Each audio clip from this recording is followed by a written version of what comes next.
He is making his beat debut tonight. Trump border czar Tom Homan is here. Welcome. Hello. Thanks for having me. Appreciate you coming on. I want to start with the overall numbers because part of the goal that the president has set and you're carrying out is to increase deportations, tighten the border. If we look at ICE deportations overall, and I'll put this up for you and the viewers, we see roughly stagnant, slight increase here on deportations under Trump as compared to what was the recent Biden period, while daily ICE arrests are up to a far, far higher degree, which we'll show. And so my question to you is, do you view this current result as the system working or as somehow insufficient, where you are clearly doing more arrests, but not necessarily significantly increasing deportation? Well, let's look at the facts. I mean, you look at the Biden deportation numbers, he's adding Border Patrol deportations and ICE deportations. They had 12, 13,000 people a day coming across the border. They had over 2.5 million a year coming across the border. So, we can remove 100% of our border removals, and we still wouldn't beat Biden's removals because his border's out of control. So you can't have thousands of people coming across the border and many of them are removed. You can't compare that Trump administration. If we compare apples to apples, we got the most secure border in the history of this nation right now. We got went from a high of 13, 14,000 a day, 10,000 a day.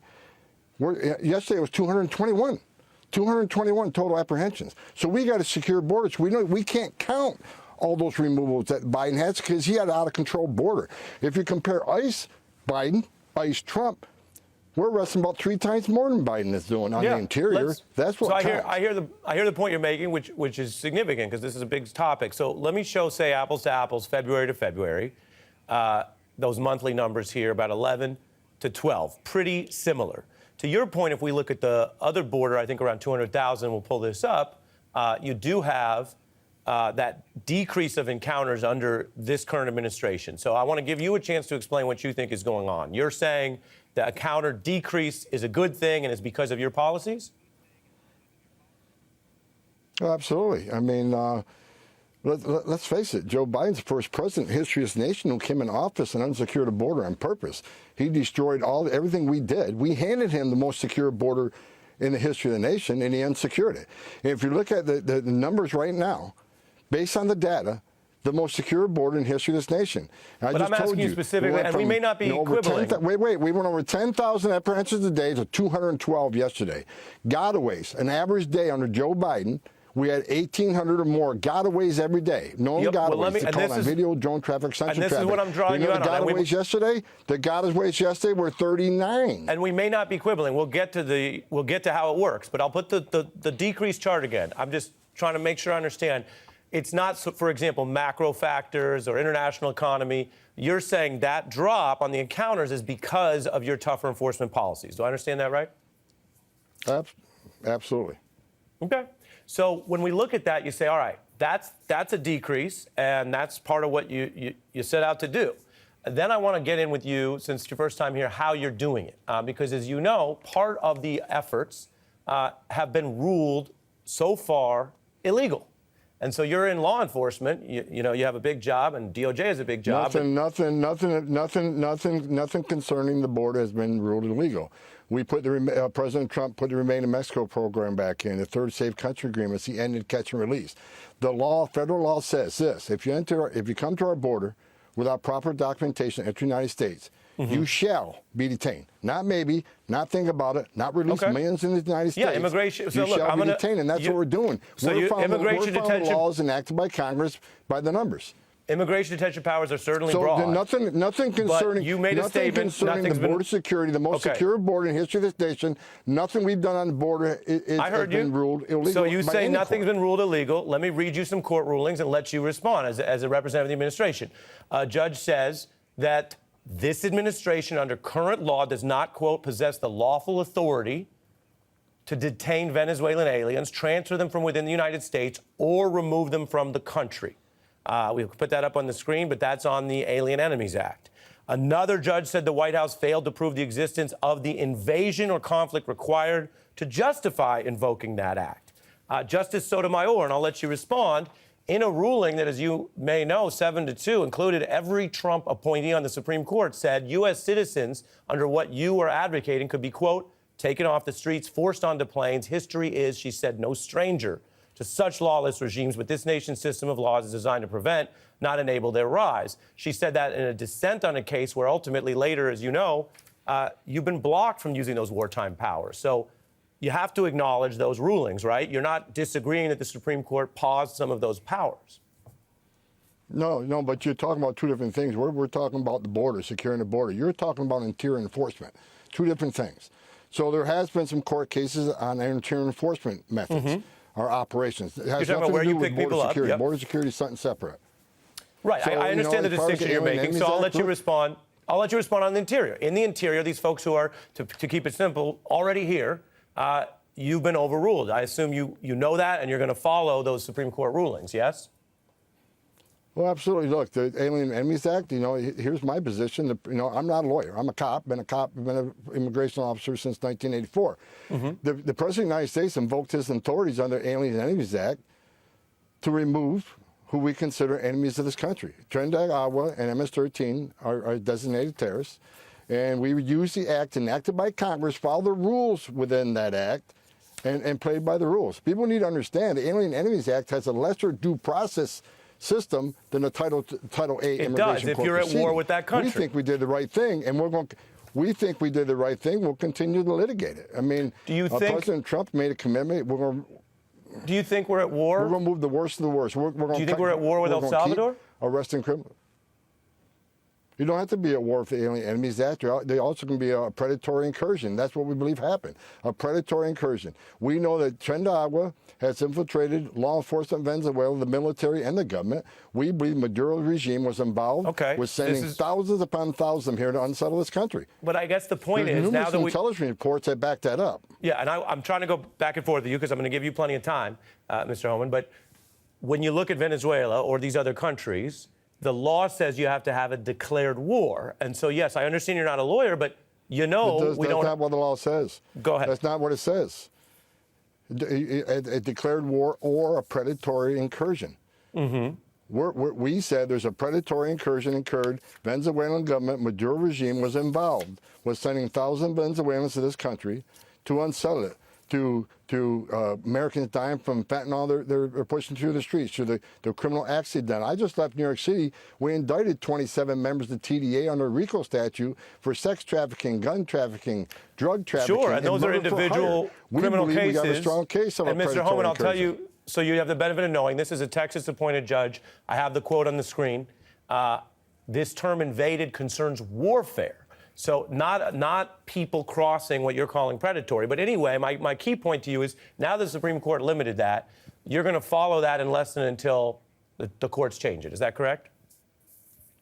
Of course we won't follow the Supreme Court. But I'll tell you what we're not going to do. We're not going to stop arresting MS-13 members and TDA members. We have to hold them in detention. That's what we'll do. But they're not going to walk the streets of this nation, not under the Trump administration. Understood. And I think we've covered some ground. I got your point on the difference between border and interior. We talked about the courts. You're saying you're going to follow those rulings. I want to turn to, as you may have seen, we had Mayor Baraka on earlier. It was an immigration-related offense, as you know, where the Trump DOJ accused him of trespassing, physically arrested him, indicted him, took him to court. And here we are, a week and a half later, the whole case falls apart. He says no one has apologized to him from the administration. What do you say to him tonight? I think it was a ridiculous interview. I listened to it. Look, he's running for higher political office. He got exactly what he wanted. He went there to get on camera and cause a ruckus, and that's what he got. And as far as the case falling apart, I think it'd be only fair to invite Alina Habba to your show to discuss why the case wasn't further prosecuted. She's fully invited, and you're on here now from the Trump administration. Yes, we'll have people on. But you're assuming the case fell apart. You're assuming the case fell apart. Sir, I'm not assuming. Hold on. I'm not assuming anything. Sir, I'm not assuming anything. I'm quoting from, sir, I'm not assuming anything. I'm quoting from the Justice Department that you work with as law enforcement. They went to court today. They said in court, under penalty of perjury, they made a mistake and dropped the case. Not an assumption. I'm referring to what your own administration's doing. They used the terms the case fell apart? They use the terms, if you want to get That's into what it, you that they said. made a mistake. Yeah, the case is over. They dropped it. I don't think there's a dispute that they dropped Well, the look, case. here's what I know about the case. The mayor was on the property. He was asked numerous times to leave and refused to leave. And as far as the facility itself, I'll put that facility up against any New Jersey facility, any county jail, any state prison. This facility had the highest detention standards in the industry. There's nothing to force your way in on. Make it, we do oversight visits all the time. Do it the right way. Contact guys, go through the screening, enter the facility, and see anything you want to see. But what they did is force their way in the facility, refused to leave when asked to leave, and the congresswoman, she put hands on an ICE officer. All right, so She you're crossed the jumping to her. line. Let's finish. I'll tell you what, sir. Let's finish with the mayor. Then we can talk about her if you brought her up. Here's what Mayor Baraka said just tonight. The federal prosecutor that was there today, basically after the judge asked him, did he have anything to say? He said, yeah, after reviewing the evidence and the videos and everything else, we agree that this case should in fact be dismissed. And that was their way of saying, we made a mistake. And I think that's about as far as these people are going to go, because I think this is clearly being driven by their desire to do what was said earlier, to hurt people, to embarrass people, to humiliate folks. And they'll go further than that if they can. Independent reports say he was initially allowed past the fence, I'm reading, then invited past the gates before he was arrested, seemingly contradicting accusations he'd barged into the facility. He was asked to leave multiple times and, quote, exited voluntarily. That's according to an independent account. There's videos on that. Federal agents wearing face coverings and fatigues appeared outside the gates to arrest the mayor. I said I'd give you time to respond. Go ahead. Well, that's a different account than I got. Again, I wasn't there. I'm counting on the account provided by GEO officials and ICE officials. So, again, I wasn't there. It played out in court. But I think that using the terms the case fell apart, I think is wrong. I think they reached terms. And again, I'm not They there. dropped the case in court and they were rebuked by a judge today. That's my guess. Yeah, I mean, I understand you weren't there, and I'll give you the benefit of the doubt on that. But if you weren't there, but I'm showing you what happened This there. is being done. For the mayor to add this is being done to hurt people and embarrass people. And, let's remember, no one weaponized the Justice Department more than the Biden administration did, for God's sakes, against President Trump, people affiliated with him, whether it's, it's a Bannon, whether it's, a member of the Trump administration that they locked up. I mean, no one weaponized the Justice Department and the federal government more than the Biden administration did. So I find it shocking that the Democratic Party are going to talk about us, weaponize the Justice Department. It's just ridiculous. Well, is that what you're saying? They did it so you can do it? That's not what I'm saying at all. But to make the allegation that we're weaponizing the Justice Department, they crossed the line. That congressman crossed the line. She put hands on an ICE officer. Okay, so we'll move to her. We said from day one, you can. We'll move to the congressman, but just to finish the point here, when you look at the investigations, it's a lot of critics of Donald Trump and Democrats. Can you think of or name any public official or individual who's in these crosshairs other than those folks? I've got some up on the screen. It goes from Cuomo to Comey to Springsteen at this point. Those who break the law should be prosecuted. And I don't know if any of these people have been prosecuted. That list I'm looking at the screen now, if any of them people have been prosecuted other than the congresswoman and other than two judges that impeded ICE and tried to harbor and conceal an illegal alien and impede their enforcement efforts. So, that list shows I can't see everybody on that list, but are you telling me everybody on the list has been indicted? No, it says investigations. They'll be indicted or arrested if they violate the law. No, it's investigations, but the fact that so many in these first 110 days, some of them which are announced on social media or other avenues before the defendants or even read their rights and given information, raises the question that it looks like to some that this is political targeting. The ACLU says it's autocratic targeting. And you respond tonight by saying, well, they did it. The Democrats did it. Well, if they did it, that's your view? Does that make it okay? That's what I'm asking. Wait a minute. I said I find it shocking that they would accuse the Trump administration of weaponizing against their opponents when they did the exact thing during the Biden administration. I'm not making any comparison. I'm just saying I find it shocking for them to make that claim when they did it for 4 years.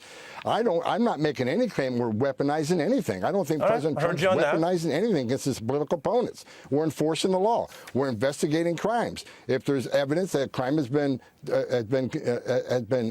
acted upon, then they need to be charged. No one's. In the last 4 years, we heard no one's above the law. We're either our members of Congress, either our judges, and either our other people. You've crossed the line. You violated law. You should be indicted. You should be charged. So I know you brought up Congressman McIver. I said I'd give you time on that. The reports here are that part of the narrative about her has been, quote, contradicted by the video footage and witnesses who were at the scene. It was a scuffle. That's on video. She says it's intimidation. I know you have said that she was, quote, unprofessional. And people in public life can agree or disagree on who in whichever branch of government are professional.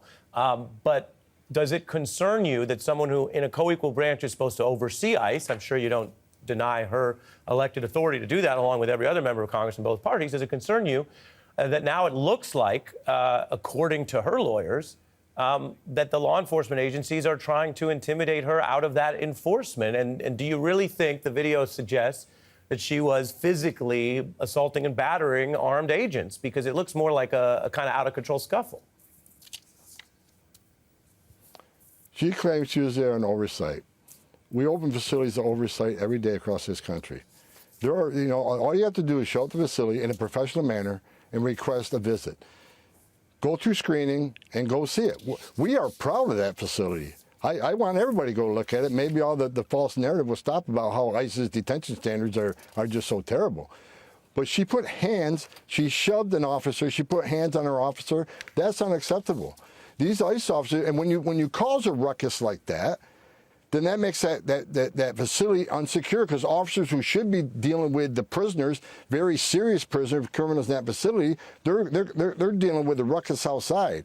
It makes the facility unsafe. It's unsafe for the officers, and it's unsafe for the general public. We take the security of those facilities very seriously. She knows how to do oversight. You go there and request to look at it. Don't barge your way in, and regardless of what happens, you don't put hands. And you don't shove an ICE officer who's there to protect the facility and protect the public from the people in that facility. You think DOJ will win that case? What I saw, I think she put hands on an officer. She shoved an officer. She needs to pay the consequences. Absolutely. Yeah. Okay. Well, look, they dropped the one. I spent 40 years doing this. No, I know you have experience. This is the same week. We're in the same. No, we're in the same week. We're in New York. We're in Washington D.C. Supporting the men and women, law enforcement, state, local, and federal, who gave the ultimate sacrifice. It was Law Enforcement Week, Police Week. I attended memorials for Border Patrol and ICE. I buried Border Patrol agents. I buried ICE agents. And I met with many families of fallen officers from federal, state, and local law enforcement. A week we're supposed to celebrate law enforcement. We got a member of Congress putting her hands on one at a facility. All right, well, very unprofessional conduct. I said I'd give you time on that. And the mayor showed up for one reason. Okay. He wanted press time. He got it. Well, Mr. Homan, like I said, we heard from the mayor. I'm giving you time on that. I wanted to get clarity on another issue when you appeared with Democratic Mayor Adams in New York. As you know, there was a lot of controversy over the way the DOJ handled that case. Lawyers there in government service resigned over it. You went on Fox News and you said you guys had an agreement. The headlines out of that were you had mass resignations. The prosecutors say the justice asked them to admit wrongdoing. Trump border czar warns Mayor Adams, this is, I'm sure you remember, not to violate the agreement on DOJ to help you with policy, with enforcement. If he doesn't come through, I'll be back in New York City and we won't be sitting on a couch, you said. Were you referring to the threat that if he doesn't play ball or cooperate, that DOJ could revive his case, investigate, or charge him? Absolutely not. Absolutely not. It was two cops talking, two career cops having a good time. He's been a great partner. And let's make something clear.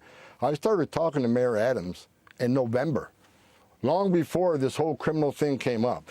Our agreement to get back in Rikers Island was because I sat down with a cop, mayor, but a career cop, who agreed with me that he doesn't want to be an immigration officer. I don't want him to be an immigration officer, but let us send to Rikers Island so we can arrest an illegal alien criminal public safety So threat. where would you before be, they go though, if back not to on the streets couch? and recommit an offense. What did you mean? Because you see, the case had just been dropped. A lot of pattern Because he here. made What a did you commitment mean? to get us back. He made a commitment to get back in Rikers Island.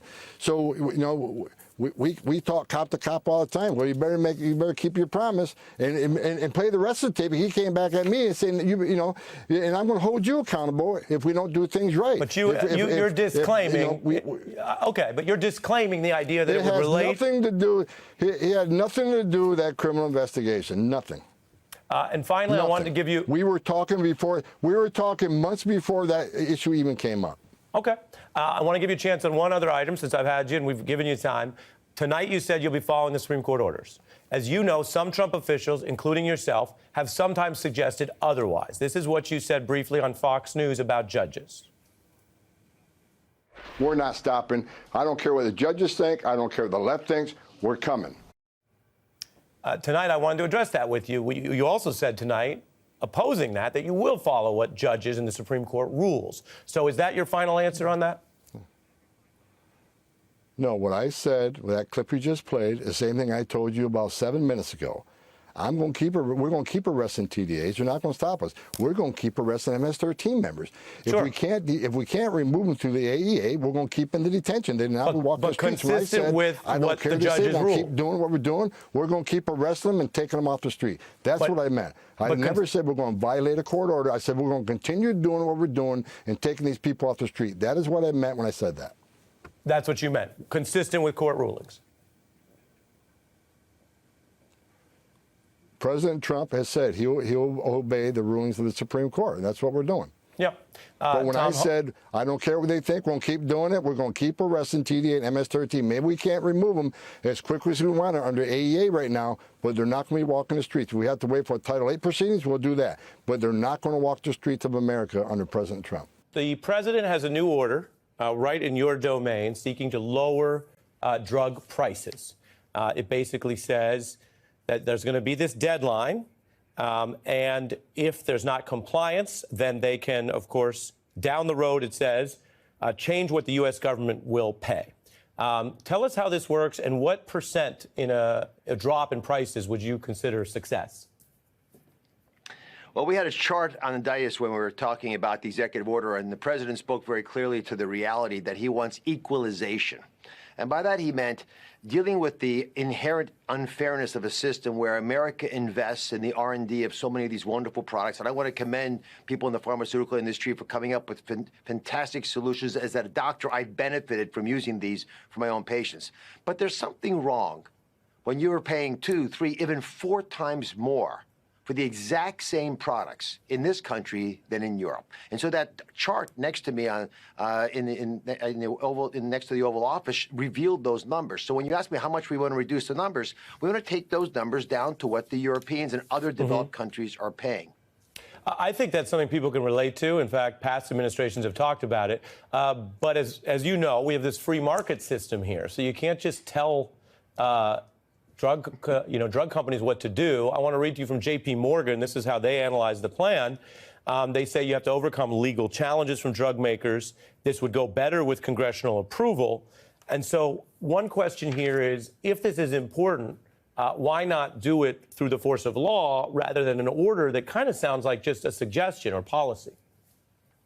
Well, for the first 30 days, we want to actually talk to manufacturers and see where they are. And I'll share this with you. There have been 5 companies that have already approached CMS, and they recognize that it's not right, that it's not fair. They were paying that much more in this country. And my main focus is on the American people. And I think that if you're sitting at home right now and you're wondering the same thing most Americans are, which is why has no one stepped up ahead of time, it's because it's tough to do this. There's a lot of strong special interests, lobbyists. They're going to push back hard. There's a lot of money that's at stake here. But I think inherently when the companies that we're talking about, the pharmaceutical industry companies, recognize that there's something unfair, they probably want to address it as well.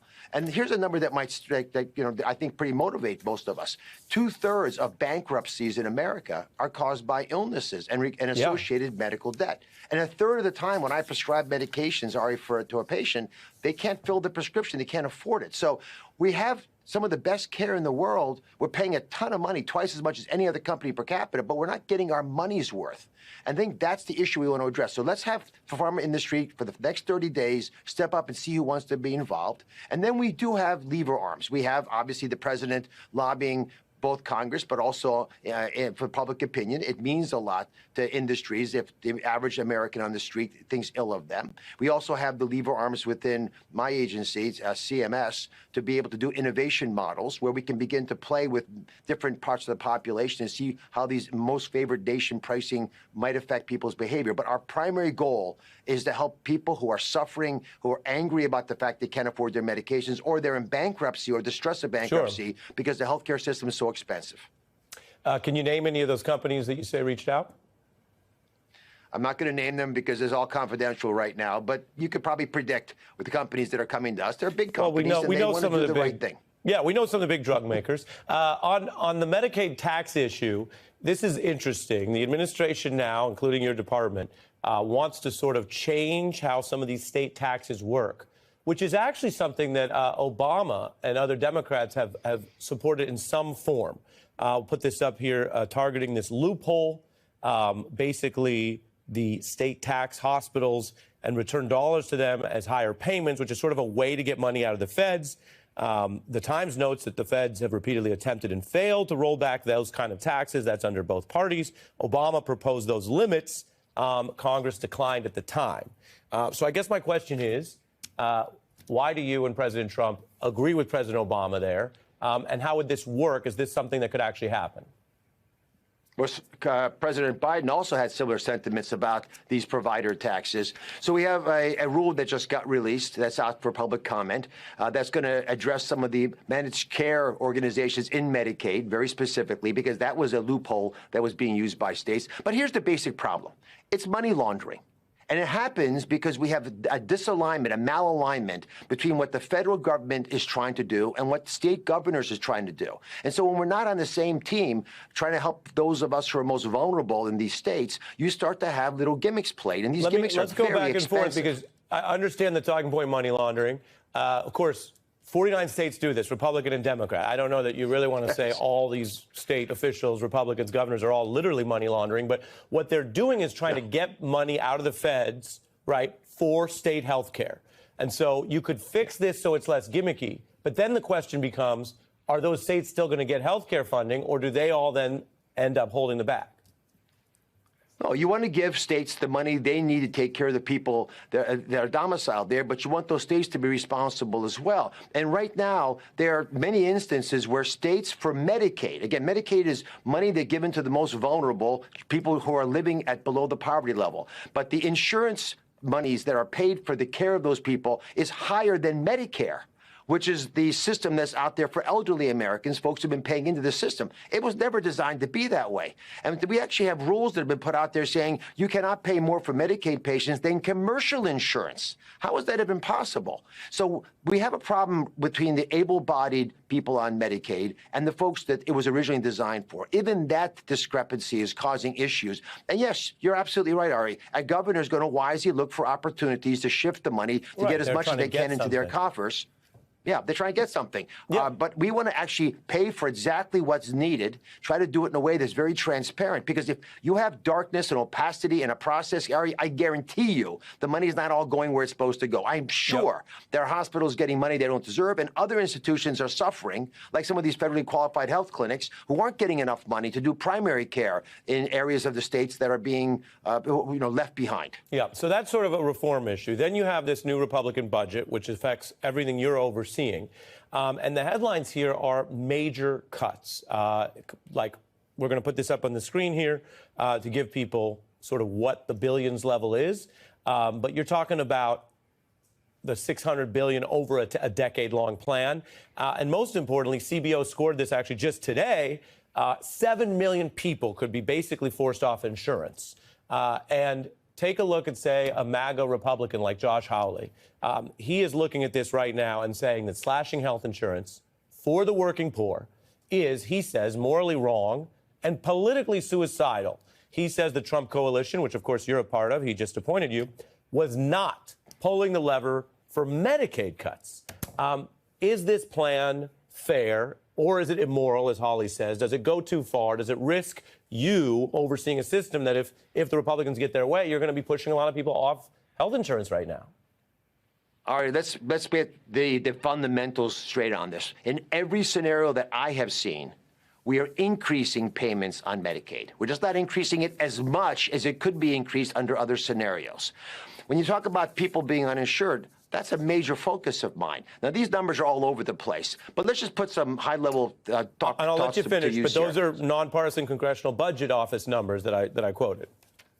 There are, and there are other numbers that are coming out as well. But I'm going to give you, let's do a little thought experiment. There are roughly 14 to 15 million able-bodied individuals who are getting Medicaid under the expanded population. And they're the ones where there's a work requirement. In other words, the House is saying you have to prove that you're trying to work or take care of a family member or volunteer or get educated. Do something, even for a few hours a week, to show you're trying to help yourself, that you have some agency for the future. If you're not willing to do that, just that little bit of effort, should you keep your insurance? If you're on the SNAP programs, food stamps, you're required to show an effort to work or to take care of family or get educated, volunteer, do something to participate in society. That's an 80-20 polling opportunity. The vast majority of people watching the show right now. But the counter, Doctor, would be, how are communities better off if those folks, whatever problems they're facing, are then uninsured and go through something I know you've talked about in your career, which is how much costlier it is to deal with it after the fact when problems are building because they're off insurance. So I guess help it make sense. Why would it be better to have those people completely off insurance? Oh, I want everyone on insurance. Remember, most people, when they're offered the opportunity of free insurance, if they just show up for a job or even apply for a job, they're going to try to get a job. A few people don't. The question, and that's why I'm curious about these numbers, why would you not take that offer? If you're sitting at home watching Ari's show right now, and folks are out there trying to figure out whether they're for or against this, if I told you that a member of your family, all they had to do was call up and try to get a job, and they get to keep their health insurance, and they won't even do that. Is that really fair to the American taxpayer? There's another part of this, Ari. We don't have enough providers. We have expanded Medicaid so widely now, given it to so many people, that the folks who it was originally designed for, the young, the old, folks who are living in the shadows of life, as Hubert Humphrey said, who are having disabilities and who therefore have a difficult time to try to have a full-time job. They're not able to get care because so many other people are crowding into the systems. Having insurance is not the same thing as having health care. Yep, I hear you on all of that. I've got one more big issue to hit with you before we run out of time, and that is you look at, of course, this measles outbreak, you look at the vaccine discussion in America. I want to show, as you know, you oversee these programs. Medicaid now is part of providing about half of childhood vaccines nationwide. We could put some of them up to remind folks, so that's ongoing. Here's what RFK is saying. It used to be when you and I were kids, everybody got measles. And the measles gave you lifetime protection against measles infection. The vaccine doesn't do that. The vaccine is effective for some people for life, but many people, it wanes. There are adverse events from the vaccine. It does cause deaths every year. This is what he's claiming in public and on the air. Of course, you work for a program that he ultimately oversees as head of Health and Human Services. I just want to remind everyone and then get your response. The American Medical Association says no. The measles vaccine works and children should get it as soon as possible. It's the best defense against measles infection. Is what RFK is saying in public interfering with what you and Medicaid are doing in providing that vaccine? And what would you say families should do? Well, Secretary Kennedy is standing up for choice. He's saying you have the option. I was very, very specific on this issue that CMS will pay for the vaccines that you wish to have for your family. And that's stated. It's your choice. You do what you think is best. Most families do vaccinate their kids. Do your homework, not just on vaccines, but all the other things having to do with the well-being of your family. And you think that's a good idea? I think it's a good idea, but it's up to every family, depending on what other issues are happening in their lives. And this is what Secretary Kennedy has been exceedingly clear on, and he's wrote op-eds on this. He's done multiple media interviews to that same effect. He has his concerns about vaccines, but he wants you to have your choice. And my job is to make sure that when possible, we pay to make sure you have those options. Joining me now is Stephen Miller, the White House veteran and current Trump campaign surrogate. Thanks for joining me. Thank you. That is a very spectacular introduction. I look forward to our conversation. Great. Me too. That reminds people of many of the things you've done. Now, I set aside time for this interview, so we'll get to the campaign news, the running mates. My first question to you, though, is about this clash over the future. Many see Project 2025 as a guide to Trump's second term. Its advisory board includes your organization. Was I with President Trump for all 4 years at the White House in the West Wing, as you mentioned, but I also was with him in 2015, in 2016, and have continued to be in all 4 years since then. So you will not find a guest who has more authority to state categorically that Project 2025 has absolutely nothing to do with the past, present, or future. President Trump and President Trump alone will make his own policies. My organization is not on the board of Project 2025. I've never advised nor consulted it. I just want to say as well, in fairness, the photo there, which shows you working with Heritage, and the book is in the room. And so what do you say to people who see that history and think there was a link and now it is being walked away from because of the contents of the controversy of those plans? Again, you've given me this great platform because I suspect that, and I say this with sincerity, it's not intended to be a trollish comment. I suspect that a lot of people who watch your show, who watch other shows on this network, have been bombarded with a lot of propaganda about Project 2025. So it's actually a great opportunity for me to say, Project 2025 has absolutely nothing whatsoever to do with the Trump campaign, a future Trump transition, a future Trump administration. You showed that clip there. I was asked to record an advice video for young students, which I did, about how to be ethical, upright, hardworking young staffers. I didn't have anything to do with what books or whatever they put in the background of my shot. That was the beginning, the middle, the end. And I have publicly disavowed Project 2025, as has President Trump and everybody else. Very interesting. A couple more questions on the policies, and then I want to turn to immigration, where you have a background. You've just said that. The former president said that, as I mentioned.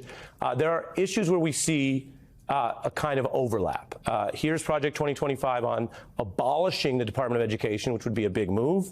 The current Republican platform says, quote, we're going to close the Department of Education. And so that, as you can imagine, has people thinking there's something similar. Project 2025 talks about a top-to-bottom overhaul of the FBI and what are seen as changes or potential loyalty tests for those staff. That's something that, as you know, President Trump has talked about and you've talked about. I want to play you, this was as recent as February, making, again, similar point. Take a listen at CPAC. You have to write laws to actually go after the enemy. Big, broad, neutral laws will be used to crush us. It will be used to obliterate us. Write the law so it protects your friends and harms the bad guys. Otherwise, you're handing them a sword to run right through you. Write the law for your friends and against your perceived opponents. And one more example, and then I'll give you time to respond. On abortion, you know, a big issue. Project 2025 talks about cracking down on these abortion drugs, prohibiting abortion travel, even potentially prosecuting distribution. The current Republican platform talks about using the 14th Amendment to try to enshrine sort of this sort of life test, as they call it, that would do similar things. So on all the above, you can see the overlap. Taking into account what you said, which I want to report accurately, you said no involvement in 25. What do you say to all of those overlaps? Well, first of all, the clip that you just showed of me there, which, by the way, it's a great video, so thanks for sharing it. I was actually talking about a law in Florida in which I suspect you and I were on the same side. It was a law that would have severely restricted free speech and free communication in Florida.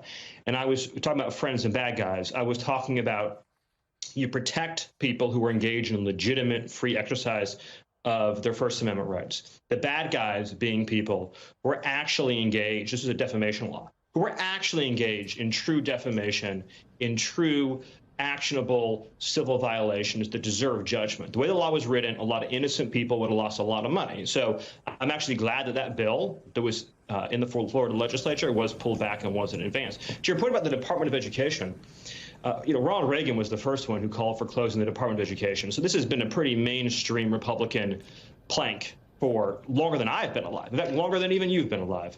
I think we're pretty similar in age, but longer than both of us have been alive. So this is a very fundamental plank of the Republican Party, closing the Department of Education and shifting it all back to the states. And the abortion overlap?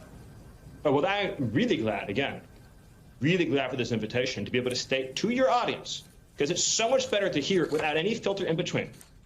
There will be no national abortion ban under a Trump administration. There will not be a national ban on abortion. It will be left up to the voters in the several states. So if you live in Rhode Island, your state legislature and your governor will decide the laws based upon your input, or a ballot referendum if you live in Ohio or Kansas. And so Donald Trump, to the extent that 25 or members of Congress, who, as you know, some Republican members of Congress, and you used to work in Congress as well, have said that, you're saying no to that. No. And I will say one more thing, which is an important point. Again, talking about my long history with President Trump.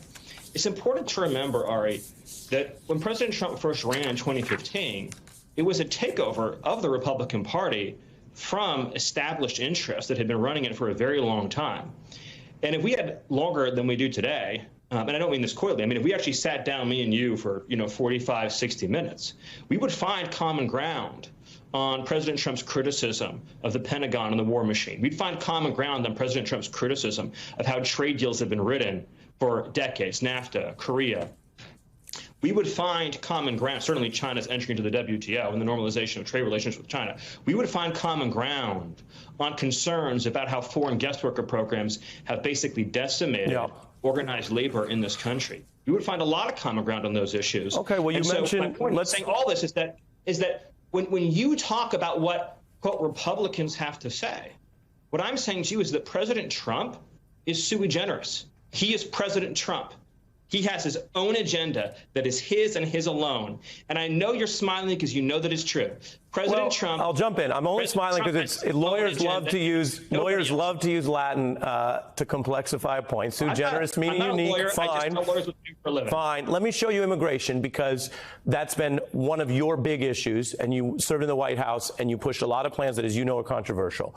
Now we have the comparison of the Trump years to Biden and the larger context. And immigration is a real issue, obviously, for many countries, and especially the U.S. Here are the migrant encounters versus deportations. I want to just put this chart up, and we can talk data and facts, where you have, under Donald Trump, and you're just a benefit of you to know, you and I are both on camera, as is the data here. As you know, the encounters were between 500K to 1 million a year, roughly. These are government numbers, apples to apples. And the deportations and returns people can see on the blue line. That's under Trump. I'm about to, not yet, show the Biden side. Do you think, though, that viewers are going to see the fact that the Biden deportations are lower, similar, or higher? Well, it depends if you're measuring interior removals or border returns, which we'll get to, but I'll let you move to the next slide. Okay, and let's reveal. And you're right, there is a complexity depending on how you count. But these are government numbers as tabulated by the Washington Post. Encounters are up, to be clear. So that speaks to the larger international scenario. But deportations, returns, and expulsions together are up, which is to say the Biden-Harris administration is doing more of that than Trump did when you were in office. How do you square that with what you and others have said, implied, or otherwise attacked the administration on, which is, again, reasonable people can debate all of this, but you have to concede, if you're going to deal with facts, and I know you've studied immigration and worked on it for a long time, that they are doing more returns than President Trump did when you worked for him. So the most important thing to see in that chart is if you look at 2020, what you see are the blue line and the yellow line cresting one over the other, the blue line cresting over the yellow line. It was the signature project of the Trump administration to achieve an end to a policy that is known as catch and release. And so this was the driving focus, not the sole, but a driving focus of 4 years of Trump immigration policy, both battling with Congress and battling particularly with the Ninth Circuit, and as well as other liberal-leaning circuits in the country, and ultimately much of this going to the Supreme Court. The purpose of Remain in Mexico, the purpose of the Safe Third agreements, the purpose of Title 42, and many other policies was to ensure that 100% of encounters resulted in a removal or an expulsion or repatriation. So what you see there in 2020 represents not just the culmination of an extraordinary diplomatic, legal, and regulatory success in the Trump administration, but something that had eclipsed every other prior administration back at the beginning of the illegal immigration problem, going back to Eisenhower. I'll let you continue, but you say prior. I'll let you continue. You said prior. I'll let you finish. But Stephen, I'll let you finish. I'm just going to be clear. You're talking about prior. The question was about the comparison on the screen, which is Trump to Biden, which is the successor administration. So I'm just curious if you're going to get to that part of the answer. Under the Bush administration, the Obama administration, right, illegal immigrants who are not from Mexico were set free into the country. We came in and we said, it doesn't matter if you're from Mexico, Central America, Africa, Asia, you're going home. Now look at 2021, 2022, and 2023. What do you see? The massive delta between encounters, and those are border returns, they're not interior removals. That massive delta, where are all the people now in between the blue line and the yellow line? They are in your community. They are in your city. What does that mean? It means corporations are exploiting cheap foreign labor. It means city services are cash-strapped. It means that public benefits. Okay, I understand, and I'm giving you time. I understand the point, and I've given you time to make the point. But how do you? To murder Stephen, but I've given you time to make the point. I just want to be clear. How do you address the fact, though, that the Biden administration has deportations, returns, and expulsions going up? Okay. So I gave you the technical, precise answer. This is the soundbite version, right? When you have 3 million illegal aliens entering your country and surrendering to Border Patrol annually, even under the most paltry enforcement scheme, there will be more border returns. The numbers you're seeing there are basically just Mexicans who are returned across the border. Every other nationality is being set free in the United States of America. What matters, the only number that matters when you're talking about illegal immigration, is how many get in. And under the Biden administration, millions of illegal aliens that were apprehended were then resettled and freed into our communities. They were set free to work and live in the United States. I've given you time. I'm going to jump back in. I don't want it to be a shout fest. Donald Trump send them home. Kamala Harris will give them citizenship. Okay, I've given you time. I would just add, again, for this exchange and for the viewing audience, you're taking the position that that's the only number that matters, that people are learning about your position and you're an advisor to former President Trump. Other people argue a lot of other numbers matter, and Reagan, who you cited, did argue that the path to citizenship matters, that asylum and refugee programs matter, that having legal options for people, whoever they may be, one person may be Elon Musk, someone else it may be somebody's asylum-seeking freedom fighter, but that other numbers matter. I want to show something. Can we go deeper on this together? Well, yes, we can. But again, I've given you time on that. I want to give you the chance to respond to something that I don't know that you've been asked much about, which is the former Secretary of Defense said something about you and what you wanted to do with the military in our country. And you may be back in the White House if former President Trump wins. I want to let you respond. Take a listen to this about troops. President. We're going to pull up Mark Esper on 60 Minutes. If not, I'll read it to you. Do we have it now or no? I'll just read it. Let's take a listen. He's behind me, and this voice just starts talking about caravans are coming, and we need to get troops to the border, and we need 250,000 troops. And I think he's joking. And then I turn around and I look at him, and these deadpan eyes, it's clearly he is not joking. They were working, that we had developed a plan, initial concept of how this might happen, and I was just flabbergasted. That's the Secretary of Defense. You began this interview by saying you and Donald Trump disclaimed Project 2025. What do you say about that, and voters who are wondering if you were returned to office, if you were in the White House, would you be calling for that kind of troop amass to deal with immigration? Yeah, I'm not even sure what the criticism or controversy is there. Of course, President Trump wanted a very large troop deployment to a border. Obviously, we went with a lower number than that. But President Trump will send as many troops as it takes to seal up the border. But I just want to dig a little bit deeper with you on this issue. Under the Biden-Harris administration, between refugee admissions, visa workers, guest workers, illegal immigrants, parolees, migrant flights, CBP One app, and every other program. You are importing many millions. Altogether, if you include every group, it's probably something like 20 million over 4 years. 20 million foreign aliens into the country to do what? To compete for jobs, to compete for resources, to threaten public safety, to tax our schools, to tax the ability of the country to pay down its deficits and debt. If you were a true progressive, a true liberal, in the tradition of Samuel Gompers and AFL-CIO, you would be right there with me saying mass unskilled migration is a crushing weight on the chest of every working man and woman in this country. There's a reason why the Fortune 100 CEOs want the Biden-Harris migrant pipeline to continue. Because it drives down wages. I've given you time, but you're not a senator. We're not going to do a full filibuster, but I've given you time, and I understand the point you're making. I'll show one more chart, and then I want to turn to another issue. This is border encounters if you run it back 25 years, because you're telling a story, and people can hear it and make up their own minds. But if you go back to 2000, we have this chart. Policy matters, macroeconomics matters, but let's take this in full, actually. Stephen, you'll see, and you know these numbers because you've worked on immigration.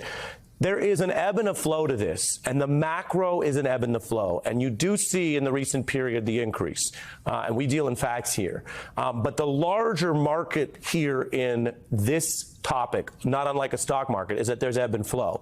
And that's a little different, I think, than the story you're telling. Here you were on December 14th speaking about the elector fraud, which, as you know, has now been charged in many states. You referred to it as, and I want to be accurate, a, quote, alternate slate of electors. December 14th, 2020. Take a listen. We have more than enough time to right the wrong of this fraudulent election result and certify Donald Trump as the winner of the election. As we speak today, an alternate slate of electors in the contested states is going to vote, and we're going to send those results up to Congress. You were quite clear on air about that. We have the headlines about all the different states with independent, separate authorities, separate jurisdictions, you know, federalism. But they've all moved towards the same issue, Stephen, and I want to be very clear. You're not named as a defendant in these cases. But the people doing what you were talking about in that clip, which you clearly had knowledge of in advance, the people who were committing or attempting to commit elector fraud against their state or the national government in states that you know Donald Trump lost, appealed all the way to the Supreme Court and lost, those are now being dealt with as criminal cases. What do you say to your prior role on that? And can you tonight, you disclaim 2025, can you disclaim these kind of efforts in the next election or not? So of all of the most ridiculous communist lawfare schemes, surely at the top of the list is going after Republican lawyers and Republican activists who served as alternate electors so that Congress on January 6 could lawfully and in the due course of their duties consider election fraud claims. It is a patriotic act for a citizen to volunteer themselves to stand as an alternate elector so that Congress can hear and consider claims of illegality and unconstitutionality in the states, and then Congress can decide if they want to ratify those claims or not. Well, I'll jump in. I'll let you finish, but I'm just going to say fact check false. That's fact check false. Elector fraud is a crime, and each of these cases will be adjudicated individually. What is the fraud? Is it your contention that the Michigan alternate electors were not self-described as alternate electors? They held press conferences. Everybody said these are alternate electors. They're going to be considered by Congress. Okay, I'm going to address you, and then I'm going to let you have time to respond, Stephen. As you know, there are some states where there was careful language about saying if a court decision or something changed the outcome. That was one thing. There were many states, as you know, and this is why there are cases where people not only on the 14th, but all the way up and through January 6th, continued to maintain that in states they lost, they wanted to be the fraudulent representative of a victory, and they lost. And as you know, submitting false information in election context or other context to the government is fraud. Is it? Do you really believe, as you sit there today, that there was ever any doubt or question as to which was the slate of electors that the state had chosen versus which was the alternate slate of electors being sent to Congress? Stephen, again, respectfully, that's the whole, Stephen, respectfully, again, we want to have this dialogue, but respectfully, that's the whole problem. that you, and we showed you on air talking about it, and your team and your plan was to create that doubt and then use it as a pretext to overthrow the certification on January 6th. And So people are asking, are you going to, people, I'll let you finish. I've given you a lot of time. Stephen, people are asking, are you going to do that again this cycle, this election? Go ahead. Again, there's not a more clear-cut case in the country of the ruthless weaponization of government against innocent people than going after people who stood up patriotically and volunteered themselves to be alternate electors so that Congress could perform its duties under the Electoral Count Act. Why did they change the Electoral Count Act? Specifically because they knew and understood that every action that was taken was consistent with the letter and text of the law. And if you want to talk about democracy, because you brought up the issue, and yes, I am going to go back there, about the ebb and flow of illegal immigration. Here's what matters. We gave time to that. I have limited time. I've given you a lot of time. I'm not going back to immigration. Take a listen to what Trump allies were saying about the vice president at the time on this topic. Take a listen to Epstein and others. Take a listen. The remedy was for Vice President Pence, as the quarterback in the Green Bay sweep, to remand those votes back to the 6 battleground states. The vice president's got a lot of power, and that's very important to recognize. If Mike Pence does the right thing, we win the election. You sat with the January 6th committee, and I should mention you participated. Some other people didn't. That's part of the rule of law. They wrote that on the morning of January 6th, the president spoke with you, Stephen Miller, about what he would say hours later. At 11:30 a.m., Stephen Miller's assistant emailed the speechwriting team, and we can put this up, reinsert the Mike Pence lines. The final written draft had the following Pence reference, quote, and we will see whether Pence enters history as a truly great and courageous leader. So your position then, and you worked directly with Donald Trump that day, was arguing that the call was ultimately up to Pence. Is that right? To the vice president? By definition, that's true. And I know you want to go over this ground again and again and again, and that's fine. Axiomatically, that's true, because that's why Congress came back and revised the law to make the vice president's role ceremonial rather than official, which it was in the original version. This whole all this nonsense, all the lies, all the hoaxing about this, January 6th and the days leading up to it was a legal process to raise objections to Congress. Congress, if those objections were validated, would then send back to the states the opportunity to ratify an alternate slate of electors. It's a legal about that. I'm familiar with that. You said again and again, just to be clear, this is your first time on this program. So it's not again and again for us discussing it. This is us discussing newsworthy items that I don't know that you've always been asked about. So if you thought the vice president has that role and that's legal, and you've just emphasized that, and that stems from the Constitution, then I guess you must be fine with Vice President Harris making the call this January. Again, there's not just the vice president. The Congress itself has to vote on and ratify these propositions as well, too. So there's a role for the Congress, the House, the Senate. But you're good with Vice President Harris doing it this time, because you wrote that in the speech. Go ahead. More importantly, Ari, they rewrote the law. They rewrote the law. So the vice president's role has now been downgraded from official to ceremonial. But I just want to underscore. So you do feel differently. If Pence is the vice president, it's fine. If Harris is the vice president, it's not. I mean, that's what you're saying now. Again, people want to know what you think as they make their decisions about what to vote for. Go ahead. They rewrote the law. Look, I care about my democracy every bit as much, if not more, than you. I'm just trying to get answers from you. We're not in a personal dispute about democracy credentials. You wrote that in. You wrote that in on Pence. You played it all the way up to January 6th. You know what happened after that. A lot of other people have been convicted of crimes, Stephen. A lot of innocent people have been persecuted by a corrupt system.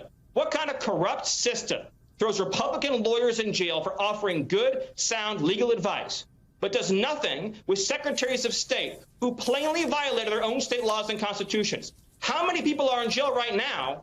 Joe Biden and Kamala Harris are the #1 traffickers of children, girls into sex slavery on planet Earth. Okay. How many people are in jail for that? We've gone this far, and we've gone this far in an exchange. We're not doing just anything you want to rip off the internet that's false, and we're not doing defamation here. As you know, there's other Trump allies who've gotten a lot of trouble for that. We're not doing that here.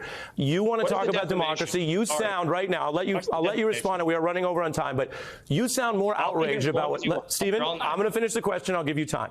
You sound tonight more outraged about what you allege is that double standard, and I've given you time to explain it, than the people who battered the cops and led to deaths and stormed the Capitol. I know in your deposition, because I looked at it, you said you were against the violence.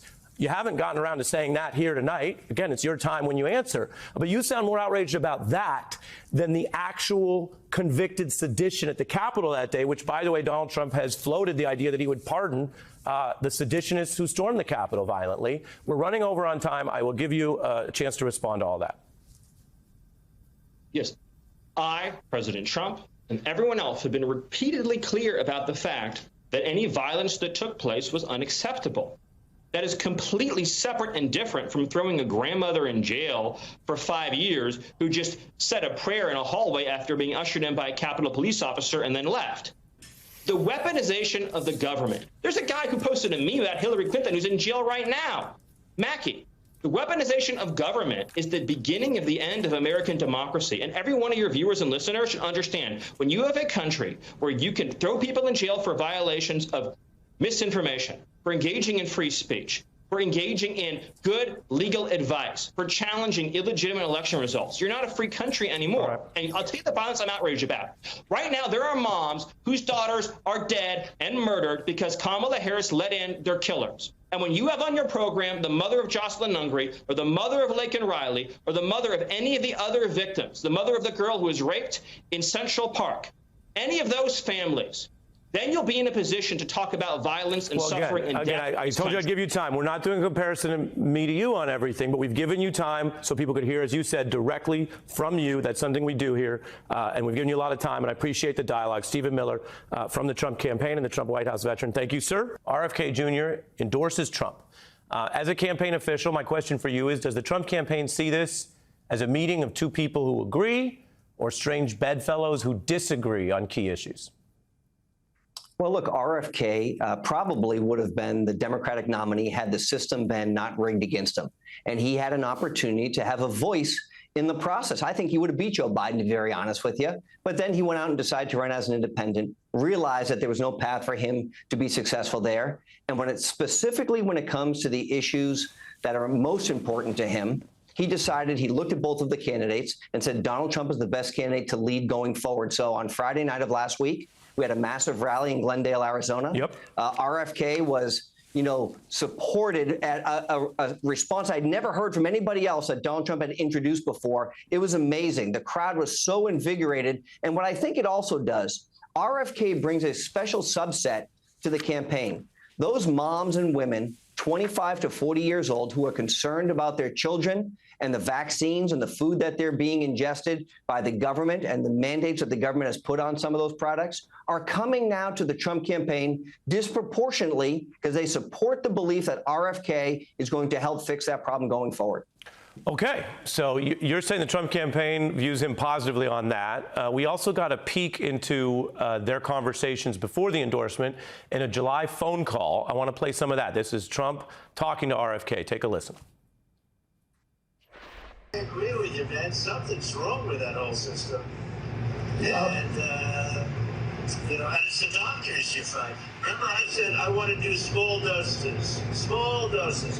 When you feed a baby, Bobby, a vaccination that is like 38 different vaccines, then you see the baby all of a sudden starting to change radically. I've seen it too many times. And then you hear that it doesn't have an impact, right? Given that statement and what you just said, is Donald Trump endorsing RFK Jr.'s vaccine conspiracy theories? This is someone who, as you may know, but I'll remind everyone, RFK Jr. has said that COVID itself was made to target, quote, both Caucasians and black people, that he, quote, won't take sides on 9/11, that the CIA controls the American press. Whatever your press criticisms, I haven't heard you take that position. How much of this should we understand to be the Trump campaign's position? And can you tell us what role RFK Jr. would play in health policy? We're hearing reports he could be involved in the transition team.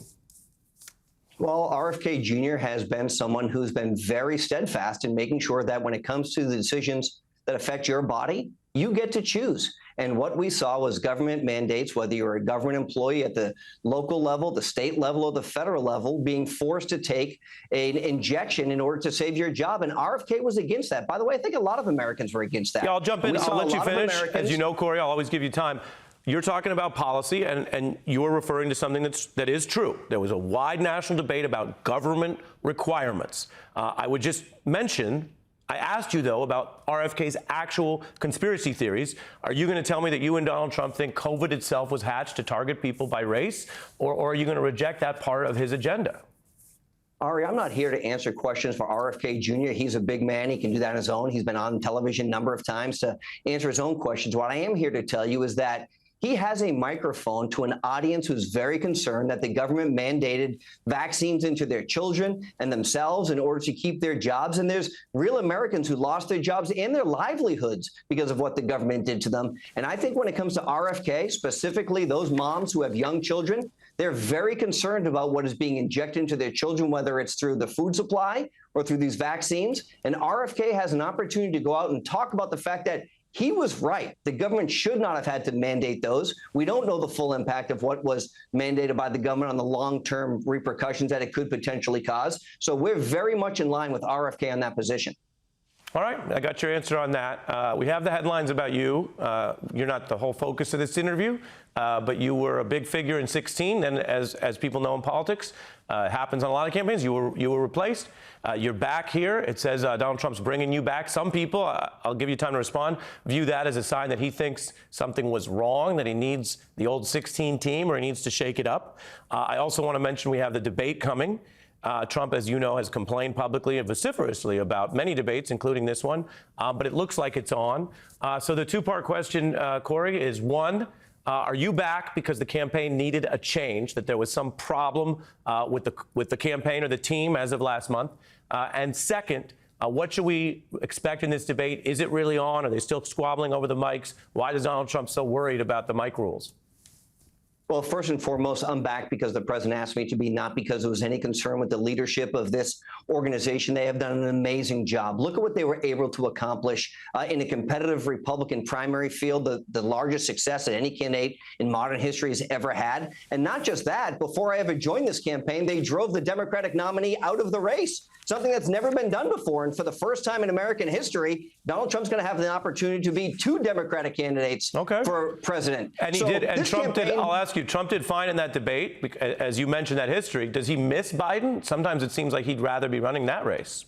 Look, I think Kamala is an easier target, to be very honest with you. I think she's going to be easier to beat. She is saddled with the Biden administration's policy. She has flip-flopped on what she believes and what she doesn't believe. And as it relates to the debate, Ari, you know, just remember, when the criteria for this debate was set, it was set with the Biden-Harris campaign, not just with Joe Biden. She agreed to all of the terms, specifically as it would have pertained to a vice presidential debate, which she had agreed to. And that meant you stand at the podium, there are no notes required and no notes allowed, and that we have the microphones off. She wanted to change that criteria because she went from being the vice presidential nominee to now the presidential nominee. We all agreed to what it was. Why she wanted to change it was she wanted to be the same height as Donald Trump. She wanted notes. The fact that she continues to hide from the media and the countdown clock is finally on for her of when she's going to sit down for her first national media debate should be appalling to every journalist in America that has taken her 20-plus days to sit down and do an on-camera interview. Do you feel that you guys are now good on an agreement and on the mics for the debate? I think everything has been settled, and we look forward to this opportunity. Yeah. You mentioned Kamala Harris. She has a new ad today hitting you guys on something that Donald Trump used to talk more supportively about and now has distanced himself from, the Heritage Foundation-related Project 2025. This is a new ad. Take a look. Detailed plans for exactly what our movement will do. It's called Project 2025, a 922-page blueprint to make Donald Trump the most powerful president ever, overhauling the Department of Justice, giving Trump the unchecked power to seek vengeance. What is your campaign's position on Project 2025, number one? And number two, if you're going to tell me what Trump has started to say, which is that he's not involved in this thing, then why do so many parts of the Republican platform overlap with 25? And we can put examples on the screen for you, including, as I think you know, abortion, streamlining DOJ, purging nonpartisan public officials, et cetera.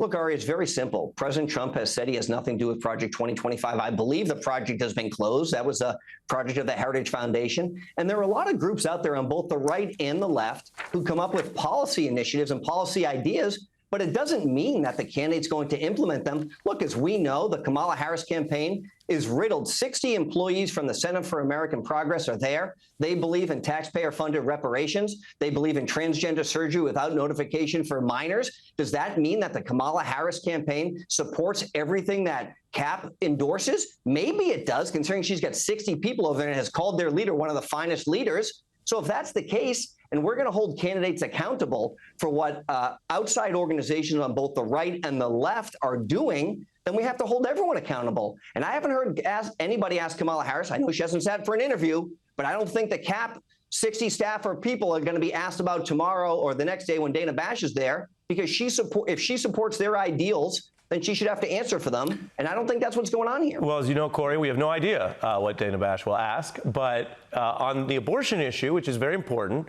we'll put it up.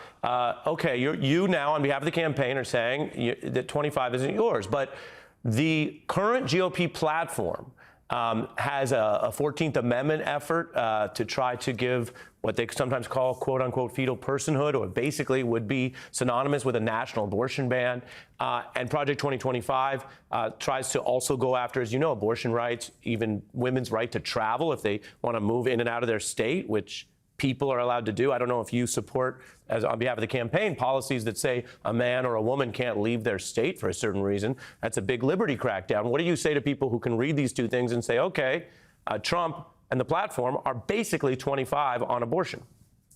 Look, I know nothing about Project 2025. I've never read their document. You say it's 900 plus pages. I've never read it. I can speak on behalf of the president. I'm certain he's never read a 925-page document that Project 2025 put out. But I will say this. President Trump did what the American people overwhelmingly wanted when it came to the issue of life. He returned it back to the states by appointing pro-life judges at the Supreme Court who overturned Roe v. Wade. And now every state gets to decide what their respective state looks like as it relates to the health of the mother, whether it has exceptions or not, because they're doing it at the ballot box, Ari. And listen, we've seen states like Kansas take the same positions as much more liberal states. But listen, we're an amazing democracy. We're an amazing melting pot. And what takes place in one state may not happen in a different. Kansas went against Trump, went against your campaign. Trump has been hiding on what he's going to do on the Florida state rule, which is up, and he lives there. Are we going to get a position from him on that? Look, if the president wants to weigh in, I'm sure he'll weigh in at the ballot box like every American gets the opportunity to do. I think we've got 16 states that have this issue at the ballot box. The voters get to decide how they're governed. That's how the system is supposed to work. That's exact. There's no dictator in this system. So let the people go decide what their state laws look like. Let me push back, and I'll give you time, Corey. I hear what you're saying, but if Donald Trump puts people on the Supreme Court who overturn 50 years of precedent, and then all these states, including, as you mentioned, more conservative states like Kansas, organize and revolt and push back on something that had been settled law. At what point do you have to admit, on behalf of Donald Trump in this campaign, that this is being rejected by the voters, red, blue, and purple, and that this wasn't a good idea, that this was a crackdown on rights? I mean, if you say to me, this is the laboratories of democracy, but most of the democracy, including red states, says no to you, at what point do you then respect that and reflect that in how you govern if you were in a second term and how you deal with the Supreme Court? Ari, we know Donald Trump's been very clear. When he ran in 2016, he put out a list of potential conservative judges that he would appoint. The American people knew what his position was going to be on that, and he was very clear about that. Now that they've returned this decision to the states, I live in the state of New Hampshire. We get to vote on it, which may look very different what the state of Massachusetts does. And so, listen, why wouldn't we want these individuals who are living in their respective states to have an opportunity to weigh in of what they think is best for them? And look, that's how the system works. It's not Donald Trump's decision. So let people decide, and let's go and live our lives. Joining me now is Robert F. Kennedy Jr., independent candidate for president. Thanks for being here. Harry, thanks for having me. I'm glad to have you. Let's start at the beginning. If you became president, what would change in people's lives? Our country would change a lot. What I have promised to do is to wind down the forever wars, which President Trump promised to do, but has not done. I'd unwind the the merger of state and corporate power, the capture of our agencies by the industries they're supposed to regulate, I'd immediately address the issue of chronic disease. We have a chronic disease epidemic in our country that's costing us $4.3 trillion a year. It's 5 times our military budget. When my uncle was president, 6% of Americans had chronic disease. Today, 60% do. And and it's debilitating us, not only economically, but it's soul crushing to the families who experience it. And if you talk to children or kids of college age, almost all of them are afflicted by something, by neurological issues, by autoimmune issues, by allergic diseases, things that were unknown in my generation. I'd stop the lying in government. The day I come into office, I'm going to issue an executive order that any government official that lies to the American public in conjunction with his federal duties will be dismissed. I'm going to address the issues of the control of our agricultural agencies by the processed food companies. We now have 1,000 ingredients in this country that are illegal in Europe, and they're feeding that chronic disease epidemic. And then I'm going to issue an executive order stopping the intelligence agencies from propagandizing the American public and ending the censorship, any federal involvement in censorship, and colluding in censorship with the media or social media companies. So that's a big agenda. Yeah. You've never served in government. 45 of the 46 presidents have. Why should you become president to run the whole government when you don't have any low-level, mid-level, or high-level experience in the government? Well, you don't need any government experience to run for president in this country under the Constitution. The Constitution, the framers anticipated that people would run who were not experienced in government. I've been around government my whole life. I'd say my principal qualification is that I've litigated against almost every one of the major federal agencies. I've sued CDC, NIH, EPA, FDA, USDA, the Department of Agriculture, the Department of Transportation. When you litigate against these agencies, you get a PhD in corporate capture and how to unravel it. But respectfully, that's in court. There's a lot of lawyers. We're both lawyers. But running the whole federal government, coming in with the problems you're just defining, and having never shown through your time an interest in that kind of public service. Other service, sure, but not that government service. You mentioned your family. You brought up your family. Everyone in your family served in lower positions before pursuing the White House, some of them with congressional experience running 7, 10, 15 years. And you look at that and you look at your name, and while political dynasties run in both parties, do you think you'd be doing what you're doing without your name? If you were a lawyer without the name Kennedy, how would your campaign be going? I think I'm better qualified than anybody who's running to run the government. And the reason for that is that the biggest issue, Ari, today is the merger of state and corporate power. It feeds the war machine. It feeds the chronic disease epidemic. It feeds the Fed, the runaway taxes, all of the issues that we have. But your core experience argument is you've done court cases on that, so you have a different view of that than people. Oh, and I'm not intimidated by the agencies, and that's the problem with every other politician who comes in. They all say they're going to fix things. If they look at these agencies, like, for example, NIH or the CIA, which has 20,000 employees, NIH with 30,000 employees, and any of them at almost any level can commit a civil disobedience that will embarrass the president if he does something they don't like. So people like President Trump or President Biden come in and say, I'm going to drain the swamp.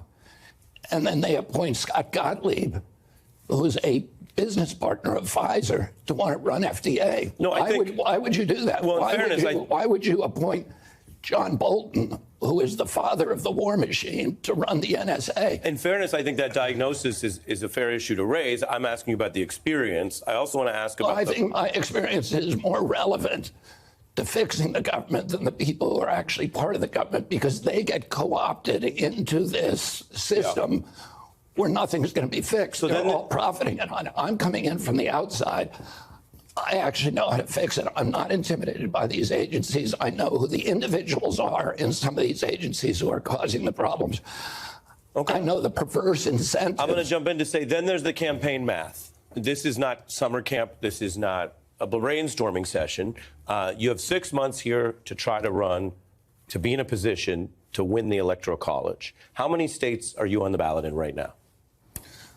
We have his signatures to get on the ballot in 10 states. We're not immediately filing those for strategic reasons. How many states are you on the ballot right now, today? We're on the ballot, I think, in 2 or 3 states. Okay. We could file tomorrow and be on the ballot in 10. 10. And here's my question, because I've seen you talk about this. If you're not on enough ballots to mathematically be eligible to win the Electoral College in enough states by Election Day, are you going to drop out? I'm going to be on the ballot in every state. But if you're not? Election Day. I'm going to be on the ballot in every state by Election Day. I'll be on the ballot in every state by July. This is a big issue, as you know, and I want to read something from you about, and again, it's not for the media to say who is a spoiler or not. The whole reason I have different people on, and Cornel West has been on, and I've had a lot of Trump aides on, is the viewers get to hear. But I want to read to you what one writer said about spoiler candidacies. Quote, "It siphons the vote from the Democrat. It could lead to the election of a Republican who would lose without the spoiler being in the race. And it's wrong for a third-party candidate to claim there's, quote, no distinction between the major parties' candidates." Do you understand that point? Do you agree with that point? I agree with that point if I were a spoiler. Okay, because I'll let you finish, but as you may have intuited, I'm reading from your 2000 statement that you wrote up about then third-party candidate Nader. And briefly, here's what you said in 2000. Take a listen. There's a political reality here, which is that his candidacy could draw enough votes in certain key states from Al Gore to give the entire election to George W. Bush. I'll give you time to respond, but I want to be clear about this because I have the benefit of sitting with you. The issue is not just whether there's a spoiler or not, because as I mentioned, in all fairness, that depends on what the voters do. I think one issue for you, which you can address today, is you haven't spent your life as an independent third-party person. You haven't spent your life fighting against both parties. You don't have that track record. You have been affiliated with one major party for a very long time. You made that argument on behalf of that same Democratic Party. And only now, at this stage that you're running, are you saying different things about how it works. How do you respond to that? Well, I would probably say the same thing again if the factual issues were the same. I was speaking of Ralph Nader at that point. Ralph Nader had no chance of winning. And, we just did a poll, Ari, that we did. It's about 10 times the size of any other poll. It's a poll that is a $200,000 poll. We polled 26,000 people in 50 states. And what that poll shows, and every other poll that has head-to-heads between me and President Biden and me and President Trump says the same thing, every poll. And when I'm pit against President Biden, just me against him, I beat him in 39 states. He only wins 11 states. So I dominate the Electoral College. And when I run against President Trump, I beat him in the Electoral College. The same poll and most polls these days show that President Biden cannot beat President Trump. Not only that, I'm going to jump in and let you finish. You said you were going to let me finish. Yeah, but your argument seems to be that you let me finish my argument, then you can characterize or mischaracterize. We're having a back and forth. You're saying that hypothetically there's a poll that says you're doing so great, but you just told us you're on under 5 states' ballots, and most polls don't show you that way. You're changing the subject, Ari. I mean, you're changing about the question is about whether I can get on the ballot. I'm definitely going to be on the ballot. I'm saying that if your response to the Nader comparison, where you attacked him as a spoiler, is that you're not a spoiler, I would say respectfully, you haven't yet proven that you're not a spoiler. Let me explain what is a spoiler. A spoiler is somebody who cannot win and whose continued participation in the election will disrupt the expectations of somebody who can win. Well, I can win. Our polls and every other poll that's looked at head-to-head contests show that I beat both President Trump and President Biden if the other guy leaves. So you think it's a big if? I mean, you're talking about the incumbent president of the United States. Well, but under this criteria, President Biden is the spoiler because he cannot win. He can't win if I stay in. He does worse if I leave. Right. If I mean, again, you're comparing hypothetical polls to a guy who won the presidency. Harry, you can't ask me a question and not let me answer it. I'm letting you answer, but we go back and forth. It's an interview. Go ahead. So let me finish your question. I win. President Biden cannot win. If I stay in the race, he loses. If I get out of the race, he loses 2 extra states. He loses Maryland and he loses Virginia. So Trump does better if I leave. So, and he can't win under any circumstances, but if he drops out, I can beat Trump. So he would be the spoiler under that definition. Let me ask you about your no spoilers pledge that you proposed here. It's pretty unusual. You're saying they should use a poll in October, and if you're doing better, Biden should drop out. You don't ask Trump to drop out in October. I made the same offer to Trump.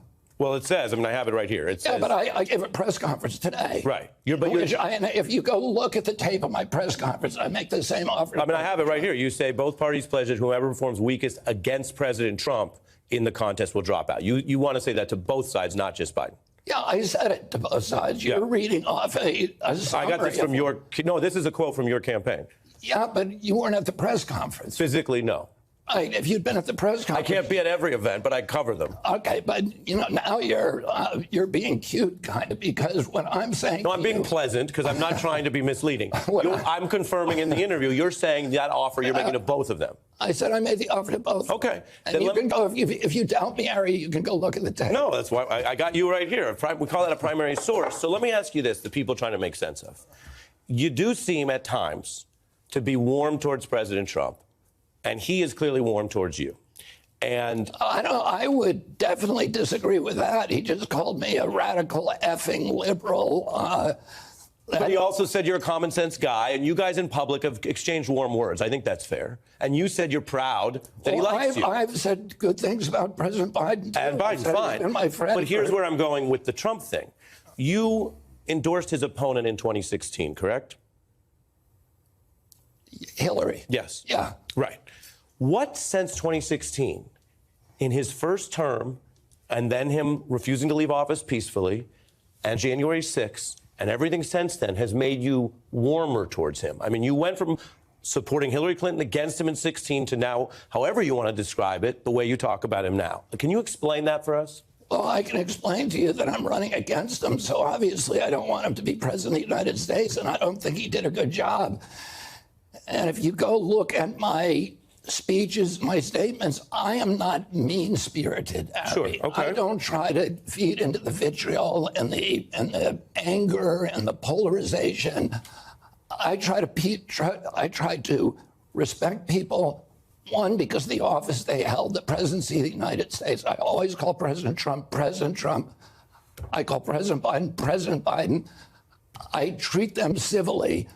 But I criticize their policies, and I think President Trump's and President Biden's administrations have been catastrophic for this country. They've run up a $34 trillion debt. Would you say roughly equally catastrophic? I would say they're both been catastrophic. But similar? In their own way. But similar? In their own way. Because here's why people... You're trying to get me to quantify it so that you can win a debating point, and I'm not going to do that. It's not a debating point. Hold on. It's not a debating point. There's a big choice coming down, and you are now inserting yourself, as you have the legal right to do, as a candidate for office. Exactly. But you're someone who, again, in all fairness, was giving these speeches against Nader for this kind of thing, was supporting Clinton against Trump, saying this is the danger of Trump. And now people hear you, and this is a chance to talk about it, but people hear you as very similarly to Nader saying it's a pox on both houses, lesser of two evils, what others call false equivalency. I want to play for you some of what Donald Trump... Wait, and then I'll let you respond, but I made this for you. This is some of what Donald Trump stands for and why people hear you, Robert F. Kennedy Jr., talk about false equivalency. This is all debating tricks. You're lighting... There's not a trick at all. You're lighting fires faster than I can put them out. Every single thing you say, I can answer. Give me a chance to answer. Take a listen to this and you'll get the floor. Look at why people say, how can you say Biden and Trump are similarly catastrophic or both catastrophic, quote unquote? I said they were both catastrophic. Both catastrophic, quote in unquote. Different ways. Knock the crap out of them, would you? Seriously. I will pay for the legal fees, I promise. Very fine people on both sides. These aren't people. These are animals. Proud Boys, stand back and stand by the radical left thugs that live like vermin within the confines of our country. I said I want to be a dictator for one day. It's nice to have a strong man running your country. People are concerned not that this is Nader 2.0, but that you are using the platform and the following you have to suggest that they're both catastrophic and they're similar, and that you, they say, are ignoring not only the policy difference, but the actual possible democracy and autocratic threat of Donald Trump if he wins again. Perhaps thanks to you, your response. Yeah, I never said that. So, like I said, I think both of them did bad things to our country. I think both of them contributed. President Trump, more than any president in history, built $8 trillion after coming in and promising the country that he was going to run the government like a business. He shut down every business, 3.3 million businesses with no due process, no just compensation. That's a violation of the Constitution.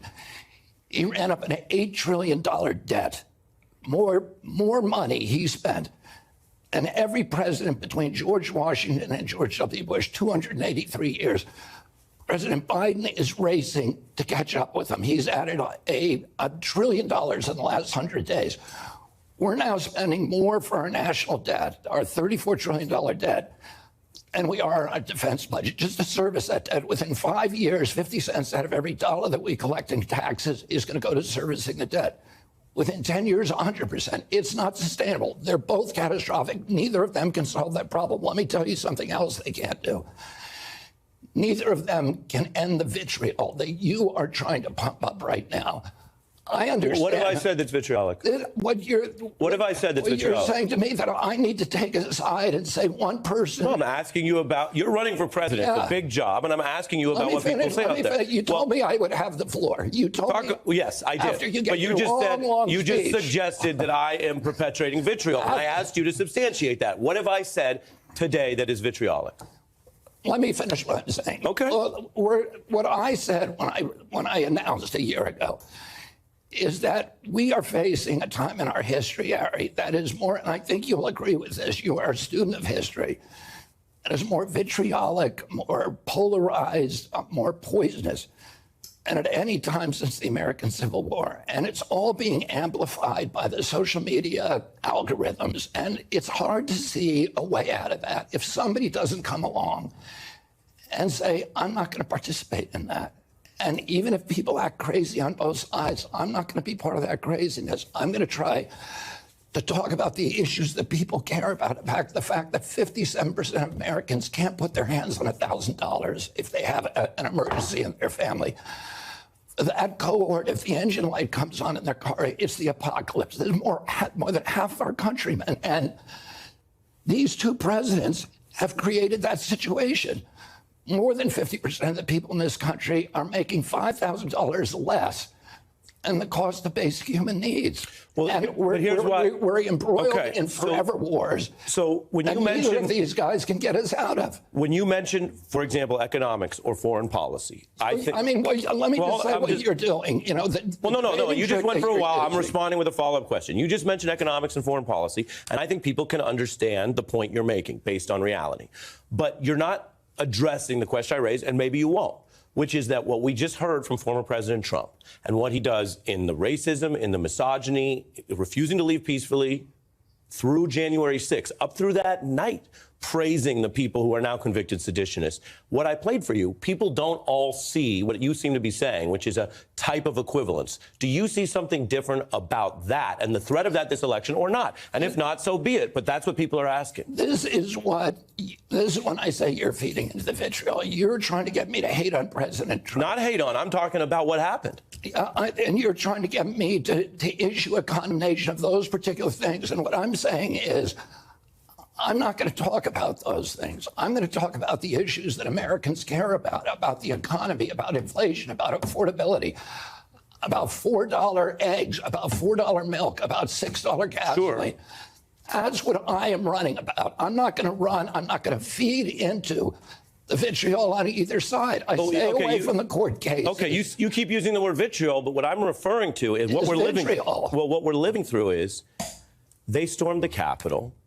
They tried to overthrow the certification and the results of a lawful election. And Donald Trump is out here now saying he has, according to his lawyers, license to kill, license to coup, will pardon all those people.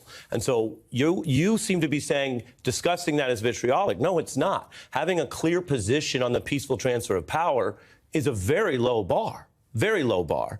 And the reason why people are asking this is not just because they're trying to distract from your issues, although you're getting time to discuss them.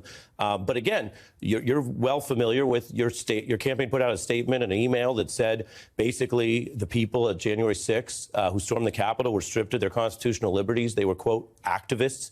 You retracted it, but then you hired a Republican operative who's lied about January 6th, called it democratic misdirection.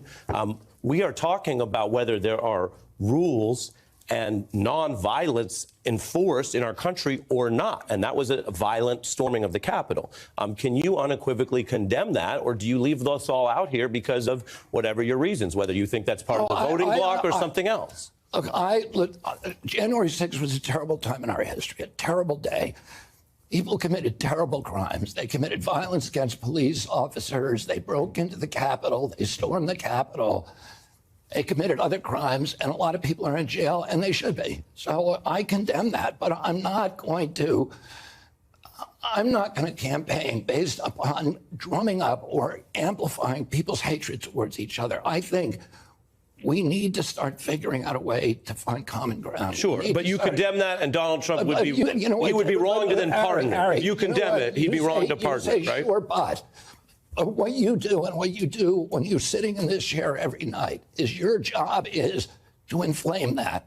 And my job is to de-escalate. I don't feel inflamed at all. You don't feel, I know, but that's what you're doing. No, and I didn't. That's how you keep eyeballs on your site and, by feeding into the vitriol. And Fox does it on their side. You're welcome to your view, and you're welcome to your media criticism, and you're welcome to compare this long-running interview with Fox, but I don't think you're going to find this on Fox. Let me just say this. First of all, this is the first interview that I've done forever with MSNBC, and I'm very grateful to you for giving me the chance to talk. I also welcome these kind of questions, so don't misunderstand me. You're pushing at me, I'm pushing back at you. I don't feel any kind of antagonism from you. I think that you're doing your job. I do think that part of your job is to inflame the public with anger and outrage and indignation toward President Trump. Over at Fox, they think their job is to do the same thing on President Biden. So you have two cohorts of people in this country that are relatively even. And that's what they're hearing every night. You bring that up, and let me just finish. I don't disagree with the things you're saying. I'm just not going to participate in it. That's all. I'm not disagreeing with you. But there is a theme here of what many people see as a false equivalence, and we could go through all that. But I didn't say that there's a moral equivalence. All I said is both of them did things that were wrong for our country. Okay, so to go back to the question, and both of them attacked the Constitution. But to button up the question, because you condemn January 6th, then Donald Trump, who you're running against, you would disagree with his talk of pardoning the convicted seditionists and people who trespassed and stormed the Capitol. Listen, I would, in terms of pardoning people, I'm going to use the pardon power. I don't know who I'm going to use it on. I'm an attorney. I'm going to look at every case that's brought before me and make a decision on it. I'm not going to say... But as a general, I'm not trying you're trying to say in advance who I'm going to pardon, who I'm not going to pardon. I'm not issuing a general pardon to any category of people. So when you look at his talk, which is doing that, he talks about taking the convicts from January 6th... You're trying to get me to condemn him again on these I'm asking you about your views. You're running for president. It's a big job. And I'm asking you, would you be open to those kind of pardons or not? Here's my views. We have the worst inflation in a generation. We're embroiled in a war that we should have never got involved with in Ukraine. Just President Trump said he was going to end that war. Right, but the question is about those pardons. Would you be open to that or not? What do you mean? Listen, I'm an attorney. Yeah. I was a prosecutor. You were, I think, a legal aid attorney. I was a prosecutor. I would never say in advance of running for political office who I'm going to pardon and who but that's what he's doing, and you're running against him. And I'm asking you as a journalist where you stand on their that. Case. I'm not going to do that. So that will sound to people like you're leaving that door open. You don't need to. Do you want to leave that door open? Why, I'm surprised. I'm not going to leave your it answer. open or closed. I'm not answering it until I look at people's cases. A couple other big issues in the country that I do want to get through while I have you here. The Supreme Court, as you know, overturned about 49 years of precedent on Roe. Where do you stand on that? What would you do as president, where you have a lot of women around the country who feel their health care is being limited? In some states, they feel their travel is limited. They're being restricted over whether they can even move to get health care or to terminate a pregnancy if they choose or want to do so. What would your presidential administration do about that? I don't think there's anybody in this country who's fought harder for medical freedom, for bodily autonomy than me. And, you know, that applies across the board. On the issue of abortion, I think every abortion is a tragedy, but I think I don't want government or bureaucrats telling women when to terminate a pregnancy or when not to. I think that has to be left up to the women. My approach to it is to maximize choice, but also maximize life, to minimize the number of abortions that occur, to make sure that no abortion happens in this country, that no woman is forced to terminate a pregnancy because of financial issues, because of financial worries, that a woman should not have to terminate that pregnancy that she wants to bring to term because she believes she can't afford that baby. I think that $61 billion that we just sent to Ukraine, we should bring that home and we should spend it on child care. But you think it should be a woman's individual legal right? Of course, it's a woman's right, and it should always be a right. What would your administration do about gun access and all of the gun violence we have in the country? I'm not going to take anybody's guns away. My father was killed by guns. My uncle was killed by guns. I understand how generationally that gun violence can harm societies or communities. And I also understand there's more in this country and it's intolerable. School shootings are unacceptable. Mass shootings are unacceptable. We're having them every 21 hours, and that is unacceptable. Is it because of the proliferation of guns? The evidence indicates otherwise. And let me explain this. The proportion of guns per home in this country has not increased. I think it's increased by a little less than 1% since 1970. And yet the mass shootings have proliferated beyond, started since then, and now, they're everywhere. There are other countries that have comparable numbers of guns. Switzerland, for example, the last mass shooting in Switzerland was 21 years ago. We're having mass shootings every 21 hours. Why is that? It can't be just because of the guns. It has to be something else. I've made a suggestion that we begin studying the other possible covariables. And this is what NIH should be doing. NIH should be studying, are video games contributing to that? Is social media? Are the isolation, the alienation that people, could it have something to do with the proliferation of psychiatric drugs, particularly SSRIs? But your position is that you have a view of the facts, or you believe empirically that limiting gun access wouldn't solve the problem, and therefore you don't want to limit gun access. I guess even before we go into all the comparative studies, what is the great concern? Is it a legal or constitutional concern? I mean, what is the great harm of trying to limit some of the gun access? Well, right now we're in a part of history, as I said, where we're more polarized than ever. I grew up in Virginia. I spent 2 years living in rural Alabama, another year living in rural South Dakota, and I understand that there are large communities in this country and cultures in this country that feel a cultural attachment to their guns. They see that it's part of the Constitution. So for you, it's partly how people feel about it. Yeah. Okay. Right. I should mention many countries that have tighter gun access have far lower fatalities, have almost no mass shootings. And the United States has 4 times Switzerland per capita. Okay, we have more guns, is what I'm saying. Yeah, but listen, Harry. If we talk sort of non-politically here, something happened that around the time of Columbine, where these mass shootings started happening. There's never been a time when I was a kid, we had gun clubs in our schools. People brought their guns. Kids brought 22 rifles to school. They weren't walking into classrooms and shooting people. Something changed. There has never been a time in human history where people walked into crowds of strangers and started killing them. Oh, you can't blame it completely on guns because the gun, at the time the mass shootings increased, there was no increase, there was no coterminous increase in gun ownership. It has to be something else beside that. Clearly, the enormous number of guns we have in this country contributes to gun violence. But if we cut the guns, would it end the gun violence?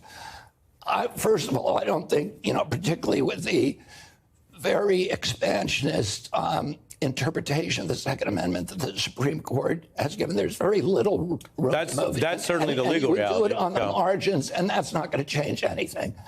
But what it will do is it will increase the insecurity, the anger, the distrust, the suspicion of those people who feel very strongly about that issue. Yeah. And so for me, it does not seem like I've made the commitment. I'm not going to take people's guns. Trump defense lawyer Joe Tacopina. Thank you for being here and taking the questions. Thanks, Harry. Let's start looking at this case. You have these payments. You don't deny that Trump made this payment. No, payments were made, obviously. Right. Is Stormy Daniels... I call them extortionate payments, of course. We'll get into it, right? Yeah. So the payments are made. Is Stormy Daniels a lawyer? Is Stormy Daniels a lawyer? Yeah. A lawyer? Yeah, is Stormy Daniels a lawyer? I thought you were asking, is she a liar? Is she a lawyer? I don't think she's a lawyer. I don't think her lawyer was a lawyer either, but Stormy Daniels is not a lawyer. So she's not a lawyer. And these payments were made. And they were, according to federal filings, classified on the Trump side as legal services. That was false, wasn't it? The payments were made to a lawyer, not to Stormy Daniels. The payments were made to Donald Trump's lawyer, which would be considered legal fees. Michael Cohen, regardless of what we all know about him now, and hindsight is 2020, is a fraud, is a liar, a convicted perjurer, in the Trump world and outside the Trump world with the medallions and all that stuff, was his lawyer at the time and advised him that this was the proper way to do this to protect himself and his family from embarrassment. It's as simple as that. And that money, though, just to be clear on this point, did go to Stormy Daniels, so it wasn't legal fees, it was a payment. No, it went to Stormy Daniels first from Cohen. This was how Michael Cohen structured this, by the way, okay? It went to Stormy Daniels from Michael Cohen. He decided he was going to do it this way and asked for the reimbursement of what he billed as legal fees. That is not a crime. It's not a crime, and more importantly... Well, hold on, because we're doing this with piece-by-piece evidence. I didn't say or ask if it was a crime. I'm just trying to get the pieces in place. You seem to be putting forward a defense that's the kind we've heard from Trump before, that, well, other people are just doing these things, so he's not in on it. It's not other people. It's his lawyer who was advising him how his to lawyer do at the time. and how to structure a settlement. How to structure, yeah.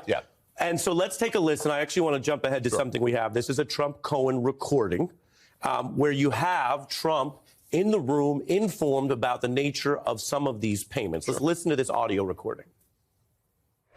I need to open up a company for the transfer of all of that info regarding our friend David. I spoke to Alan about it when it comes time for the financing, which will be... Listen, what financing? We'll have to pay you. So, I'll pay with cash. No.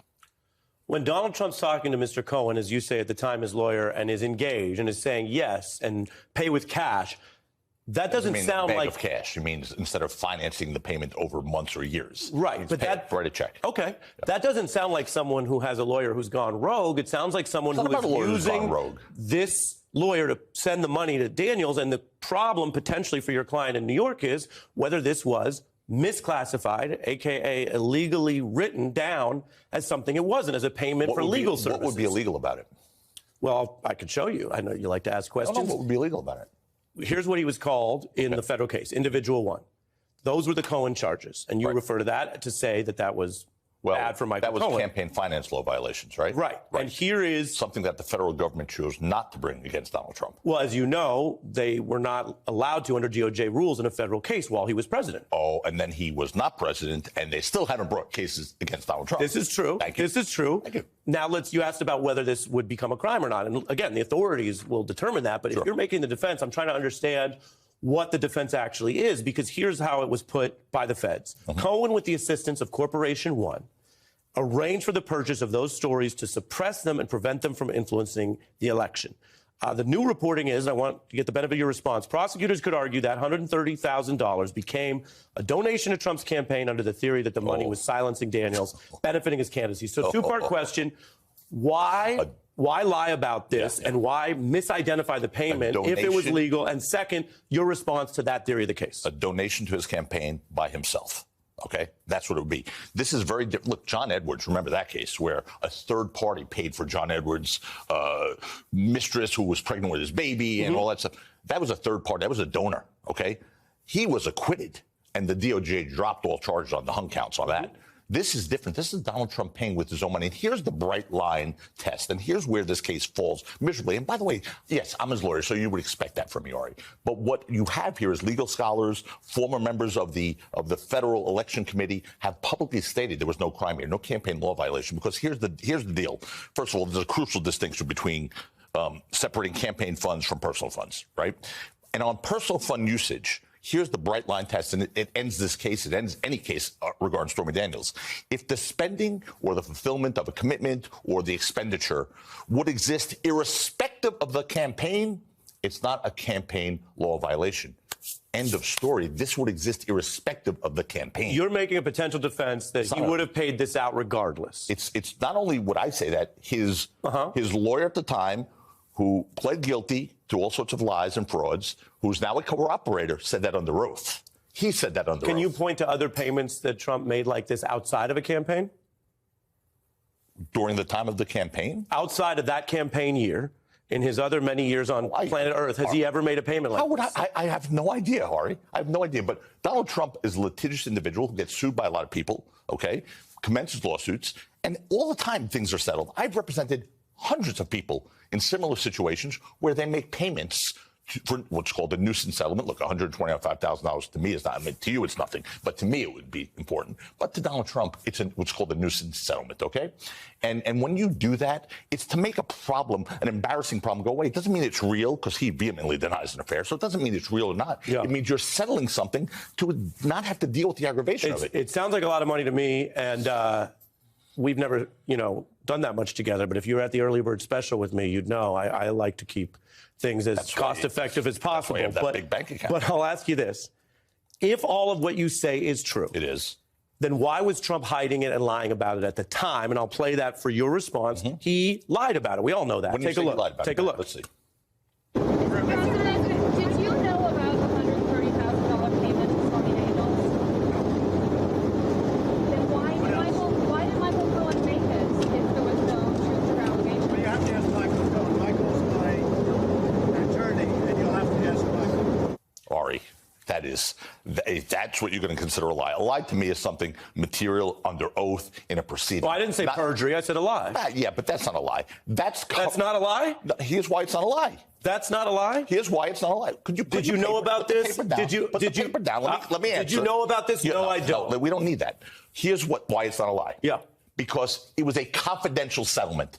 So if he acknowledged that, he would be violating the confidential settlement. So is it the truth? Of course it's not the truth. Was he supposed to tell the truth? He would be in violation of the agreement if he told the truth. So by him doing that, he was abiding by not only his rights, but Stormy Daniels' rights. It seems like we're drawing some blood here because you're having a strong reaction. He did lie about it, and in a confidential settlement, you can easily say, no comment, or I'm not getting into it. He says, and the reason why I look at this, he says, no, I didn't know about it. But he did know about it, didn't he?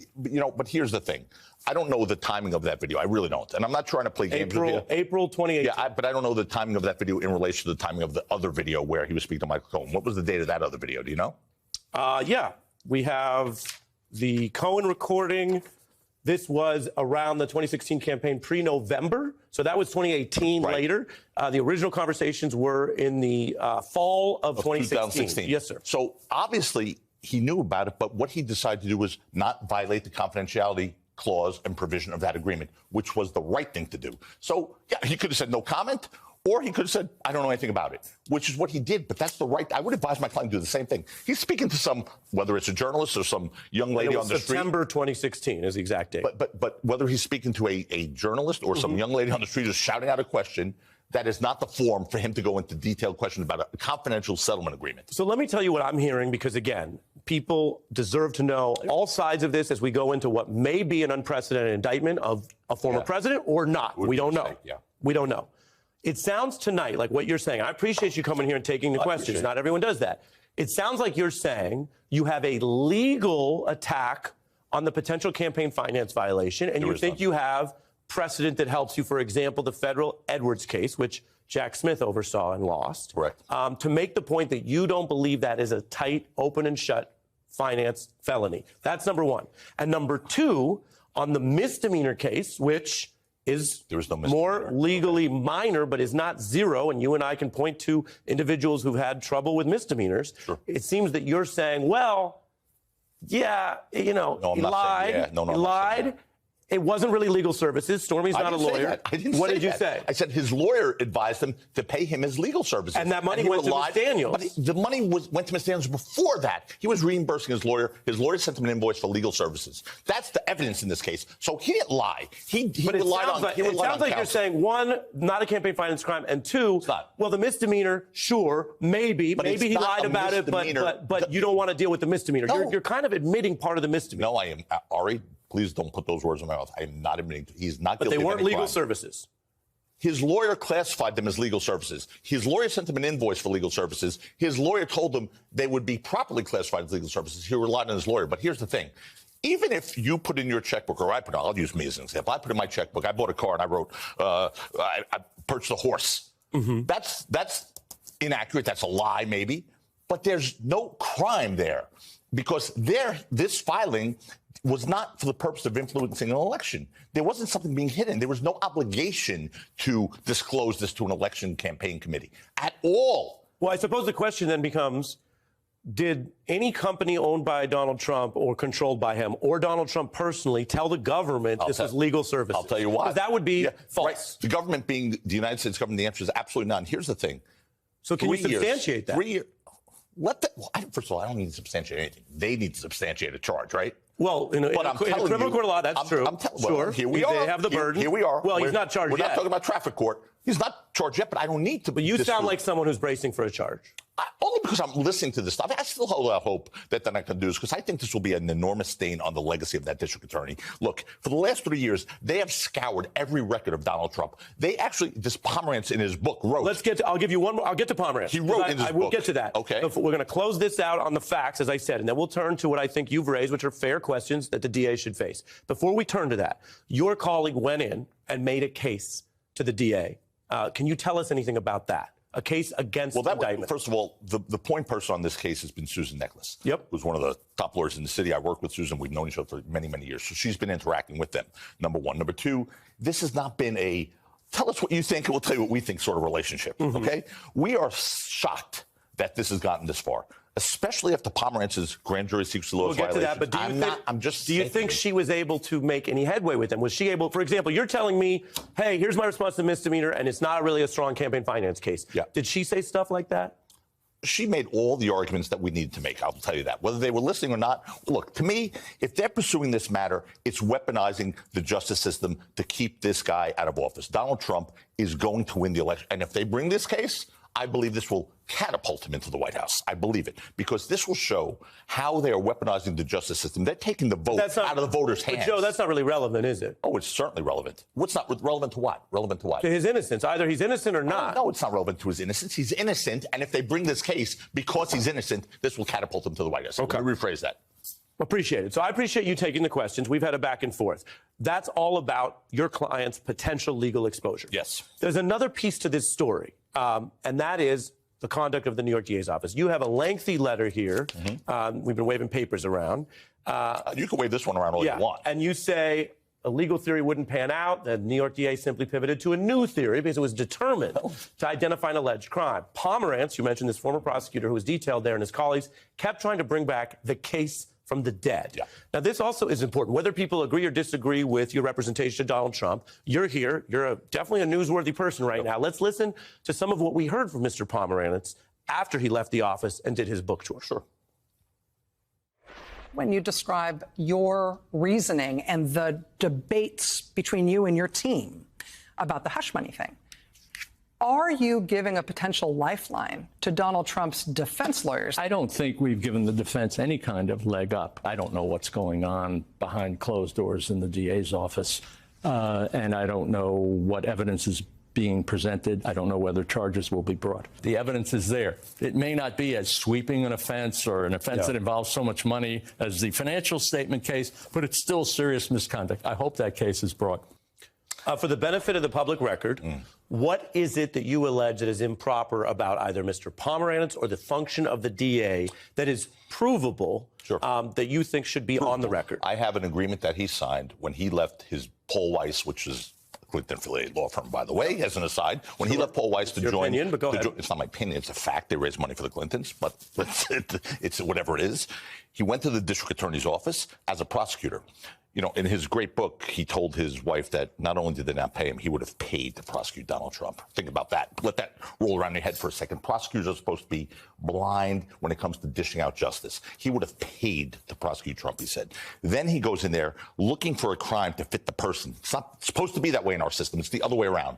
Then he he signs a document, and in that document it says, if you reveal grand jury information, which is any information, according to this document, that you get during this investigation. He wasn't there as a pedestrian. He was there as a prosecutor assigned with fiduciary obligations and confidentiality agreements. And if you reveal this to a third party, it's a felony under New York state law. Well, be damned. He just decided he was going to write a book. I believe his license will be taken from him. And I believe Alan Bragg is going to look for criminal charges. That's what I believe. That's what I've heard, but we'll see what happens there. But here's what he said. From who? District Attorney's Office. From someone currently working in the office? Correct. Said Correct. What? That they're looking at the conduct of Pomerantz in violation of the grand jury secrecy laws. It's black and white. It's in his agreement that he signed. Why would they tell you that right now? Because I've been interacting with them on that topic. Would you say that in a sworn affidavit? Sure. You have a sworn affidavit you want me to sign? Well, I mean, I don't Would I say that? I wouldn't say it on. I wouldn't say it on television if I wouldn't say it in a sworn affidavit. Okay. Well, it's a heady allegation you're making, and you're citing the current DA's office. And it's a factual allegation. He signed a document. So here's the question. Don't forget, Alan Bragg went on television to say what he's done is in violation of grand jury secrecy laws. And we reported that. That's not a shock here. I'm giving you time on this. Tie up, though, the Pomerantz Go ahead. thing. Okay. Here's what he said in his book, which was clearly one of the most biased things I've ever read, because he said he wanted to get Trump. He wanted to find a crime to fit Trump. What he said was that this case, the Stormy Daniels hush money case, was the zombie case. It's the one that no prosecutor would touch in a million years.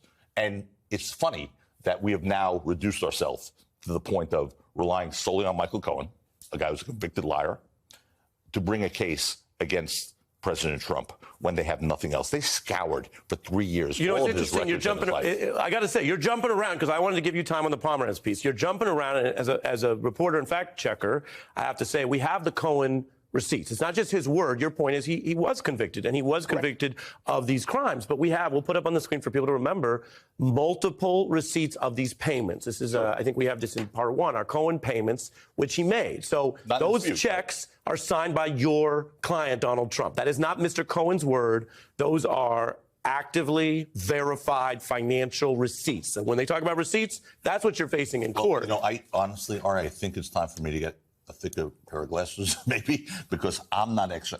That says Donald Trump on it, right? That's and it's from the actual banks, and it's the actual receipts. Yeah. Made out to who? Will this work in New York court? Will you tell the judge you need glasses?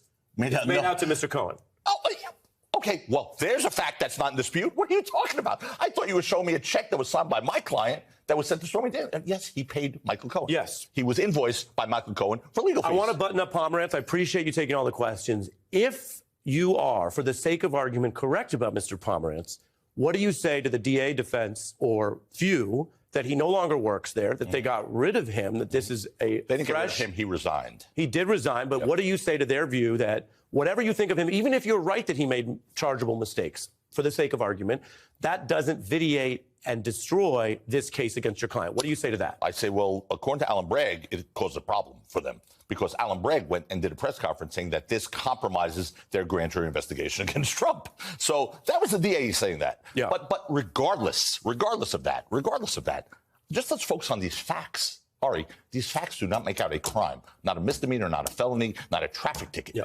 They don't. They just don't. There is nothing criminal about what happened in the Stormy Daniels payments. You make your point there. I'm not going to ask you to answer for everything Donald Trump has ever said, but you are his lawyer. Here is what he's saying on the legal front. This is new from his most recent speech at CPAC. Take a look. If you put me back in the White House, their reign is over. I am your warrior. I am your justice. And for those who have been wronged and betrayed, I am your retribution. I am your retribution. Serious question. You know what's going on in the country. You're a lawyer. You've done a lot of cases in New York. That's how we know you. Do you have a client who is actively threatening that if he takes control of the government or the Justice Department, he will misuse it against his critics, that he will try to jail people from the DA's office? I can see how. What is your response to that? I can see how detractors would say that. You know, he's a fiery speaker. But what I see from that is reducing the weaponization of the Justice Department. There's a committee now headed by James Jordan, right, that has now been formed for the first time in the history of this country to oversee the weaponization of the Department of Justice against individuals. He's vowing, and he's not the president. He's vowing, he's not the president. Sir, he's vowing, quote, retribution. Retribution means getting rid of all the bad apples, all the bad actors who have violated the oath of the Department of Justice. There's a committee. It's President Biden's reign right now, and they formed a committee under President Biden for the DOJ to be overseen because of the weaponization of the Justice Department, and it makes me ill, honestly. You're handling this New York case. Would you defend him on January 6th? Listen, what I'm not going to do is go into, I don't know about all these other cases. Would you take the January 6th case? If I believe in the case, I would certainly take. That's why I'm involved in this case. Do you believe in the case? I don't know enough about it. I believe in him. I will tell you that. I believe. Joe, I'm giving you time. Joe, you know what happened on January 6th. What's not going to happen is I'm not going to go into hypotheticals. I'm just not going to do it. I know what happened on January 6th. So I represented Kimberly Guilfoyle in that congressional committee. Would you take committee. Donald Trump's January 6th defense? Donald Trump? Yeah. What did he do wrong? I'm asking if you take the case. I'm not doing an interview with you. I'm interviewing you. Would you take the case? Let's switch seats then for a minute. Someday we will. Would you take that case? If they asked me to take it and there were a case, depending on what the allegations were, of course. It's also a matter of... Depending. All right. Yeah, depending. I can't just say I'll take any case. I don't do that as a lawyer. Joe, okay? I believe in this man. I believe in Donald Trump. And I feel he's being victimized by a system, and it makes me sick to my stomach. And you got time. I appreciate you being here. You're welcome to come back. Your client is welcome to come on and take the questions. Thank you for saying I was fair. We think this is important, and we discussed multiple aspects, including what you say is wrong with the DA's road to here. I appreciate you coming on the beat. I'm giving you the time. If you can't do it tonight, if you can't give us any arguments, then we will note that. But let me put up on the screen again for your rebuttal, if you want to take this time, election fraud in Georgia. If you request or attempt to cause another person to engage in voter fraud, that's criminal solicitation. If you conspire or agree with another to commit a violation, that is another Georgia statute. Those are both felonies. Those are just two, and there are, as you know, others. Donald Trump, post-December 14th, I'll give you the widest possible berth that before it's certified, there are arguments that could be theoretically made about alternate electors. But post-December 14th, he's on tape doing it. We have a new call we learned about in the last week demanding it. How is that not soliciting or conspiring fraud? Yeah, so Ari, I'm familiar, my team is familiar with all those statutes.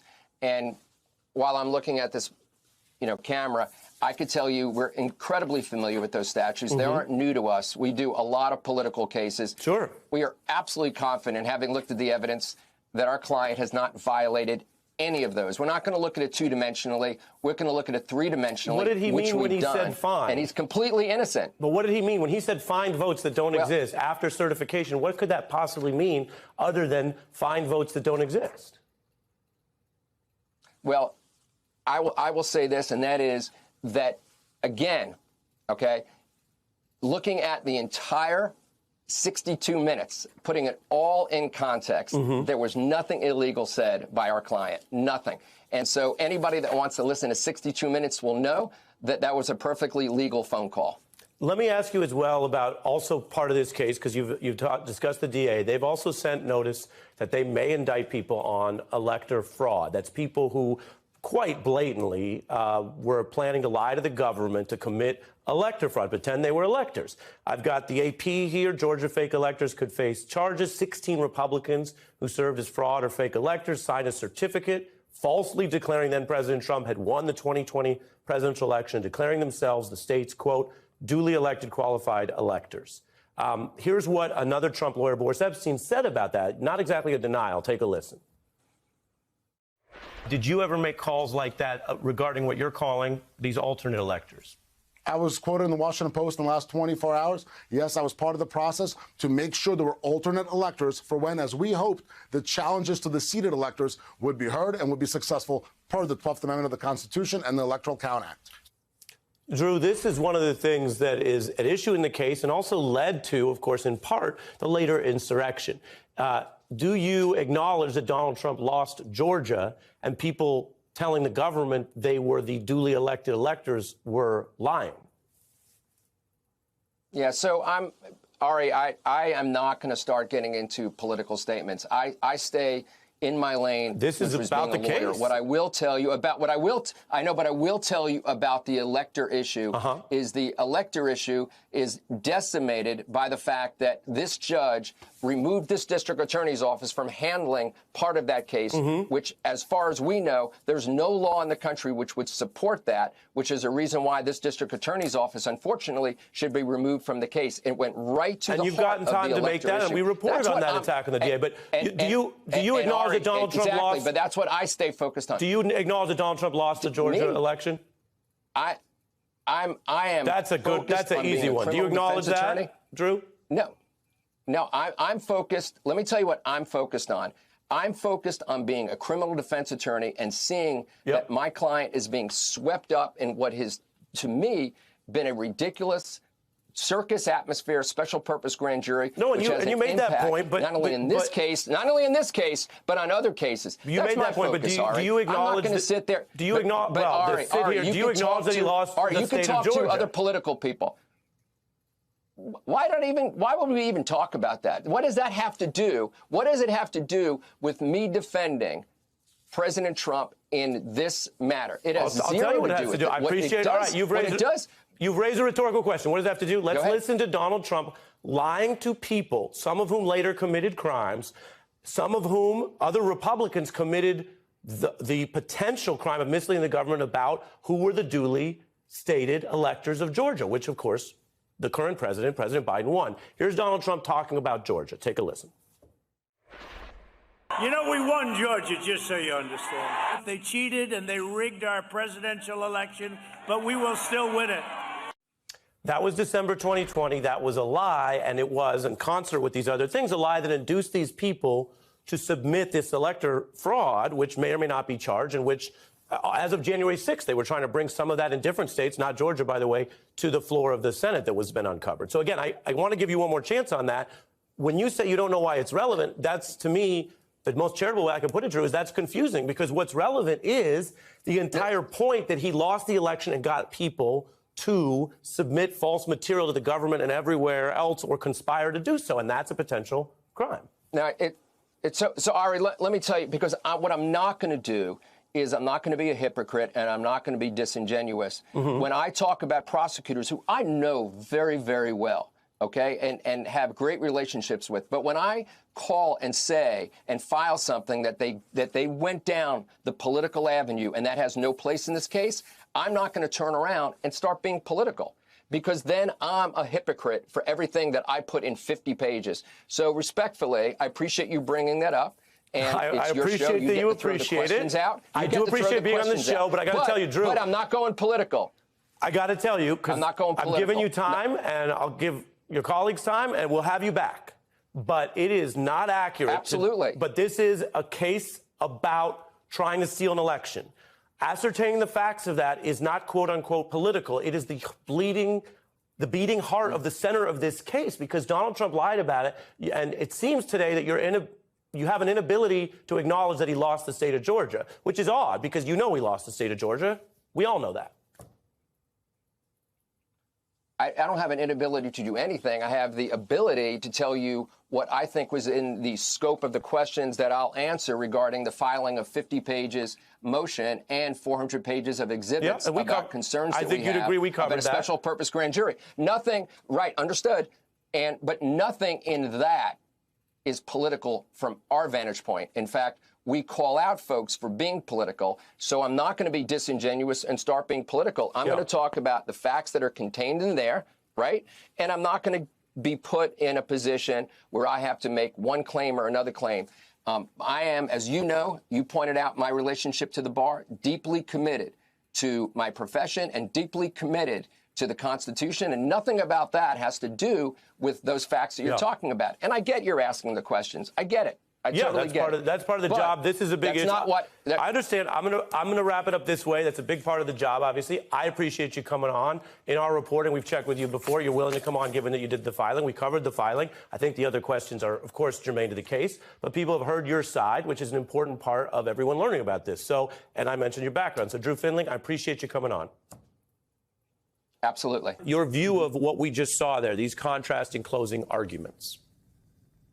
Yeah, I mean, as you said, the contrast couldn't be clearer. You know, Bill Clinton famously said that campaigns are about the future, not about the past. Donald Trump is very much about the past, his own past grievances, his own past prejudices, I would say. And Harris is really about the future, about creating a better future where we're all unified, bringing people together, and having a positive, uplifting message. Ambassador? Wow, that was a pretty melodramatic opening, Ari. I don't agree with anything I heard in the last 3 minutes. Donald Trump, yes, has his grievance sort of loop that he goes through. That's part of who he is. I'm not going to defend it, excuse it. It's just how he speaks. But, you know, I look back to 4 fairly sanguine years before COVID, and I look at things like the Space Force, which were developed, new vaccines which were developed. There was all kinds of forward motion going on between 2000 and, when he was elected and when he left office. So I don't share that view. You juxtaposed a piece from the Madison Square Garden rally with a more soaring speech from Kamala Harris. And of course it looks terrible. You think it looks terrible? I do. Why? Because I don't think that is really his closing argument. That was a rally. That was, getting the gang together. I'll let you finish, but just so viewers understand, the campaign literally billed that in advance on the record as his, quote, closing argument. The campaign also had. Gordon, I'm going to finish. Gordon, unfortunate. I'm going to enforce rules of the road this whole time. You've been on the program before. I'm going to finish, and then you'll get a chance to respond. So I just want the audience and the citizens to understand the campaign literally billed it as a closing argument. Then we saw what happened, both from the guest speakers. We quoted tonight the former president, Donald Trump.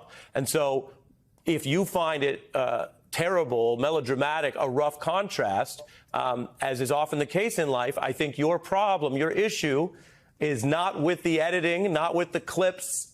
It is with the facts of what Donald Trump said there, and you're supporting him now. So go ahead.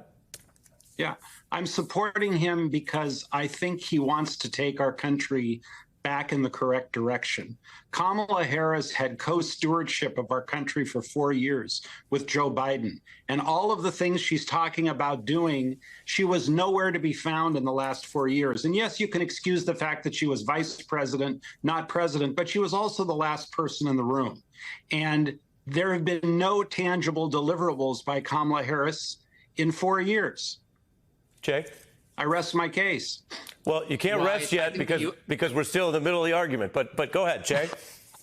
Yeah, first of all, I think the U.S. economy, which had great numbers today, stands as something that has been very much achieved by Kamala Harris as vice president and by Joe Biden as president. Also, Ambassador Sondland's talked about this idea that we had new vaccines under Trump. Well, he just said RFK Jr. is going to be in charge of public health. So that's going to be the last we're going to see of any new vaccines for quite a while if he were to be elected. In addition, Ambassador Sondland keeps discounting Donald Trump's rhetoric. I mean, all the presidency is the bully pulpit. It is the ability to use words and rhetoric to move people and to change and form events to the benefit of the nation and its citizens. Donald Trump uses that ability constantly to demean other Americans, to attack other Americans, to create division and stoke hatred to other Americans. We saw that in Madison Square Garden. Let me go to Donald Trump. Let me go to both points. I'm going to go first to economy to you, Che, and then back on RFK to you, Ambassador.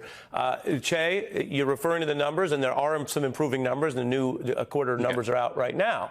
On the other hand, you guys, the Democrats, are trying to run a campaign on an economy that a lot of people don't think is working for them. So let me get your follow-up on that. Gallup, which is pretty fair, general snapshot, has a majority. 52% of people say they feel worse off than 4 years ago. 8% more say the same. Is that at some level, Che, a problem or failure for the Biden-Harris economy? I think that's been a problem in terms of communications, in terms of how we've talked about the economy and about the information that Americans are receiving about the economy. But Harris has improved her economic numbers by a huge amount. She's improved her economic approval and her approval in terms of handling inflation as well. Those numbers are not set in concrete. And once you just get past that poll number, everything else is moving in a great direction. You know, inflation's at 2%. Gasoline is under $3. You know, unemployment is 4%. The stock market is high. You know, the economic fortunes and forecast for Americans, for common Americans, is very good. Wages are up. Take-home income is up. All of those things are very good. Ambassador, on RFK, I'll put the headline up, and he said this on Fox and elsewhere. Trump has, quote, promised him control of multiple health agencies. And Donald Trump has been invoking RFK, again, at the closing argument speech. He brought up RFK himself, and he's been speaking and appearing together. And so a question for you, as someone who knows how government works, who's been inside it, do you think it's a good idea to have a conspiracy theorist, a proven liar like RFK, control multiple health agencies? I don't believe that RFK is going to control multiple health agencies. I think this is campaign hyperbole. And I think there are a lot of people, in addition to RFK, running around talking about their next cabinet position. And I don't think President Trump has made up his mind yet on who's doing what. Che, and that's okay, go ahead. Well, I wanted to respond to Che on the economy. Yes, it's true. The economic numbers are slowly beginning to improve. But what I worry about is another 4 years under what is essentially a socialist construct, where our entire country is going to become a cohort of people who get handouts. Meritocracy goes away, hard work goes away, the family goes away. And we're all going to become lemmings of the U.S. government. And that really, really concerns me. Che? Well, I mean, if you want to talk about about Harris's economic plans, her economic plan has been endorsed by 23 Nobel Prize-winning economists who have said her plan is better than Donald Trump's plan. The economists have said our economy is the envy of the world. And Donald Trump's plan is what? A massive, huge tariff, which will increase inflation, that even Elon Musk says will probably bring about an economic crash. I mean, that is what he has actually proposed. That is something that he very much wants to do. Even the Wall Street Journal, which is very favorable to Donald Trump, hates those tariffs. Donald Trump, when he was on Bloomberg, could not defend those tariffs. I want to move us, and I appreciate. Well, I'm going to keep us moving. I appreciate the back and forth on that because I think people can hear that, and the economy is a big issue. I did want to play something, Che, that a lot of folks have been using to go after Kamala Harris, and it's as much about messaging as it is about the record. But with both of you here talking together, which we appreciate, we don't always get that. I want to play this. This is where Sunny Hostin asked a straightforward question, and a lot of people said, "Is that the best answer Harris has?" And she's been building on it since then. Let's take a look. Would you have done something differently than President Biden during the past 4 years? There is not a thing that comes to mind. Is there a policy that stands out to you in particular, either? Sure. I mean, my approach to what we need to do around Medicare covering home health care. Let me be very clear. My presidency will not be a continuation of Joe Biden's presidency. I will bring my own experiences and ideas to the Oval Office. Che, has she refined the answer, and is that the right place to close on? Yeah, I mean, you know, Vice President Harris knows this. When you run for president, you have to be your own person. And people do want a change. They want something different, and she is very much offering that. She's going to take the best parts of the Biden presidency and strengthen it, and she's going to also maybe shore up things that she thinks or perhaps a weakness. I think that's fully consistent with everything else. It is certainly better than the direction that Donald Trump wants to take us in, which is constant passive grievances. And Ambassador, Ambassador, I'll let you respond. But my question for you, I asked Che about that and whether that's good enough. My question for you is, what do you say to voters who look at Donald Trump and they see no growth, no reflection, no improvement upon any of the many issues we've just shown and have shown on other nights, and instead hear him saying everyone else is wrong, everything is weaponization. He hasn't learned from the impeachment where you were a star witness, or the second impeachment, or the January 6th insurrection, where, as you know, many people were hurt and many people are in prison right now. And instead of saying, hey, I'm learning, I'll fix things in that direction, he's doubling down. What's your response to that concern, which I think some voters have? He first of all, he should double down. Kamala Harris is not her own person. Kamala Harris is an amalgamation of all factions of the Democrat Party who are using her as a vessel. This is why she won't go on shows like Joe Rogan for 3 hours unscripted. Again, I'll let you finish. But, Ambassador, as you know from being here, when you say things that are untrue or misleading, I have to jump in. Just if you stop doing that, I'll jump in less. But she actually publicly agreed to a Joe Rogan interview. He interviewed Donald Trump in Austin, but refused to travel to Washington, D.C. to do her interview. And I can just tell you from being involved in interviews, it is standard to be willing to travel. It's standard to be willing to travel to interview a nominee. I would do it for nominees of either party. And you know from being on this show, we've done that. So because that was misleading, I want to correct that. You can go ahead. No, it is not. No, it is absolutely not misleading. And I want to push back very hard on you. Joe Rogan I'm not in the business, by the way, of defending Joe Rogan. I have no dog in the fight with Joe Rogan. But Joe Rogan's entire brand is the 3 hours in his studio, which is why a major candidate for president. Not everyone has 3 hours, but the interview was offered, and you suggested it wasn't. And we could spend more time on that or not. I think people have heard it. Okay. Go ahead. I'm not sure where that leaves us. The point is, she is very, very, she is not confident in her own ability to express her own ideas for fear of literally stepping on her own toes and saying something that goes against the dogma of the campaign. And she is completely tethered to a script and a teleprompter, and that will not serve her well, particularly in foreign affairs, where she has to be able to think on the fly. She has to be able to handle tough men and women around the world. And I just don't think she has it in her. I know it can be loud in there. If you need me to repeat anything, you let me know. First of all, we've spoken before, but not since Saturday. Where were you? How did you follow the information? How did you feel? As mentioned, you worked, of course, for President Trump. You served in his White House. It's been a difficult time. So your thoughts on all of that? Yeah, I was actually at a birthday celebration for the city of Alexandria, Virginia, turning 275 on Saturday. Former Congressman Jack Kingston was having a little party there. And when the news started coming out, and it was obviously everybody just stopped what they were doing, immediately went to their phones, started following social media. Obviously, I moved and left the party and headed back to my house so I could follow the news and see what was going on. And of course, everyone, I think across America and across the world, we're very grateful for the work of the Secret Service to protect the former president, and obviously that he was largely uninjured. How has it affected the convention thus far?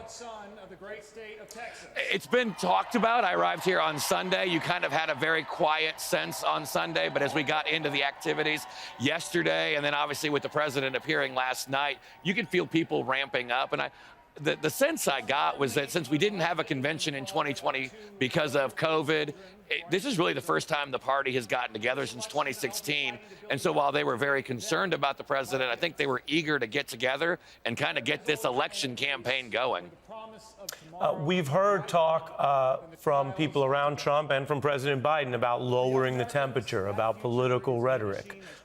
Is that something that we're going to continue to hear from Donald Trump in the campaign? And what do you say to people who are balancing this? Because on the one hand, this was a horrific attack and there's no place for political violence in our country. But on the other hand, Donald Trump and people around him have a known history of also very heated rhetoric. Yeah, I think both sides need to kind of take this as a moment and realize that it's time for us to step back. We can have our policy disagreements. That's what this process is built around. But we should, at the end of the day, remember that we're neighbors and that we're Americans. And just because we may disagree politically doesn't mean the other side is evil. It doesn't mean the other side is full of hatred. It just means we have differing views for what we should be doing in our country. And let's try to keep it focused on the policy and not necessarily on the people themselves. Understood, and wanted to get your thoughts on that. There has been a lot of talk, as I'm sure you know, about the so-called Project 2025. This is a convention where we're hearing speeches and laying out a lot of ideas. Some of what's actually in 2025 from Heritage, which is, as you know, a conservative-aligned group, not necessarily the same as the campaign, but a group that Trump has said would be working on plans, and I want to put this up because we are talking about, what would happen with another Trump term. Really overhaul the entire DOJ, try to expand the power of the president, and that goes even beyond what we've seen in recent Supreme Court decisions. Many people view the federal service reforms as something that would replace the kind of nonpartisan or objective individuals who serve both administrations, regardless of party, with loyalists. Also, proposals to basically take apart the Federal Department of Education, use the FDA to limit access to abortion medication, and basically do away with efforts to deal with climate change. How should we interpret the fact that Donald Trump once said Heritage is writing these plans and they're in alliance, to now saying maybe he's not for Project 2025? What is, and you're very close to these folks, what is the actual stated argument to the American public about that project and whether it represents a second term? Well, as you may know, Ari, I actually work for another think tank during my day job, not affiliated with Project 2025. But think tanks think, and they write words on paper, and they hope one day that a president or a governor or a senator or a congressman will take bits and pieces of their work and put it together with someone else's work and come up with an actual policy. I mean, I think many think tanks get paid by the word. So I'm not surprised that you have efforts like Project 2025 and others, because you have conservatives and you have folks on the left as well who are experts in their field, who may have worked in previous administrations, wanting to put their policy on paper, get it in front of elected officials. But I think, the president, his campaign have made it very clear that no one speaks for their policies except for him or their campaign. And I would say that probably the same thing would be true if Cato or Brookings came out with policies. The White House would probably be like some of them, probably not like others, even if former officials from a previous administration wrote them for them. That's kind of what think tanks do in D.C. So you put it that way, almost like, hey, nothing to see here. Think tank's gonna think. But when we hear Donald Trump say, that's not me, do you think that's a reflection of his awareness that Project 2025, as stated, is too extreme for this general election electorate? I would think that anything that comes from any group that's not their official campaign or the president, and I would say that's true of either party, is probably more specific than they might like, would be in areas that they're not prepared to go in. And so they'll look at all of this information. Everyone is always giving policy advice, whether they're actual lawmakers or think tanks, regardless of party. You pick and choose what you like. You take little bits and pieces here and there, reject what you're not for. And so that's what I take this entire issue as. And so I'm sure if he is elected and returned to the White House, he'll take parts of many different people's thoughts, many lawmakers' thoughts in various areas, and piece them together into the actual policy. At the RNC, we're also seeing some speeches and some nights devoted to the economy. You've been a Trump guy, so I have good news and bad news for you. The good news is there's polling showing that a lot of Americans, not just hardcore Republicans, think that Trump might be able to help with the cost of living, with inflation, with prices. That's the good news. The bad news, I guess, for your side would be that the actual policies Trump is currently running on, including this massive tariffs reform, would, and I'll put this up on the screen, according to independent economists, actually make prices and inflation and cost of living worse. Majority of economists saying the rates would be up. They'd be worse than Biden. What do you say to that? Well, I remember many of those same economists probably said the same thing when Trump imposed the tariffs on China when he was in the White House, and we didn't see prices go up. We saw China basically take the hit. In some cases, retailers and others took the hit as well because they weren't going to pass along those tariffs along to consumers. So what we've got to do is get tough with China, and we've got to deal with countries who are not treating us fairly in terms of trade. The president believes in free trade, but it's got to be reciprocal, and he's been very clear on that even from his time in the White House. So as opposed to the predictions of these economists, they got it wrong in 2017, 2018, and we'll see how it plays out in the future. All right. Wanted to get you on that final question. A lot of reporting that Donald Trump has changed up the speech he planned, that he wants to talk about unity. We don't do a lot of this body language interpretation that people do, but there were those who said he even looked somehow different or quote unquote softer last night. Anything you could tell us about the speech that we are going to hear from him at this big RNC gathering? Well, I have not seen the speech, but I can obviously tell you he's going to focus on the policies that we're talking about last night, tonight, and tomorrow. And from the reporting that I have seen, you know, you've got a president who says either by luck or an act of God and a mere inch, he's alive, or this convention, this election, this country, and I'd say this world would be in a much different place had that been an inch different. And so I think that's going to shake any man. It's going to change probably any man to survive that. And I have a feeling it's going to be reflected on Thursday night. President Donald Trump's personal attorney, Jay Sekulow, who joins me on a newsworthy night on the beat. Good evening. Thanks for coming on the show. Thanks for having me, Ari. I appreciate it. Your view of what Bob Mueller found regarding no chargeable collusion? Well, I'm going to say, before we get to the no chargeable collusion, I watched former Attorney General Holder and Mr. Rossi, your last guest, and you've conflated the independent counsel statute, which is what Leon Jaworski and Ken Starr were operating under. And here's what I'm going to do. I'm going to let us get into obstruction. I wanted to begin with something that I thought you'd be very interested in, which is I want to make sure I want to set the record straight. Because let me promise you this. I will reserve time for you to address anything you want to say about that. Great. But as the moderator, I'm going to begin with something I thought you might want to even talk about, but that I've posed as the first question, and I will save time for that rebuttal to Mr. Holder. I promise you. Now, thank you. Walk us through your view of no chargeable collusion, sir. Well, I mean, it's very clear. The position that we've advocated since the beginning, and that's clear in what has been released, is that there was no collusion. There was no evidence of collusion, and there was no evidence of anybody associated with the Trump campaign engaged in collusion with the Russian government or people affiliated with the Russians. That was crystal clear. So that was the basis, by the way, Ari, you know this, that was the basis upon which this investigation started, was this whole collusion issue. What was the Russian engagement or lack of engagement during this campaign cycle, and specifically as it related to the president and the president's campaign, and the special counsel said there was none.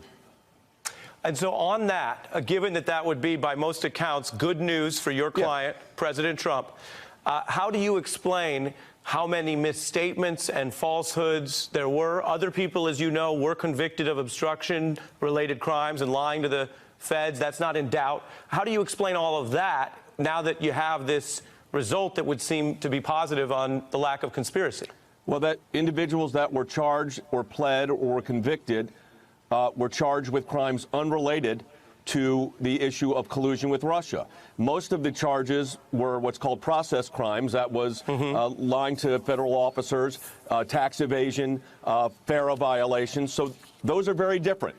There was no charges. Interestingly, if you look at all of the indictments that have issued here, there were no indictments that made an allegation of collusion with the Russians or Russian government officials. So I think that the indictments spoke for themselves in that sense. And apparently, and we haven't seen the report, obviously, we've seen what what's been put forward in the summary letter that the Attorney General issued, that there was no collusion. And that's crystal clear. Now, you wanted to get into the obstruction part of the discussion, including what Attorney General Holder, former Attorney General, said. Let me play some of Attorney General Holder and get your response. We're going to get this clip of it, because basically one of the most interesting things that the Attorney General said, which relates not only to your client, the President of the United States, but relates to who should be the decision maker on issues of obstruction, is whether that's something that the Attorney General handles or the Congress. Take a look. He's certainly departing from those precedents, and I would say he's acting in a way that's inconsistent with the best practice. It would seem to me that having received the information in the way that he did from Bob Mueller, that Attorney General Barr should have taken that information and then, packaged it in the appropriate form and sent it to the House for consideration. Do you dispute that that is how obstruction issues were dealt with in both the Clinton and Nixon precedents? Yeah, no, I don't dispute that's how they were dealt with in the Nixon and in the situation with President Clinton. But what the Attorney General and Mr. Rossi failed to recognize is that those investigations operated under an independent counsel statute, Ari, that is markedly different than that law sunset. Bipartisan. Republicans and Democrats did not want that law to continue after the investigation of President Clinton. So what replaced it was a special counsel regulation. And the difference between Leon Jaworski and Ken Starr was they reported to judges and panels. Here you have an interdepartmental Department of Justice situation. The special counsel is not an entity unto himself. The special counsel reports to the Attorney General of the United States. That's different. And then there's a specific regulation that governs what confidential report is delivered not to the United States Congress, but a report that first goes from the special counsel to the Attorney General, and the Attorney General then makes a determination pursuant to the regulations as to what should be released to the United States Congress. I also think it's not right, you give me the opportunity, I appreciate it, to criticize both Bob Mueller and the Attorney General for what they wrote when we haven't seen the report. So everybody's jumping. Partly, I mean, you got to give Bill Barr credit. He received the report on a Friday and returned something to the public, what were called principal conclusions, in 48 hours. Now, so everybody moves off the narrative. Jay. You move off the narrative of collusion. Let's take both pieces. Go ahead. And if you've seen the beat, we will deal fairly and you will get time. You've raised 2 points here. One, your rebuttal to Holder and others about the historical record, and two, nothing personal. It's just what the law. I got you. Yeah, not personal. So let's take each of them. First, on the historical precedent, you are alluding to the fact that there is a different governing authority here, which you know, right? Which I know. Yes. Right. And the reporting authority is different. Jay, I know we're both lawyers. I'm going to finish the question and then I'm going to let you answer. All right. So, given that different historical precedent, though, are you suggesting that obstruction by a president, any president, is no longer the province of the House Judiciary Committee? I mean, the Constitution did not sunset along with that federal law. No, you're conflating two separate issues. You asked me if the reporting process, and your previous guest said that the Attorney General, in essence, was derelict in his duties by engaging in what the statute demands, and that is a confidential report initially between the special counsel and the Attorney General. You then take the issue of obstruction, which, by the way, if you read what Bill Barr wrote in his letter, what did the special counsel say? I don't think this is any great, mystery. None of us have seen the report. But what does he actually say? He said that these issue of obstruction presented difficult questions of law and fact. Well, if you have a difficult question of law and fact, he didn't say the president violated the law. In fact, he said the opposite. There's no statement about violating the law. He said it's not an exoneration, which, by the way, they don't exonerate. As you know, a prosecutor either makes a case or does not. So he what said, you have quote, then if we're is a going to review. Quote the letter, you're quoting Barr, quoting Mueller. He says, quote, difficult issues, that's the sentence, difficult issues. We don't know what else was around the sentence. I take it, as of this hour, you, as the defense attorney for the president, have not seen the Mueller report. Neither have I, and neither have most people other than Barr and a few DOJ folks. So let's get it on record here before I turn to Senator Cory Booker, who's on the Judiciary Committee, and other guests in the show. Let's get it on record. What does no exoneration on obstruction mean to you? It means that what does no crime mean also? They could be special counsel. I don't know. When you say no, I don't know what you mean. It says no exoneration, and I'm giving you a chance to say, what does that mean to you? Ari, read the whole sentence. What does the whole sentence say? What does it say right before no exoneration? Read the sentence. We can put the whole thing on the screen if you want. Let's do it. Let's do it. While this report does not conclude that the president committed a crime, it also does not exonerate him. Yes, sir. Right. So what does not exonerate mean to you? They didn't make a determination. That's all it means. They did not find the president committed a crime. They did not make a determination. What did they do? They either, for whatever reason they had internally, they had a discussion. They decided that it was not going to move forward as a crime. And it says, while this report does not conclude the president engaged a crime, it doesn't exonerate. Now, the exoneration is interesting. Because let me push you a little bit on this, and I'll give you a chance to respond. Sure. Absolutely. Because as you and I know, and as we've reported, so viewers know, the standing policy of the Justice Department under administrations in both parties is not to indict a sitting president. But hold it. No, Eric, that's not fair because Bill Barr said I'm going to let you respond. Let's keep this Go ahead. pleasant. Go ahead. Your show. I'm going to finish, and then you get to respond. Your show. So given that, is your view that Mueller should have given a recommendation if it was for potential obstruction, and you don't indict? Doesn't that go back to the Congress? Ari, you read what the Attorney General wrote. He said the determination was not based on the existing Department of Justice policies regarding what issue? The issue of you can't indict a sitting Barr's president. view, not Mueller's. That's Barr's view. You're referring to footnote 2. Here's what you got to remember. Barr is the Attorney General of the United States. Yes, the Deputy Attorney General of the United States, hold it. The Deputy Attorney General of the United States is Rod Rosenstein. The Office of Legal Counsel is part of the Department of Justice, and Bob Mueller is part of that same department. So they did not determine that there was a crime committed, nor would they, quote, as you said, exonerate. What does that mean? They could not make a determination. That's what it means. But what then happens? It then goes to the Department of Justice for review under the regulations, and that's the decision they made. Well, let me put it very simple, because in accordance with the law. There's things we both don't know. Let me put it very simple. I'm not trying to get you, Jay. I think you've got you really are. But Ari, listen, with due respect, and I do watch your show, you are conflating. You conflated the independent counsel with the special counsel, and then you conveniently leave off where it says the president. We're not accusing the president of a crime. A minor thing you leave off. Jay, save the media criticism for when we're not doing the interview. No, this isn't media criticism. This is you asked me a question. I'm asking you one. You want to get into it, and you can tell the president this. The full screen up on the screen that we prepared for this interview has the entire quote. So what you just said was inaccurate, and I'll leave it at that. Let's play the tape back, media debate with you, Jay. Play the tape back where you did not say, where you only said did not exonerate, and you didn't say not the president not guilty of a crime. Because I'm asking, I've been reporting that all weekend, sir. I've got it back up on the screen. I'm not doing that to undercut you. Just the fact is we have the entire quote. We deal with context here. Now, Jay, before I let you go, and viewers might wonder why you aren't more excited about the good part of this, which is I'm excited about all, but I think it was a great day for the president, a great day for the country.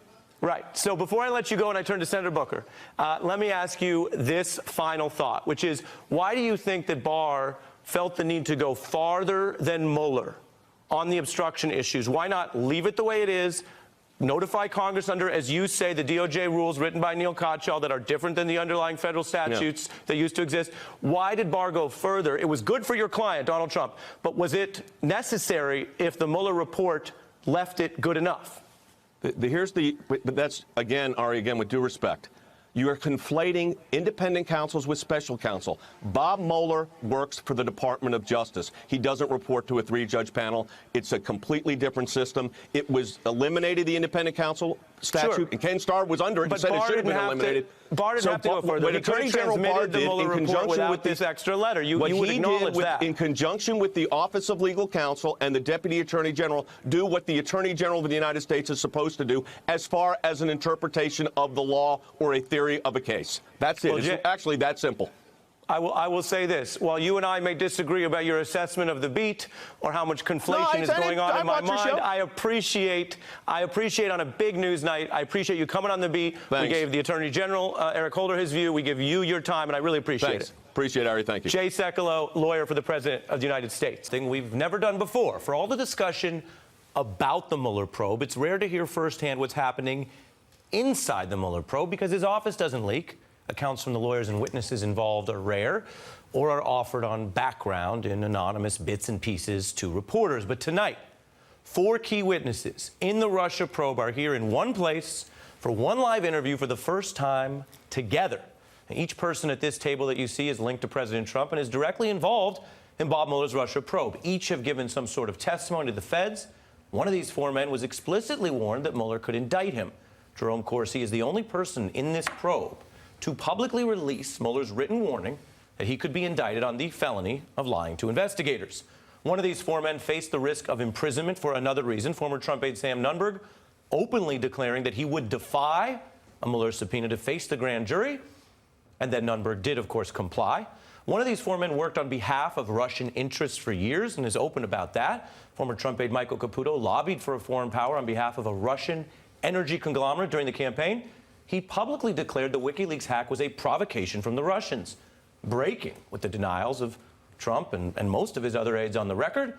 And the last of these four men is a former Trump advisor, Carter Page, who not only talked about informally advising the Kremlin, but interacted with people identified by the U.S. as Russian spies in 2013 and traveled to Russia during the Trump campaign in 2016.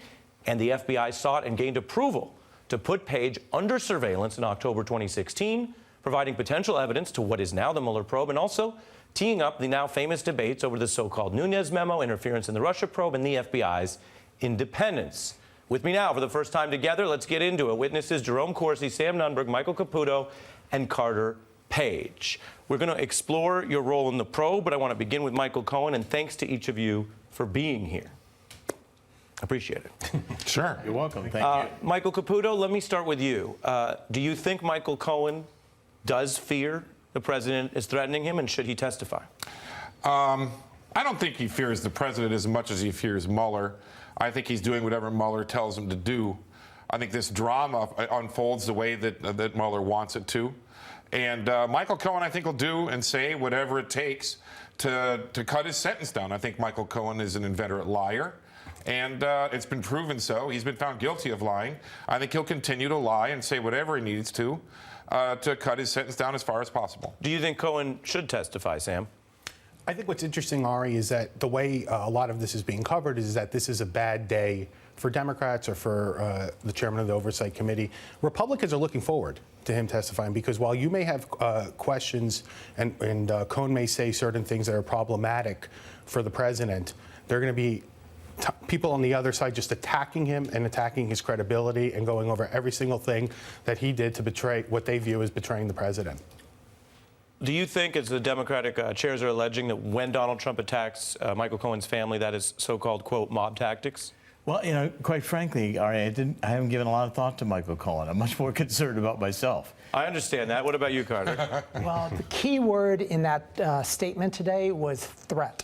And actually, when I met with a House Intel Committee, I told them about many death threats that stemmed directly from the March 2017 meeting between the House Intel, particularly Congressman Schiff, and his discussions with Comey, where they were talking about the dodgy dossier. Mm-hmm. And so I felt that firsthand. So, you know, to me, threat is. And when you were in the FBI interview, were you ever asked about Michael Cohen?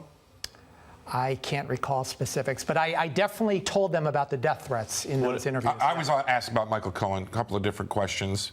I think everybody is, right? Extensively in the grand jury. I don't recall anything about Michael Cohen. So that, and you're the one who's not a former Trump aide, so it'd be less likely. That's right. They may have asked me how I knew Michael Cohen, what relationship I had with him, but it always had been very casual, and I'd known Michael Cohen for years as part of the Trump organization. Yeah. But never really any detail or deep depth with Michael Cohen. So before we move on, yes or no, do you think, in your opinion, that he should step up and speak to Congress before he goes to jail? I really don't have any opinion on it.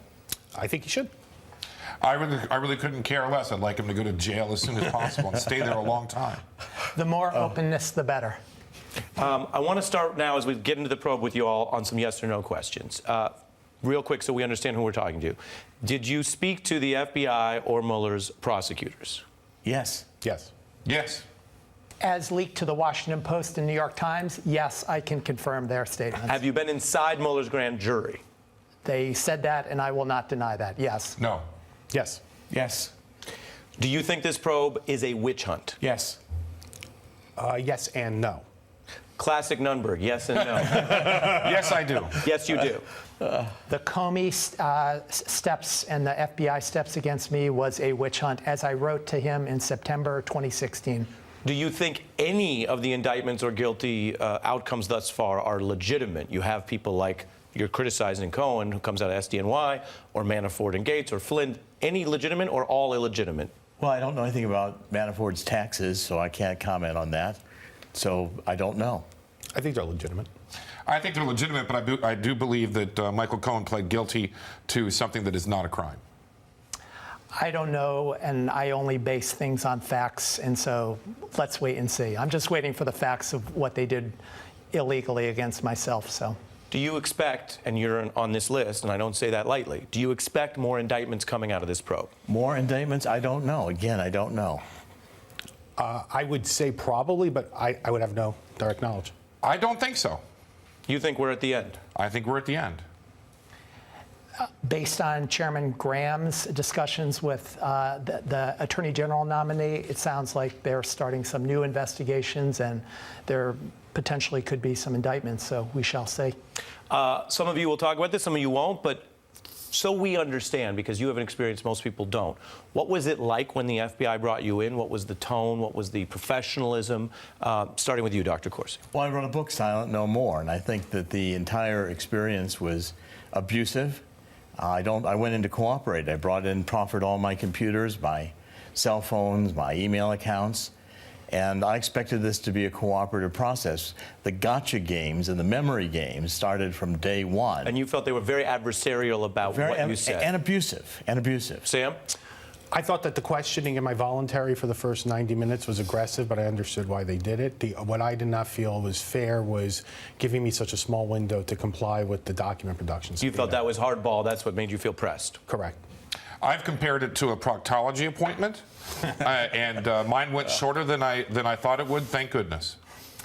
You know, March 2017, when I had those discussions with the FBI, I was extremely open. What was interesting about those conversations, they pushed back and they would actually say to me, well, you know, our bosses are actually asking us about these allegations. That's why we have to look into it. Yeah, I think they actually, you know, boots on the ground, the actual FBI agents, they saw something a little bit shady about this dodgy dossier. You think, and a lot of people don't believe you when you talk, Carter, because of the way you've denied and then come back around on Russia. But you're saying it's your genuine belief that the FBI agents questioning you disagreed with the direction of the investigation they were getting from their superiors?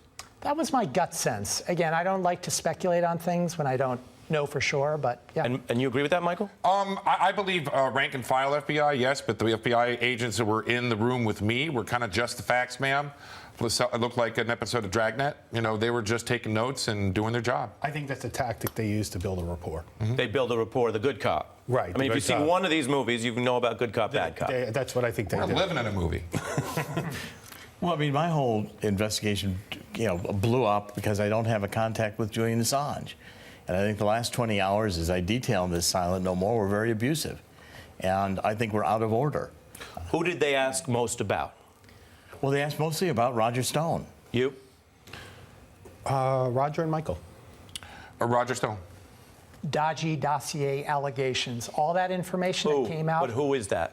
There's those 35 pages, a lot of those specific details. But the question is, were they asking you about foreign contacts, oligarchs? Who did they ask you about? Everything sort of revolved around those 35 pages in the Steele memorandums, which were totally false as it relates to me. Well, those relate to you going to Russia and you allegedly holding meetings. That was not, well, all of those allegations specifically were with two people I've never met in my entire life. Yeah. So their focus, though, with you was contacts with foreigners. Yes. Yes. And with you two, it was contacts with the president's lawyer, who's now going to jail, former lawyer, and Mr. Stone. Right. Well, also for me, also foreign contacts. Yeah. If you set me up against everybody in Trump Tower during the campaign, I probably have more contacts with Russians than all of them combined. My Ukrainian mother-in-law is with us in Buffalo, New York right now. We speak Russian in our house. I lived in Russia for 7 years. I worked for the Kremlin.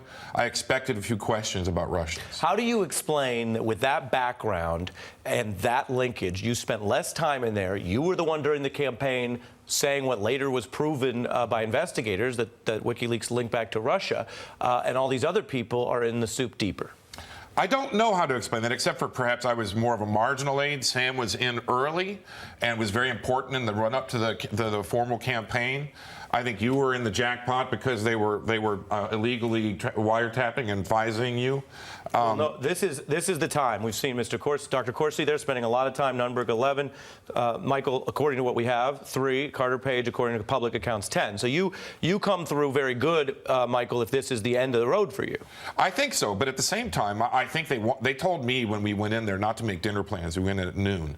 We were out at 3:30. So I think they were disappointed in the answers that I gave, and also disappointed that I told them that an FBI informant approached me and I sent him to Roger Stone, an FBI informant that still is out there on an FBI visa, informant visa, dining out in Miami Beach tonight. I want to get into that, but while we're on Stone, you now publicly are saying you won't stand for the way Roger Stone is treating you. We can put up the tweet. But basically, you allege that Roger Stone and InfoWars are being untruthful about you. Why? And defamatory. Defamatory, big Both. charge. I mean, they're both, on this whole idea that I had hush money. This started really with Washington Post, I guess, last Friday, circulating, saying, coming from the Mueller prosecutors, that I was being paid hush money by Dr. Jones, the father of Alex Jones. The termination letter is available. I published it this morning. It was severance pay. It was not hush money. They were also alleging, the Washington Post was saying that I was being paid by the NRA, which is paid by Russia, and that contributed to InfoWars. Well, my paychecks had nothing to do with Russia. I've had no contacts with Russia. But you're here saying Roger Stone should cut it out, and you're saying he's defaming you. He's not saying any of that. I'm saying that's not Roger saying any of that. Well, I'm saying that Roger in his broadcast has been defamatory, and I want it stopped. Michael, I think Roger says the same thing about you. I mean, I've known Roger 30 years, Dr. Corsi, and I'm not buying this George Washington Act of yours on this. A lot of the things you say about Roger, I think, are steering him towards a perjury charge. I also think that it's really hurting his reputation, and I really believe that the things you said about WikiLeaks don't add up. The things you say about Rogers asking you for a memo to back up a tweet, none of this adds up. And I think Rogers got all the proof, emails, texts, metadata to prove it, and eventually it'll be proven. Matt, that's fine. The fact of the matter is, the reason us three are essentially in there is because of Stone. I get that. I get that, but I don't. Roger. Let Sam finish. Number 2, Roger's on Donald Trump. Okay, he's not going to get away with witness tampering. He should shut up. He should shut up. How is he when he witness tampering? goes around and lies and says that I was the only person he told as a joke that he met with Julian Assange, give me a break. Give me a break. That was wrong. With that said, my testimony, and this is the irony of it, whatever Roger wants to attack me, my testimony contradicts Jerome Corsi's testimony. I defend my testimony, what I recall from Roger's infamous or famous tweet with Podesta's, was that that it lines up with Podesta's work in Ukraine. It had nothing to do with emails. That's a cover story or potentially true defense, depending on your view, of why Roger Stone seemed to know about things that proved to be true. That's one defense. You offered another, but you're saying your view is that Dr. Corsi here at the table is the informational aggressor and is actually setting up Roger? I'm sorry, Dr. Corsi, that's what I believe, and I believe you're being pushed into it by Mueller. And I don't agree with what you're saying about Roger. I believe that Roger's got the evidence to prove that what you're saying is false. But what you just said about, the pay from InfoWars and all that, that's all stuff coming out of Mueller, not out of Roger. And I think you're putting your old friend in danger. Well, he put us all in danger, by the way, Mike. To tell you the truth. Dr. Corsi responds. Well, I think Roger's been defamatory. I think the things that have been said in the broadcast, I'm very much offended by, and I'm not going to argue with Roger word for word or issue by issue. Roger's entitled to his own perception, what he perceived, and I can tell you what I perceived. I can't tell you what Roger was thinking. But something has happened. How do we get to the bottom of that, though? I mean, I'm not asking you, Dr. Corsi. How do we get to the bottom of that, of tit for tat, if Roger isn't indicted? How do we get to the bottom of what Jerry's saying versus what Roger's saying? How do we get to the bottom of that? Well, I think that's part of what we're doing. Part of what we're doing tonight, you have changed your tune a little bit because the last time we were here, you didn't say Stone was defaming you. You just wanted to stay out of it. I want to play that and then get your response. This was you last time. Take a look. I'm not going to get involved in a dispute or debate with Roger Stone. If he wants to say those things, so be it.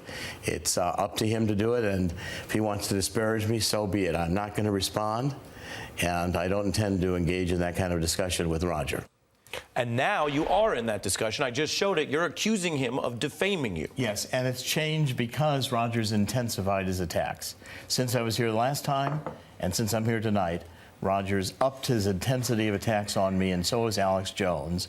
And I'm not going to put up with it. We're not going to stay on this forever, but when you talk about Alex Jones this way, you're saying he's also defaming you, right? Yes, he is too. But you worked for InfoWars. Yes, I did. You were, and we can put it on the screen, Washington Bureau Chief for InfoWars. That was my title, and there's a lot that never got funded that I had set up by Alex Jones. Never funded it. Well, it's more than a title, sir. This is you touting press credentials. You also wrote, and we'll put it up, all sorts of articles, including about these issues in the FBI and Assange, and he's, of course, attacked you. We've got that as well. The bottom line here being you're beefing with it's like you're beefing with your own record label. Well, I'll tell you what. You are InfoWars. You're their bureau chief. Yes, okay. You tell us it's all going to be fine because you're not going to get into it with him. Now you're back here and it's all his fault. Well, and before we move on, I want to give you the benefit of that and Caputo and then some other questions. Well, Ari, look, I've just expanded my lawsuit to include Washington Post and Jeff Bezos. Now, next week, I'll be talking with my lawyers to see if I'm going to file a suit against WikiLeaks and Roger Stone. But I'm not, respectfully, I'm not asking you about your ability to file litigation against a range of people. I'm asking you, sir, why you go from saying, I'm InfoWars, I'm literally their bureau chief, I won't get into it with Roger, and now suddenly InfoWars and Roger are the enemy because these are the things that are at issue in the Mueller probe, which you're being accused by him of potentially felonious lying. Go ahead, sir. Your question is, they've upped their attacks on me. They've gotten much more vicious. And when I was here last time, I was willing to tolerate a lot of what Roger was saying. And Roger's been all over the board. I've not wanted to get into a debate with him. I still don't. But if they continue what I consider to be defamation, we're going to take action. Mr. Caputo. I believe that this is what Mueller does. He drives a wedge between old friends. He destroys relationships in the hopes that they'll turn against each other and eventually turn evidence against the President of the United States. I know I would never do that. I know Roger would never do that.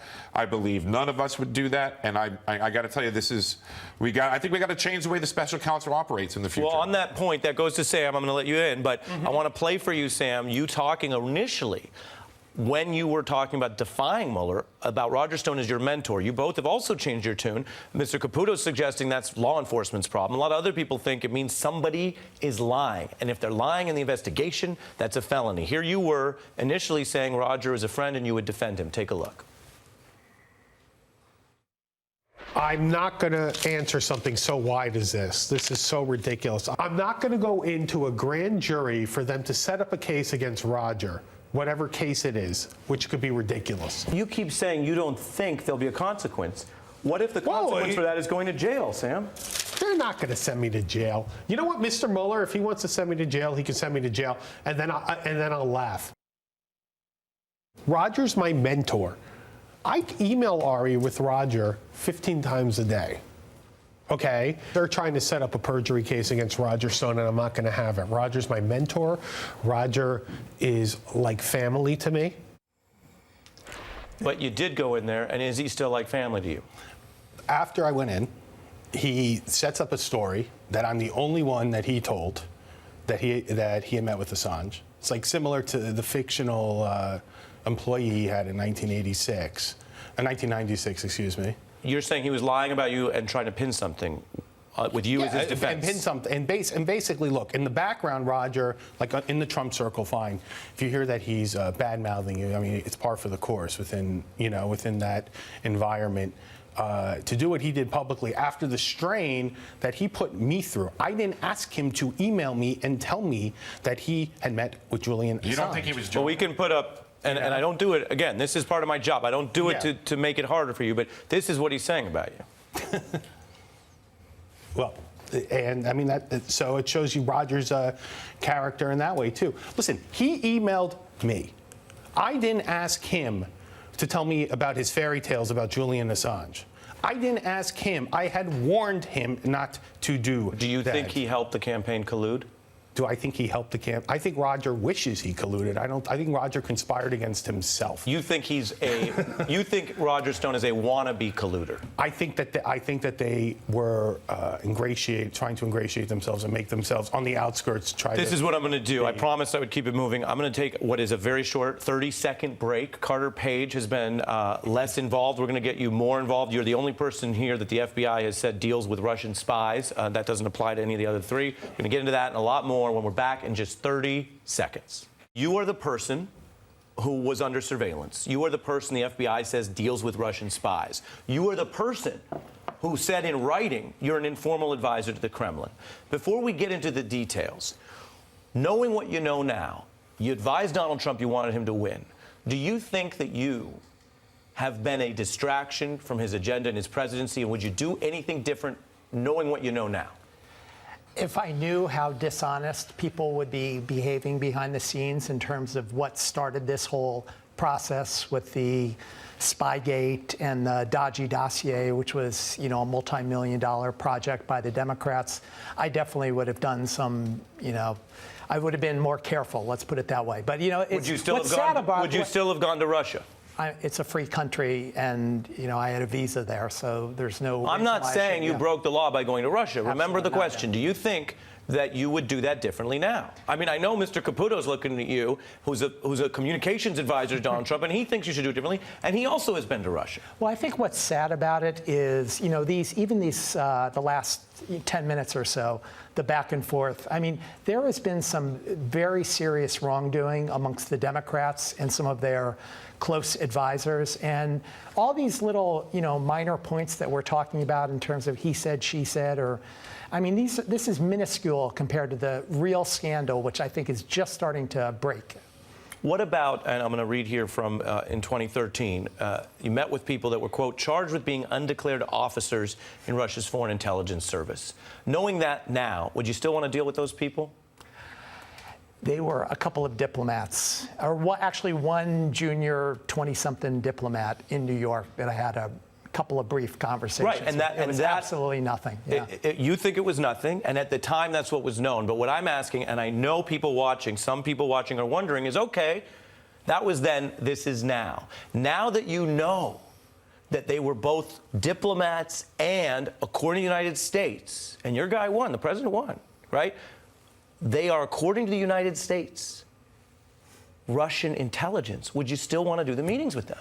Well, listen, we sit here in New York City tonight, the home of the United Nations. There are diplomats from around the world. Anyone who spends time in New York meets tons of diplomats. This is one of That's a defense, and I'm going to go one more time with you, and then I'm going to have to tell the audience he's not answering the question. But I'd rather you did answer it. That's a defense for why you did it then. Makes sense if you thought they were diplomats. I'm asking now that you know. You don't know. You talk now that you know, though, know. would you take a meeting again like that with someone that was identified by the U.S. as Russian intel? To have, they were not identified at the time. But I had a conversation. if known. Obviously, if I knew they, were doing some things behind the scenes, I never would have met with them. But I didn't know that. Right, Mr. Caputo. I'll tell you, you have to be careful of everybody you meet. I'm getting on a plane tonight to Miami Beach, where 300,000 Russian expats live. And an FBI informant came to me there in late May 2016. I had no idea he was working for the FBI. You don't know who anybody is. And I'll tell you, the end of the day, the end of all of this, the thing I regret the most was getting involved in the 2016 campaign. Because I didn't know then what I know now. And what I know now is that Hillary Clinton was so certain she was going to win that she was absolutely embarrassed by losing, that they created this false this bogus Russian collusion narrative. And it has consumed my family. It's consumed all four of us completely. We have small disagreements across the board, but I think every single one of us will tell you that this has been an incredibly horrific experience. The death threats, the terrible things that have gone on with my children. And if somebody invited me on a presidential campaign now, I'd tell them, sure, if you legally indemnify me. What's the biggest cost? In your view, what's the biggest cost you've paid? My family. my children. The impact, the stress. The financial. I mean, I lost 2 years of my life. I told Jerry earlier, I'm 57 years old. I'll never get that time back. And Jerry's like, I'm a lot older than you. I mean, we don't get this time back. Get back, Mike. Your view? My view is we have to look at this soberly, and if this were Democrats doing this, I would want that there would be a special counsel because of Donald Trump hosting the Russians less than 24 hours after he fired Comey. I don't understand why he did that, and it made sense to me that we should have, at that point... He reportedly said he did it so he could assure them that the heat was relieved by him firing Comey in the Russia probe. That's what he reportedly said. And with that said... Which is a very guilty explanation. And you know, it's funny, when I was talking to Jerome outside, we were talking about Aaron Zelinsky, who we've both dealt with. A Mueller prosecutor. Mueller prosecutor. And we just have like such different views of him, in terms of... Go ahead. Well, you go. Well, I think Zelensky's basically was a thug. He basically, his whole techniques, yawning, acting up, asking rapid-fire questions. I mean, I went in to cooperate, and I did not expect to be treated like a criminal. From the beginning, they were treating me like a criminal, first day even threatening to put me in prison for the rest of my life for memory mistakes. They allowed me to amend my testimony over and over again. And you think what some would call the bad cop routine or hardball, you thought was unfairly adversarial, yes, was trying to break you. And including the whole group. Jeannie Rhee was the same. Jeannie Rhee disparaged my religion, which I do not appreciate even today. I had no contact with Julian Assange. This was the only real breakup in the discussion I had. But surely you're not suggesting that it is malpractice or illegal for Jeannie Rhee to, as you put it, allegedly talk about your religion. I mean, you've done that with the past president quite a bit. That's sort of what you're known for. No, that's not fair on your part, Harry. The point is... You're known as the founder of birthrights, and we're not getting deep into it. I'm just saying you and Jeannie Rhee, are you being judged by the same standard? Show me the original 1961 birth certificate material from Hawaii. You can't do it. As they say in the news business, we don't have time for that. Oh, yes. We don't have time for that. No, well, go ahead. What I would just say is the other day... We don't have time for that. The other day I was thinking... Zelensky, my voluntary, asked me so many times about Trump Tower Moscow. It got to a point where when he brought it up again, like within an hour, I'm talking multiple times. This was in what month? In my voluntary in February of last year. And in February, what kind of questions were they asking about Trump Tower Moscow? What do you know about Trump Tower Moscow? You never heard anything about Trump Tower Moscow.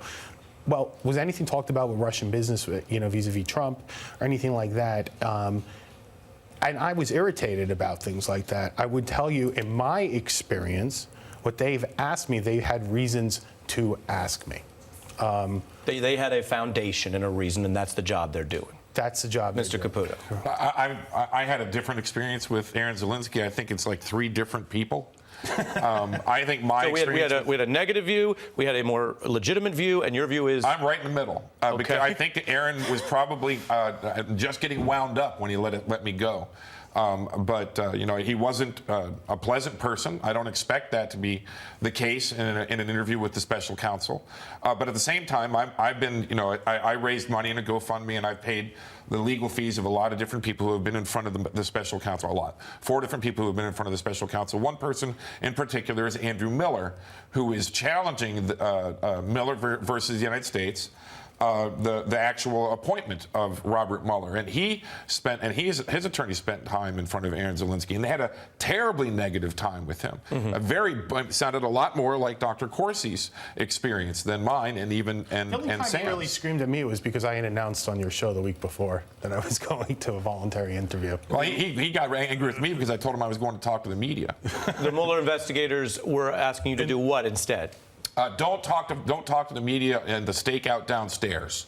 I misunderstood him to think that to say that I should never talk to the media again. I said, so I have no First Amendment right? We broke. My attorney went out and talked to them. My attorney explained to me that Mr. Zelensky and the FBI agents really didn't want anybody to talk in front of the media downstairs because the backdrop could show where they're located. Look, I think because of my upbringing, I just think I had a better tool to be questioned by somebody like him. Well, you're an attorney. I'm an attorney too. We have, we're both similar. I think we went to yeshivas, things like that. He reminded me more of rapid fire. I'm being honest, with like a rabbi in the Talmud class. And I don't know how Dr. Corsi's going to feel about you mentioning that's what I'm this. saying. That's the only joke I'm going to make come here. on, Ari, that's a cheap shot. No, it was That's a joke. cheap shot. That is it. It's the only joke I've told so far. Well, okay. Okay. I'm not. It's just a joke. All right. Well, it's cheap shot. You know, sometimes. I don't like cheap shots. No, but it's a joke because of the context. We're moving past it. All right. Now, this is, you know, we don't usually do this, so this is extra moving parts. What did you think ultimately, as someone who was surveilled, and then the Nunes memo famously comes out, and it doesn't really help you. It just says that you were surveilled for all these reasons, which doesn't mean, and I've said this on air when you're not here, and I'll say it into your face, it doesn't mean that you legally did anything wrong. It only means, right, that there was the low standard of probable cause, or in the foreign power context, even lower, to look into it. And then what you got out of the Congress was a thing that explained why, and the reasons why sounded like reasons to surveil someone. Which is based on part of the information which is actually in those documents. And I think that's why so many people are upset and want to see further. Those 100+ pages of redactions, you know, people want to know what's underneath that. And the people that have seen it are pretty outraged. There's been more information about your Foreign Intelligence Surveillance Act warrant than any other publicly released in history, and that's still not enough. I want to, for your view, and again, that's why you're here, to confront it, let me play for you some of what we saw in the reaction to when that all came out. The Nunes memo is out, and it does indeed contain a stunning revelation. The revelation is precisely the opposite of what they wanted to reveal. The memo, pretty much a bust. I was hoping to learn something about the Mueller investigation, and I learned nothing from this memo. This is zero. This is comical. I was thinking there's going to be something here, some element here that's really going to cause people to take a second look. This is not even pertinent. I mean, I don't get it. The last one there, of course, from Fox News. It didn't help your case, and this is a question I've always wanted to ask you. Your first time on the beat, I'm going to ask you. Why didn't you make the argument? You see, if I were your attorney, and I'm not, you could make the argument that you have been surveilled and fly-specced and looked at more than most people, and you've never been accused or charged of wrongdoing. You're good. Or as the Mueller prosecutors like to say, you're Gucci. That means good.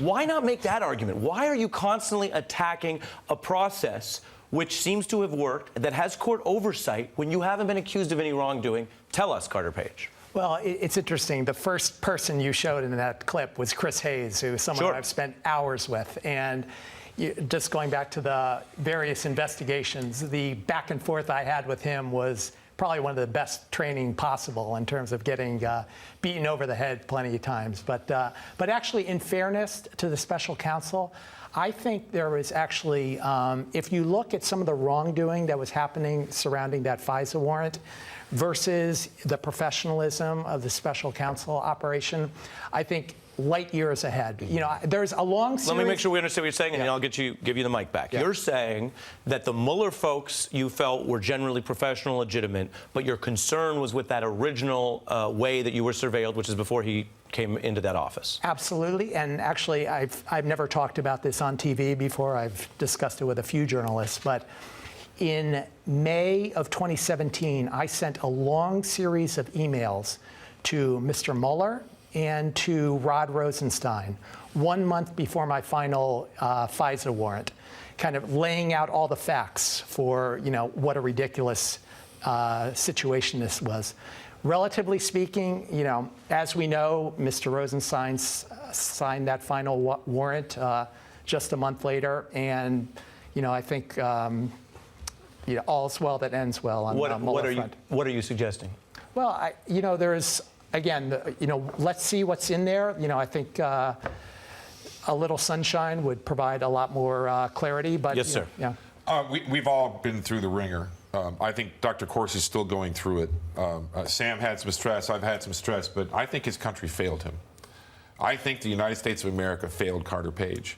And I think it failed him long before Mueller was even brought into office. I think that this whole thing started before Crossfire Hurricane. I think they were spying on the Trump campaign, Carter, others, and I think the truth may never come out. because I just don't see it being investigated. Right. Well, I'm going to fit in one more break, and we're going to come back to final thoughts. I have to say, as you say that, you get to say that. That's why you're all here. That involves a theory of a conspiracy where the Trump Justice Department and Trump's appointee, Rod Rosenstein, who signed off on Comey's firing, as well as Bob Mueller, a lifelong Republican, 12 years FBI, anti-terror, all these people suddenly come in and decide to do this secret conspiracy against what is mostly their own party, which is one of the problems with that theory. But what I'm going to do is fit in a break. That's not the theory. Well, I'm going to fit in a break. We're going to get final thoughts, including where, given your experience, where you think this ends and what you think the prosecutors think about collusion. When we come back, final thoughts. Stay with us. Number one, in any of your interviews were you asked about anyone else at this table? Not in any detail that I recall, no. No. All three, but not in detail. All three you were asked about. And what did they want to know about Dr. Corsi? They wanted to know if I knew him, if I had interacted with him, and my answers to both were, I know him from years ago, I didn't interact with him. And what did they want to know about Carter? They wanted to know if I ever interacted with Carter. I told them no, I hadn't met him. I met him today for the first time. That's what's really upset me about my subpoena very quickly. They put his name on there. I never met Carter Page. Right, never spoke which to is then him. what they're testing. Did they want to know whether Carter Page, was making a lot of big decisions on the campaign? No, they just asked me, Carter Page, yes or no, no, next name. Have you been asked about anyone else at the table? I was asked dozens and dozens of names in the various investigations, congressional and otherwise. Any of them? And I'm sure I must have been. I lost track of so many names. They go through tick, tick, tick down the list of names. Most people, including powerful people in Washington and journalists, don't get to talk to Mueller's prosecutors and investigative team. You did, to more than one of them. You heard the way they think and question up to a point.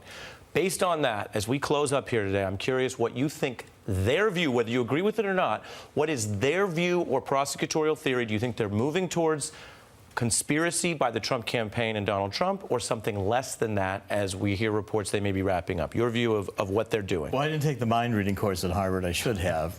I don't know what they're doing. I know I did nothing wrong. And the plea deal they gave me, wanted me to plead guilty to, was the first day's testimony they allowed me to amend. So you suspect that they take an aggressive, or you've unfair view on this? Aggressive. I think it was completely unfair, and I've done nothing wrong. Do you think they're going towards a view of potential election conspiracy? I think that they have a highly circumstantial case, unless they have something that shocks the conscience. But I think that hasn't. What they're really going to go for is pay for play. But they've asked me about so many business interests, including commissioners. Of people around the president, or including the president? Including the president. In May of 2018, they believed that there was still, and they still believed in Russian collusion. It was very obvious to me. A lot of the questions they asked me showed it very clearly. And you'll have to read about it in my book. We'll be interested to do that. Your view from talking to them was their theory was collusion by the Trump campaign with Russia, or including the candidate Donald Trump? I don't believe that at the time they believed that Donald Trump was involved. I believe right now they still think there was some kind of coordination. Because they asked me immediately how often did Trump talk to Stone? Yeah. What are the earliest questions? That your view was their questions had a theory where Roger Stone was a linchpin and he might be giving Donald Trump the information to make him an active part of the conspiracy. Yes. That was that they were probing. One of the first questions Lindsay asked. Caputo, yes? Yes.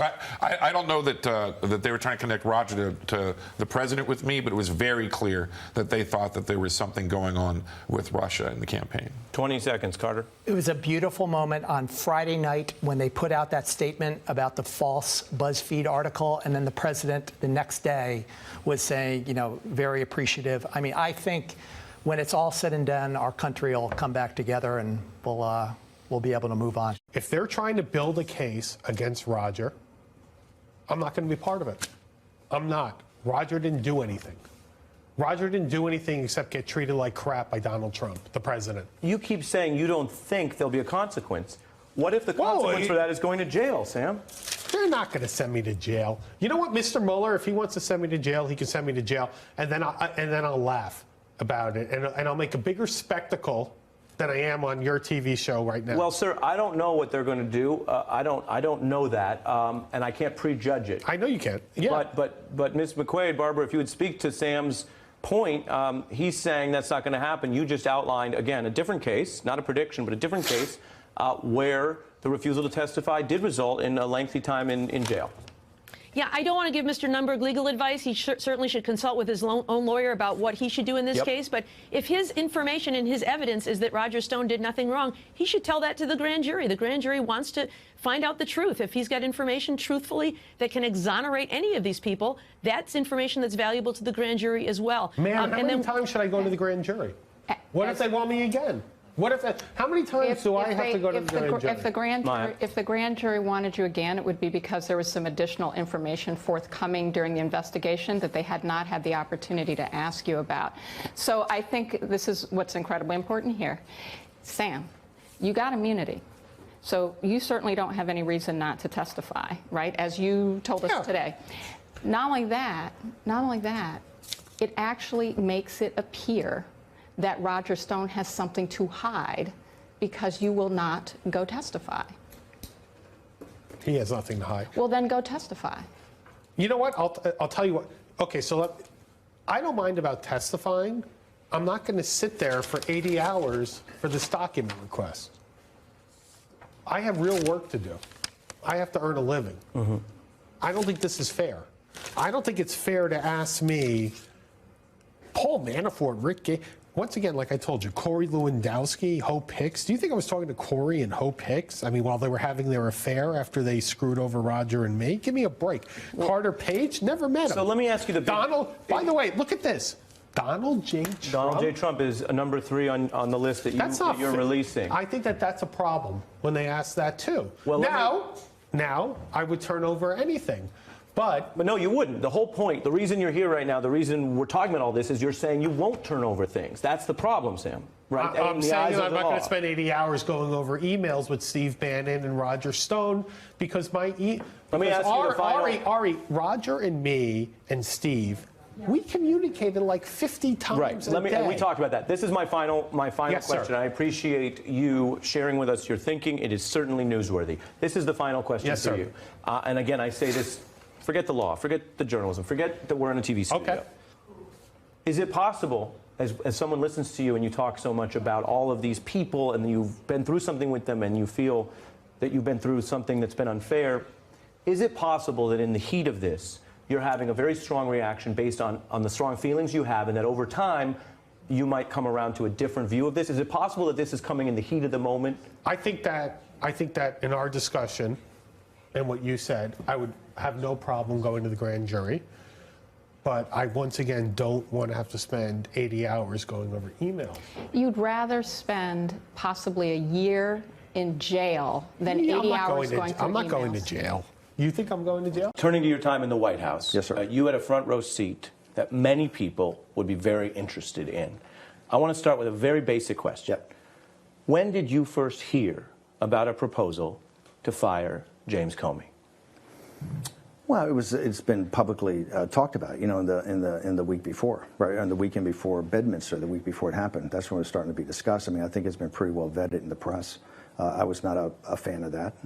I thought the Comey investigation was the reason I wasn't a fan is I said the Comey investigation is going nowhere. It's going to start to peter out. I actually used a rival of yours, you know, Anderson Cooper. I said it's on the C block at Anderson Cooper. There's no more juice in this thing, and it'll just play out over time. And let's just deal with it. Who did you tell that to? Well, I talked to the president. I mean, that's been pretty well reported. I was not a fan of the firing of Comey. And then, as you mentioned, they go to the Bedminster Golf Club, and there started to be an effort by staff to write a letter about the reasons to fire Comey. That I don't know, because look, it's one of the reasons I left the White House. I came on the campaign in August of 16, and I'd always set 1 year. I was going to leave in August of 17. I told Maggie Haberman of the New York Times very early. I'm just, you know, all I was in the White House was a staffer. I was a senior staffer, but I was a staffer. You know, you can't run your own operation. You report to the President of the United States, Chief of Staff. You were a White House advisor to the President with walk-in privileges, no? I was, but you know, what that is, you can give your advice to the President, and you're one of a number of voices, and he either accepts it or doesn't. So when I basically laid out the facts of what I thought the Comey situation was, if people decide to go in a different direction, then it's not my thing. I'm not there to try to fight things to the very end. So you advise against it. Walk us through the day he was fired. Well, the day he's fired, I see it on TV like everybody else. I mean, I'm sitting in the Chief of Staff's office. I'm working on something for Reince that needs to be done. I see it up on TV. And what did you think? I thought, as I said, I thought it was a big mistake, and I thought it would lead to a special counsel. I mean, I think everything I said at the time basically worked itself out. That it was going to lead to a special counsel. I think if the Comey investigation had been allowed to continue, it would have taken another couple of months and it wrapped up. Do you think at that time, the day Comey was fired, that Donald Trump or Mike Pence understood this could become evidence in an obstruction case? I don't think it was. The president had full authority to fire Comey. I don't think there's any doubt about that. I disagree with him. He had absolutely full authority. And he never said. By the way, when he fired Comey, he didn't say to the guys of the FBI to shut down the investigation. The investigation was still continuing on. Remember, the investigation is not really run by Comey. It didn't want to be run by McCabe. There are other people there running it that report up to McCabe and to Comey. So he didn't sit there and go, hey, oh, by the way, I'm firing Comey and shut down the investigation. So I don't know why they would ever think that, because the investigation was going to continue on. Well, I think if that is what Mueller's working on as one of the obstruction things, I think it's a pretty thin reed to lean on. We're not in court, but I brought a little bit of evidence that you're familiar with. Okay. The president, as you know, linked his own criminal exposure and liability to the firing of Comey in that letter. You advised him not to do the firing. Didn't that make it more likely that there would be a special counsel? I don't know if that made it, but I thought that if you fired the head of the FBI, that it would lead to a special counsel. I advised that. I don't know if the signing of that brought it, but I thought it would lead to a special counsel. I said that. That's why I thought firing Comey was stupid. Like I said, the FBI investigation I thought was starting to, I believe, start to wind down. It lost any kind of real juice, even in the most vitriolic of networks, CNN. And I thought it just should play out. And also, there's no Russian collusion, so let's just cooperate and do what you got to do. So there you are working in the White House. Yep. This firing occurs. When is the first time during your White House service that you ever talked to Bob Mueller? Well, Bob Mueller came in, and gave advice or was interviewed, as has been publicly reported, for FBI director. And Bob Mueller, I was sitting in kind of the outer office. And Mueller actually walks up to me, and I've never met him before in my life. I'm standing actually in back of Hope Hicks at her computer terminal, and we're talking about something. He walks up and says, he just shook hands and said, Steve, I can't believe, Mueller's a Marine. He says, Steve, I can't believe somebody in the senior naval service allowed his daughter to matriculate at West Point. And I just laughed, and I told somebody later, it's a pretty thorough guy to know that. So that's the first time I ever met him. What was he trying to say to you? I think he was just trying to. I think he was trying to, just introduce himself. At that time, he was actually there to give advice on the type of person that we should select to be FBI director. So, this is pretty fascinating. You're there working in the White House right after Comey's fired. Right. Bob Mueller walks in, says this to you, and then he what? Goes into the Oval? Yeah, it's been reported. He was, they reached out to him, Vice President Pence, the president, to talk about the attributes that one would look for in an FBI director. And that's the last time him and Donald Trump have spoken face to face. I have no idea. You refer to public reporting. That's to our understanding, and the White House doesn't claim otherwise. Right. Did you hear anything about their conversation? No, I was not part of that. That was I think it was the Attorney General, and I think it was Vice President Pence and the President had a meeting, and I didn't need to be a part of that. Was Deputy Attorney General Rosenstein there that day? I don't know. Don't remember. Did that then precipitate any of the discussions about Mueller becoming special counsel, which was a Rosenstein decision? I don't know. That was something that White House counsel would know. I only try to involve myself in things that are in my bailiwick. That was not my bailiwick. I was part of the overall team, though, that reviewed with Senator Sessions at the time the people that he was going to select to be in the senior leadership of the Attorney General's office. Rosenstein was one of those. And I've been pretty adamant about Rosenstein, about these failure of effectuating the subpoenas on Capitol Hill. And I have said, vocally, just like I said, I thought the president should fire Ty Cobb and John Dowd, because I thought they were doing a terrible job representing him as his counsel and as White House counsel. I thought Rosenstein should have 72 hours. I've been adamant about this. I think President Trump ought to direct Rosenstein to fully effectuate all the subpoenas on the Hill dealing with Crossfire Hurricane, that all that material should be turned over to the appropriate committees. And if he doesn't do it in 48 or 72 hours, give him some amount of time, I think you ought to fire Rosenstein. And it's not for obstruction. I think it's for transparency. The administration should turn those things over to the appropriate committees on the Hill. Did you ever hear Donald Trump talk about wanting to fire Sessions, Rosenstein, or Mueller? Well, first off, I can't go into all that stuff because it's still an open investigation, and I am a witness of fact in a number of these, but I would just check reporting on that. But I think all of this stuff, I think all the obstruction stuff that at least I've read about in the paper, okay, are all pretty thin reeds to hold on to. Things like the firing of Comey, whatever happened on Air Force One, or all the situations with Sessions are pretty thin reeds. You say you're a witness of fact. Yep. Which is a good thing for you. I think so, yeah. You haven't been advised that you were something worse in their eyes. Are you a witness of fact to the investigation regarding obstruction or collusion or both? I think I'm a witness of fact for all of it. I think I'm a witness of fact for all of it. I mean, when they call you up there, it's not, they don't really kind of bifurcate. They kind of go through the whole thing. And of course, I've been to Capitol Hill, right, a couple of times. So, you know, I'm a witness of fact up there also. How many days did you talk to Mueller's investigators? I don't want to go into the details, but I had a very thorough session, right? He did, and it was over several days. I don't want to be specific about how many, but I respect it on the details, and you know I get that. Right. On the other hand, some witnesses have spoken out, and some of them even work with you, and it's fascinating when we can learn something. It's part of our jobs.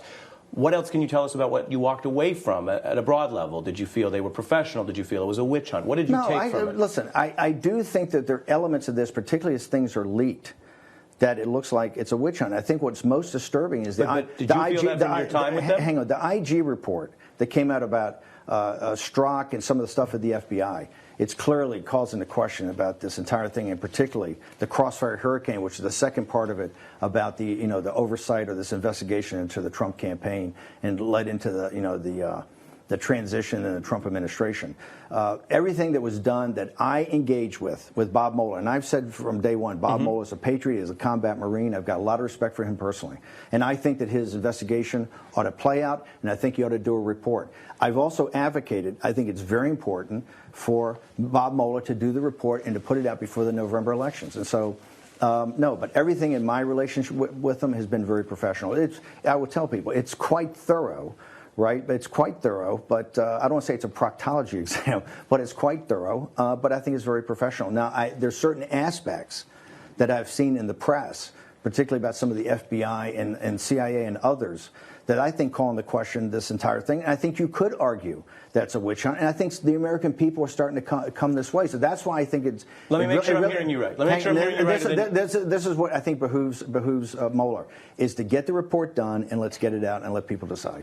What I hear you saying is your personal experience in that questioning and dealing with Bob Mueller is that you were not treated in a way that made you think it was a witch hunt, but your observations of other public information, Peter Strzok, the IG report, gives you that concern. Yes. Copy. Is Jeff Sessions a real Attorney General? Look, Jeff Sessions is really the father of kind of this populist movement, right? He's an agrarian populist. I've been very close. In fact, in this very space right over there is in 2013, Sessions and Stephen Miller and I sat down and kind of plotted out what we thought would be the 2016 Republican primary and how we were going to make trade from number 100 to the number 2 issue and make immigration like the number 1 issue. So I'm very close to Senator Sessions. I think he's done a terrific job in some areas, particularly in immigration and other areas. I am one of the people that are very disappointed about how he's comported himself in other areas, particularly this thing with the subpoenas and Crossfire Hurricane. I think that these things ought to be effectuated. I'm also, being the people that drove Clinton Cash was my organization at the time that came out with the book and then came out with the movie later. I think the Clintons and particularly Uranium One and other aspects of it should be investigated. So I think Senator Sessions in that regard has been very missed. Now, I totally agree. I think it was appropriate, and I know there are many people that disagree with me, including the president, that he should have recused himself from any direct involvement in this investigation. In fact, I think, to my belief, Rudy Giuliani, Chris Christie, and Jeff Sessions, those three who were quite prominent on the campaign, all of them would have had to recuse himself, even for Grassley's committee. You think that was right? That was the right I think it was right. No, I think it was practical. I'm not so sure Senator Grassley's committee would have even voted him out to go to the floor for a full vote as Attorney General if they had not recused themselves for aspects of the investigation. Right. So I think there are aspects of the Justice Department. I think that Senator Sessions has been a big letdown. And I'm a letdown, but is Donald Trump wrong to continually attack him and say he's not a real Attorney General? It's the president's. The president selected him. He's the Attorney General that the president selected. That's the president's prerogative. That I don't totally agree, but that's the president's prerogative. I can understand, given everything else the president's got going on in the Middle East with Korea, I can understand how this gets under his skin sometimes. And it's been a big, it's been a big issue of him from the beginning. I think Senator Sessions could have done a much better job in certain areas. I'm very disappointed in Sessions and Rosenstein about failing to put forward what the information they want in these subpoenas. And I agree with David Rifkin. I think of Baker Hotsteller. He wrote this big piece in the Wall Street Journal a couple of months ago called The Fruits of the Poisonous Tree. I mean, he actually argued when the Crossfire Hurricane subpoenas are effectuated, when you see that information, you almost have to adjudicate that before you continue on with parts of the Mueller investigation. So I think that this whole thing has got to be really drilled down on. And I think Sessions in that regard has done a very poor job. And I think, one of his biggest advocates. When you said the Trump Tower meeting with the Russians was treasonous, and you said you meant Paul Manafort. Yeah. What about it made it treasonous in your view? I just didn't look. I think for a professional like Paul Manafort, I don't think you ought to ever have, forget it. Just people from other countries, Russians or whatever, come in and try to get opposition research. There's enough opposition research out there. Look, Clinton Cash, to me, did all the opposition research you had to do.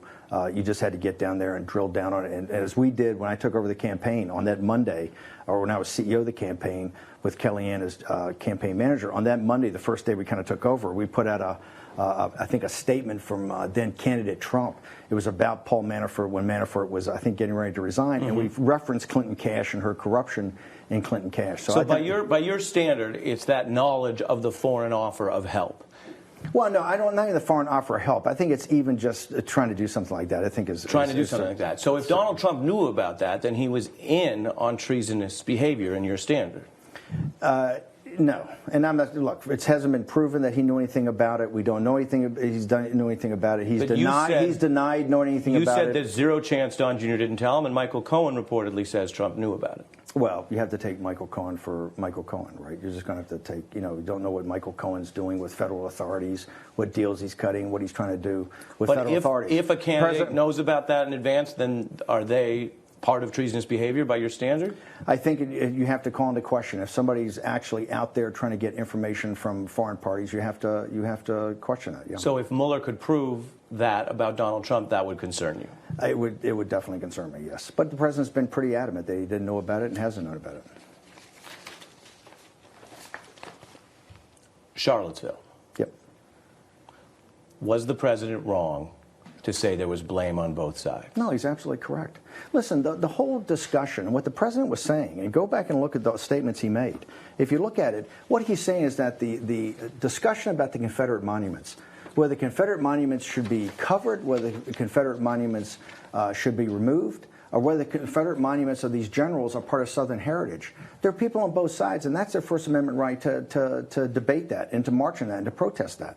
And that's what he was trying to say. You said what the president said? Let's look at what... Hang on. And if he says, where is it all in? If you talk about the neo-Nazis and the neo-Confederates and the KKK and Antifa, I think the president has been adamant in saying that both of those parties are wrong, both those parties shouldn't be allowed to come there and start to cause havoc, and that authorities ought to shut that down. The president, I think, was very clear. This is what the president said. Let's go to the words. Right. Quote, I think there's blame on both sides. You had a group on one side that was bad, and you had a group on the other side that was also very violent. Nobody wants to say it, but I will say it right now. It was the organizers of the rally that talked about anti-black prejudice, that chanted anti-Semitic slogans, and there's, as you know, a second-degree murder charge for Heather Heyer's death He's right been now. Absolutely adamant about this. That's what I'm saying. When you talk about the Confederate monuments and you talk about whether they should stay or not or be covered or not, the president's saying there's good people on both sides, okay?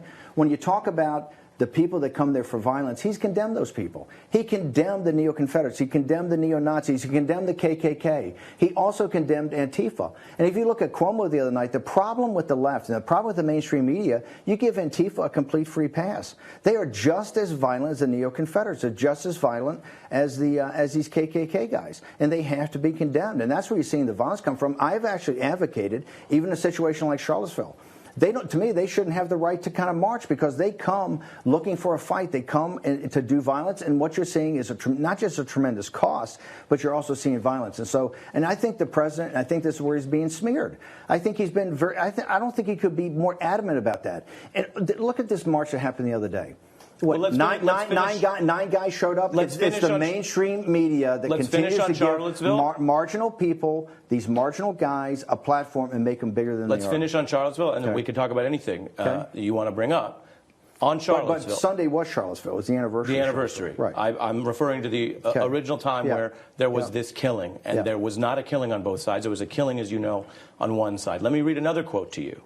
This is from David Duke. But by the way, well, let me finish, and then I'll give you. Hang over a second. Let me finish, and then I'll give you time, Just because Steve. David Duke and all this marginalia. I'm going to give you a response, but I got to read you what he said for your response. David Duke says. Stop. Hang over a second. Hang over a second. Just because you've got these marginal cranks that come out and want to latch on to Donald Trump doesn't explain the entire thing. This is what you guys are doing. I'm not saying it explains the entire thing. Ari, you know this. The President of the United States could not have been more adamant in condemning these people. Let me read this to you for your response. It's outrageous that you take these marginal groups, these neo-Confederates and KKK guys, because they come out and say something about Donald Trump. The media blows it up as like, oh, they're the wingman for Trump. Nothing could be farther from the truth. I'm giving you the opportunity to respond. That what David Duke said was that Charlottesville was, quote, a turning point for the people of this country, determined to take our country back and fulfill the promises of Donald Trump. He said he's going to take our country back, end quote.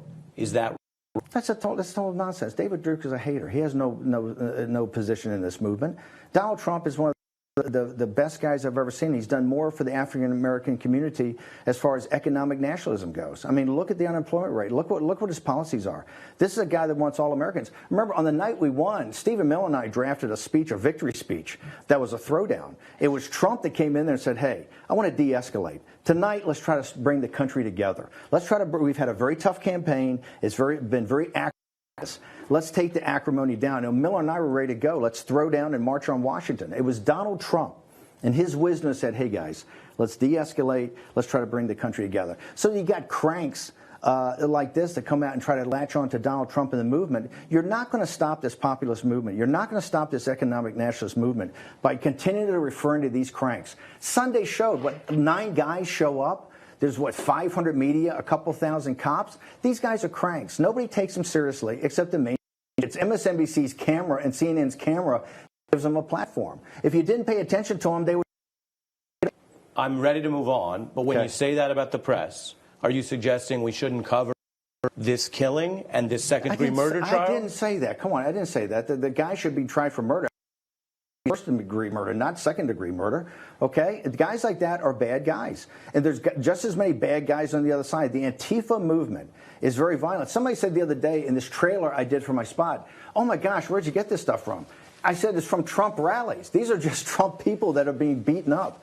You have violence on both sides. It has no place in America. And as long as we keep giving these guys platforms, okay, they're just going to think they're bigger and bigger and bigger. This stuff could be shut down very easily. I think local authorities, particularly when you have neo-Nazis and neo-Confederates with these Antifa guys looking for a fight, there's no reason the Charlottesvilles of the world should accommodate that. Peaceful protests and this protest about the Confederate monuments, I come from the South. You know, I'm from Richmond.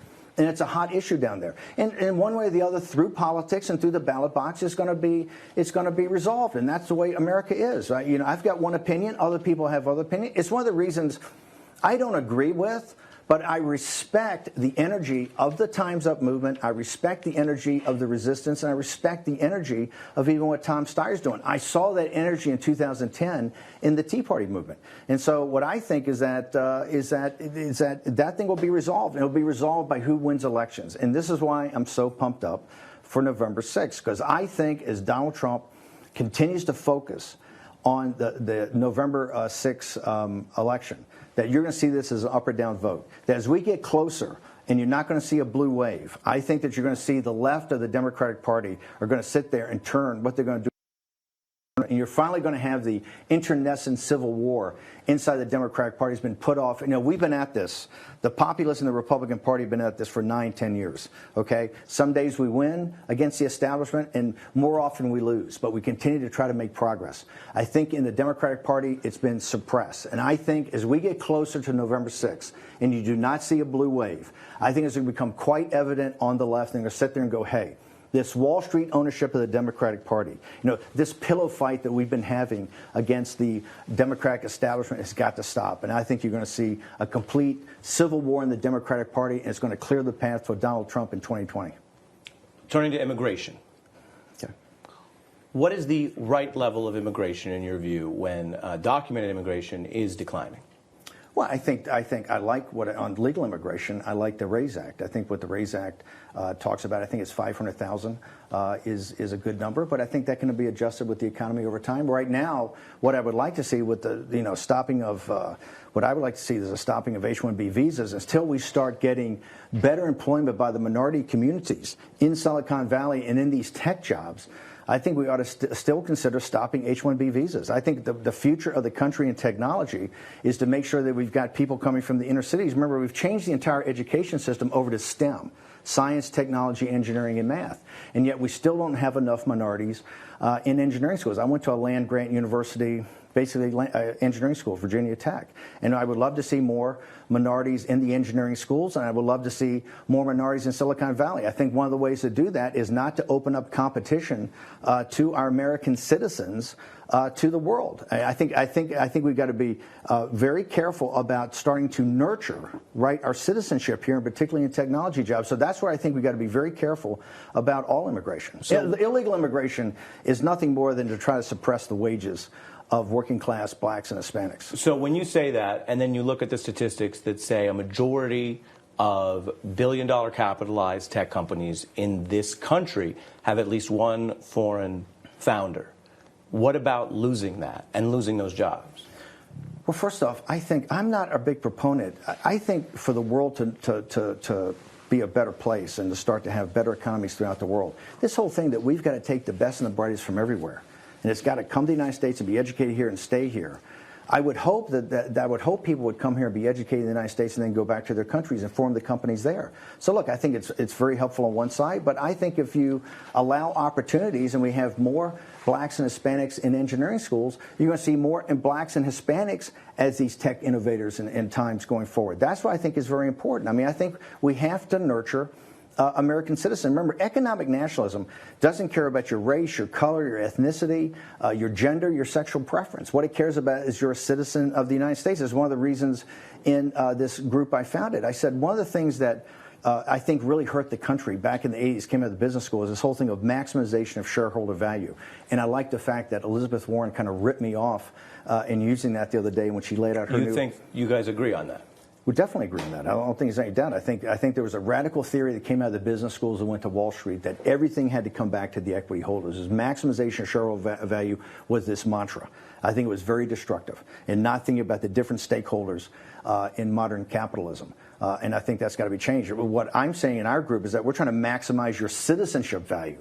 Part of that is to make sure that you don't have to have unfair competition. Remember, illegal immigration, immigration, and trade are two sides of the same coin. That's what we talked about here with Sessions and Miller back in 2013. Trade is just allowing unfair competition by foreign labor against our own labor manufacturing. Illegal immigration is just allowing that labor to come here. It's all about the suppression of wages. What do you say? HB1 visa is the same thing. All Silicon Valley wants is higher margin. And that's talking about skilled labor. When you go to what is called unskilled labor, as you know, a lot of this is not direct competition, that the most common job for a native-born American without a diploma is a cashier.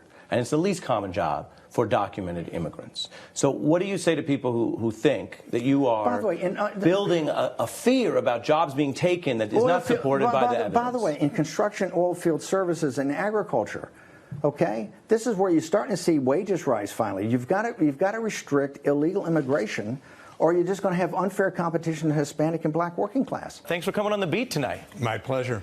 Let's start with, and the book, of course, I want to mention, Contempt, a Memoir of the Clinton Investigation, and we're going to get into some of that tonight. But let's start with this news on Mike Flynn. What went wrong for him in court? I think the judge was offended by what he read, so that's obvious. He said as much, but he also said something that I think has been emphasized.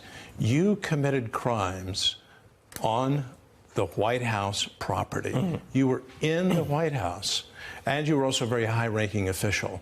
I think those two things, coupled with what he read in the redacted form, but he seemed to be very upset. I mean, some of this is inference, to be honest, but I think he was really offended by the representation of Turkey.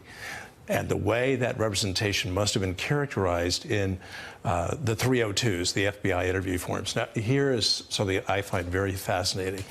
It was a bad day, above all, for General Flynn, but it was also a very bad day for Bob Mueller. This was a deal. It's a deal that prosecutors work very hard for with their witnesses. 19 interview sessions. That's a lot that Mueller and his team had with General Flynn. And apparently, the general was forthcoming. He was not lying. There was no mendacity. So all seemed to be smooth sailing. And when you have a deal, the prosecutor has a deal, and the judge says, not necessarily, maybe we don't have a deal at all that I'm going to approve. That's a real issue for the prosecutor. And when the judge said that Flynn arguably sold out his country, do you agree with that? I don't know what's in the 302s, but I will say... Based on what's public? Based on what's public, I can't say that. I would not reach that judgment. But I'm not going to gainsay Judge Sullivan, whom I know and greatly respect. There's no question. Even judges can fly off the handle. He used the T word, treason, and he walked that back. And I think as soon as he returned to Chambers and he thought well of it, better of it, he said, I've gone too far. So I admire him for saying, you know, I'm really upset, but I shouldn't. But you're saying it's not nothing when Judge Sullivan tells a defendant who's already confessed that he sold out his country. I want to ask you about... He hates, that judge hates governmental official wrongdoing. Right, that kind of abuse of power is what we're talking about. How do you compare, Ken, the difference that Flynn was getting from Mueller and Cohen from the New York prosecutors, two people roughly broadly cooperating, and Cohen getting a much harsher sentencing recommendation? Well, I don't think that, first of all, the Southern District of New York, as you know, the U.S. Attorney's Office just has a different culture. Mueller's goal is to get to the bottom of things as quickly as possible. He wants to vindicate the rule of law, but he wants to answer these very vexing questions about collusion and perhaps other relationships. As I see it, all right, there's no evidence of collusion with respect to the campaign.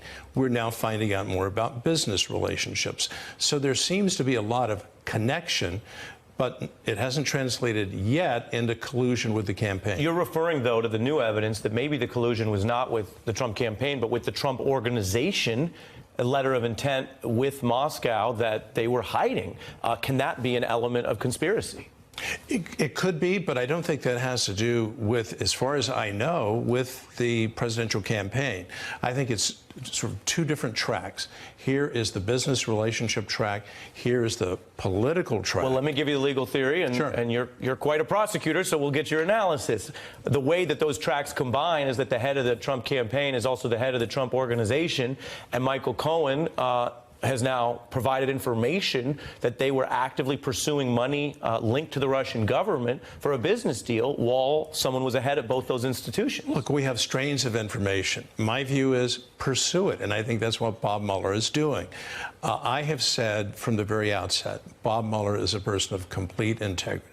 I've raised questions about some of the people around him, but I've also joined a number of voices on the Republican side of the aisle and said, let the man do his job. Let him do his job. So let's go into a couple of quick yes or no questions, and then we'll get back to Clinton history. I can't qualify it? This is just yes or no? Hopefully, yeah. unless you object, Counselor. You mentioned that Mueller should be allowed to do his job. Right. If a president, I'm talking any president, seeks to fire a special counsel, is that a potential element of obstruction? Potential, but not likely, because he would be exercising his authority just as Richard Nixon did with respect to Archibald Cox. And at the time, no one suggested that Richard Nixon had committed an obstruction of justice by directing the firing. Well, the court ruled actually Ralph Nader filed litigation, and in Nader v. Bort, they litigated that whole issue and got some positive precedent that it might have been an unlawful firing. It may have been, but I do not think that in the fullness of time, given what has happened since then, namely the Supreme Court of the United States speaking unanimously about obstruction of justice, no, I don't see the elements that the Supreme Court has You operated under different law, but could Bill Clinton have fired you? No, he could not have fired me directly under the statute, because I was appointed under a statute. Bob Mueller, as you know, is an officer of the Justice Department. You're saying, bottom line, you were stronger than Mueller, not because you work out more, but because your underlying law was stronger. Look, he's a Marine, so he beats me in any number of respects. But the law provided special protections for independent counsel. Right. Now, back to the obstruction, yes or no's. What about firing an FBI director to interfere with a probe? Could that be an element of obstruction? I don't think so, because he's exercising his power. He can So that's say, a no. What about, I just want to get you on this, what about ordering the criminal prosecution of a former FBI director? I think that's coming closer, but I still would say no. He's still exercising his power as. What about requesting? Sure. What about requesting the prosecution of journalists? Could that be obstruction? Something that you would be I don't think impeached that's over? obstruction at all. I think that's impeachable. What about discourage? When I say obstruction, I mean something that the Congress, about a president, might find to be obstructive and impeach over. Oh, yeah, because Congress is not limited to these very technical elements, as you well know, with respect to what constitutes obstruction of justice. So those things you think Congress could impeach a president over if they found it a pattern of obstruction? Congress has plenary power under the Constitution, as I see it. It can say, this is simply taken as a whole. The course of conduct constitutes an abuse of power. Abuse of power. What about discouraging witnesses from cooperating with law enforcement? Once again, that could be an actual crime. Discouraging witnesses could, in fact, constitute intimidation of witnesses. What about if a president says that the people who are cooperating with law enforcement are rats? Freedom of speech, unwise, uncalled for, just extraordinarily unseemly, not a crime. Not a crime. Not a crime. I think is it again, go back to your impeachment analysis, is it the kind of thing that coupled with other interference could be impeachable? If you take non-criminal acts and put them all together, it doesn't constitute a criminal act, in my judgment. I think so. As you know, because let me you're finish one thing. Go ahead, finish. Let me see one thing. We over-criminalize things in this country, and I think Congress is now finally responding to the idea that we go too far with the criminal laws. But every viewer and every listener knows everything we just discussed altogether has been done by the sitting president. Does that, in your view, as obstruction, as perjury potentially, where's the perjury? Make a case? Wait, where's the perjury? Well, on his behalf.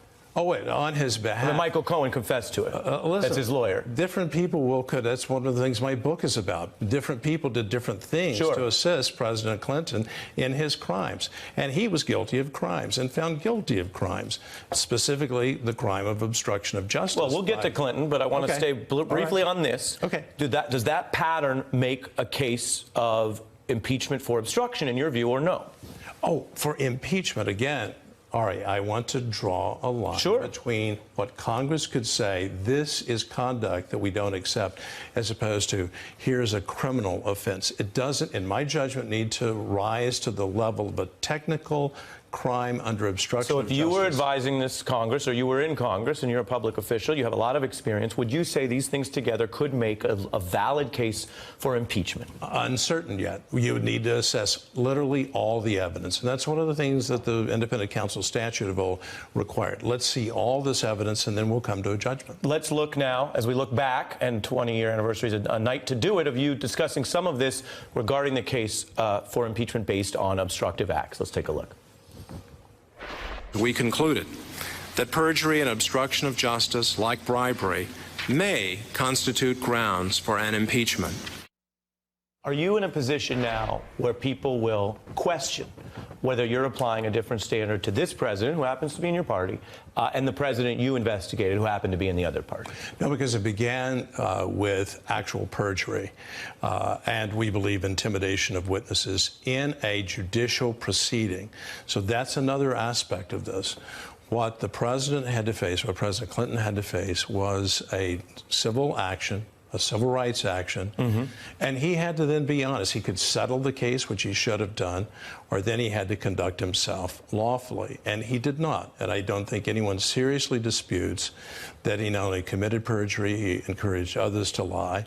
And then here was the crescendo, what we reached, and this was with the complete agreement of the legendary at the time Sam Dash, now departed, who was in the Watergate episode as a special counsel to Senator Sam Ervin. And All this led up to abuse of power. Abuse of power, but as you say, in a judicial proceeding, you know Donald Trump has lied about his personal life. Oh, there's no question. No question. That. Yeah. It doesn't bother you unless it happens in court? Oh, of course. In terms of bothering, citizen versus public official and impeachment. One of the messages is, and you'll get there, is impeachment is hell. We lived through that as a country 20 years ago. And so I think you're saying you put us through hell. I'm saying the House of Representatives took the evidence and said, we have a duty to do what we feel obligated to do. That's what you had them do. I mean, you wrote a report for them to impeach. I gave them that, Ari. This is great. Ari, this is great? It is. Ken Starr on live TV saying that you didn't give them information to lead to impeachment? No, you had a very different characterization of the question. So roll it back, roll the transcript back, and now I will answer the question. I got to tell you, I feel like I'm talking to a lawyer. Go ahead, sir. Well, so am I.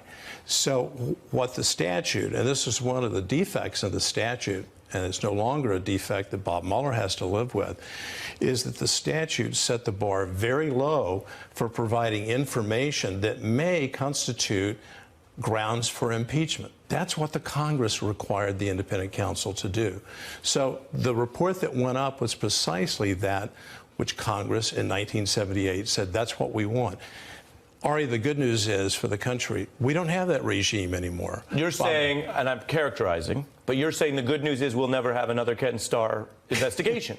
We will have no, well, you could also ask Judge Walsh and so forth. So I prefer that you I'm asking you. I prefer that you not personalize it and make it more structural, because the statute created, well, there were about 20 independent counsels over the course of that 21 years. But yours was the one at your tenure that led to that impeachment that you're calling hell, that you're right. Obviously, the underlying law was strong, as I mentioned earlier, so it put that information, but you wrote that report. Let's also get to something very interesting that you know is hot today. You solicited an opinion for your investigation that argued a sitting president could be indicted. Did you agree with that view then? Yes.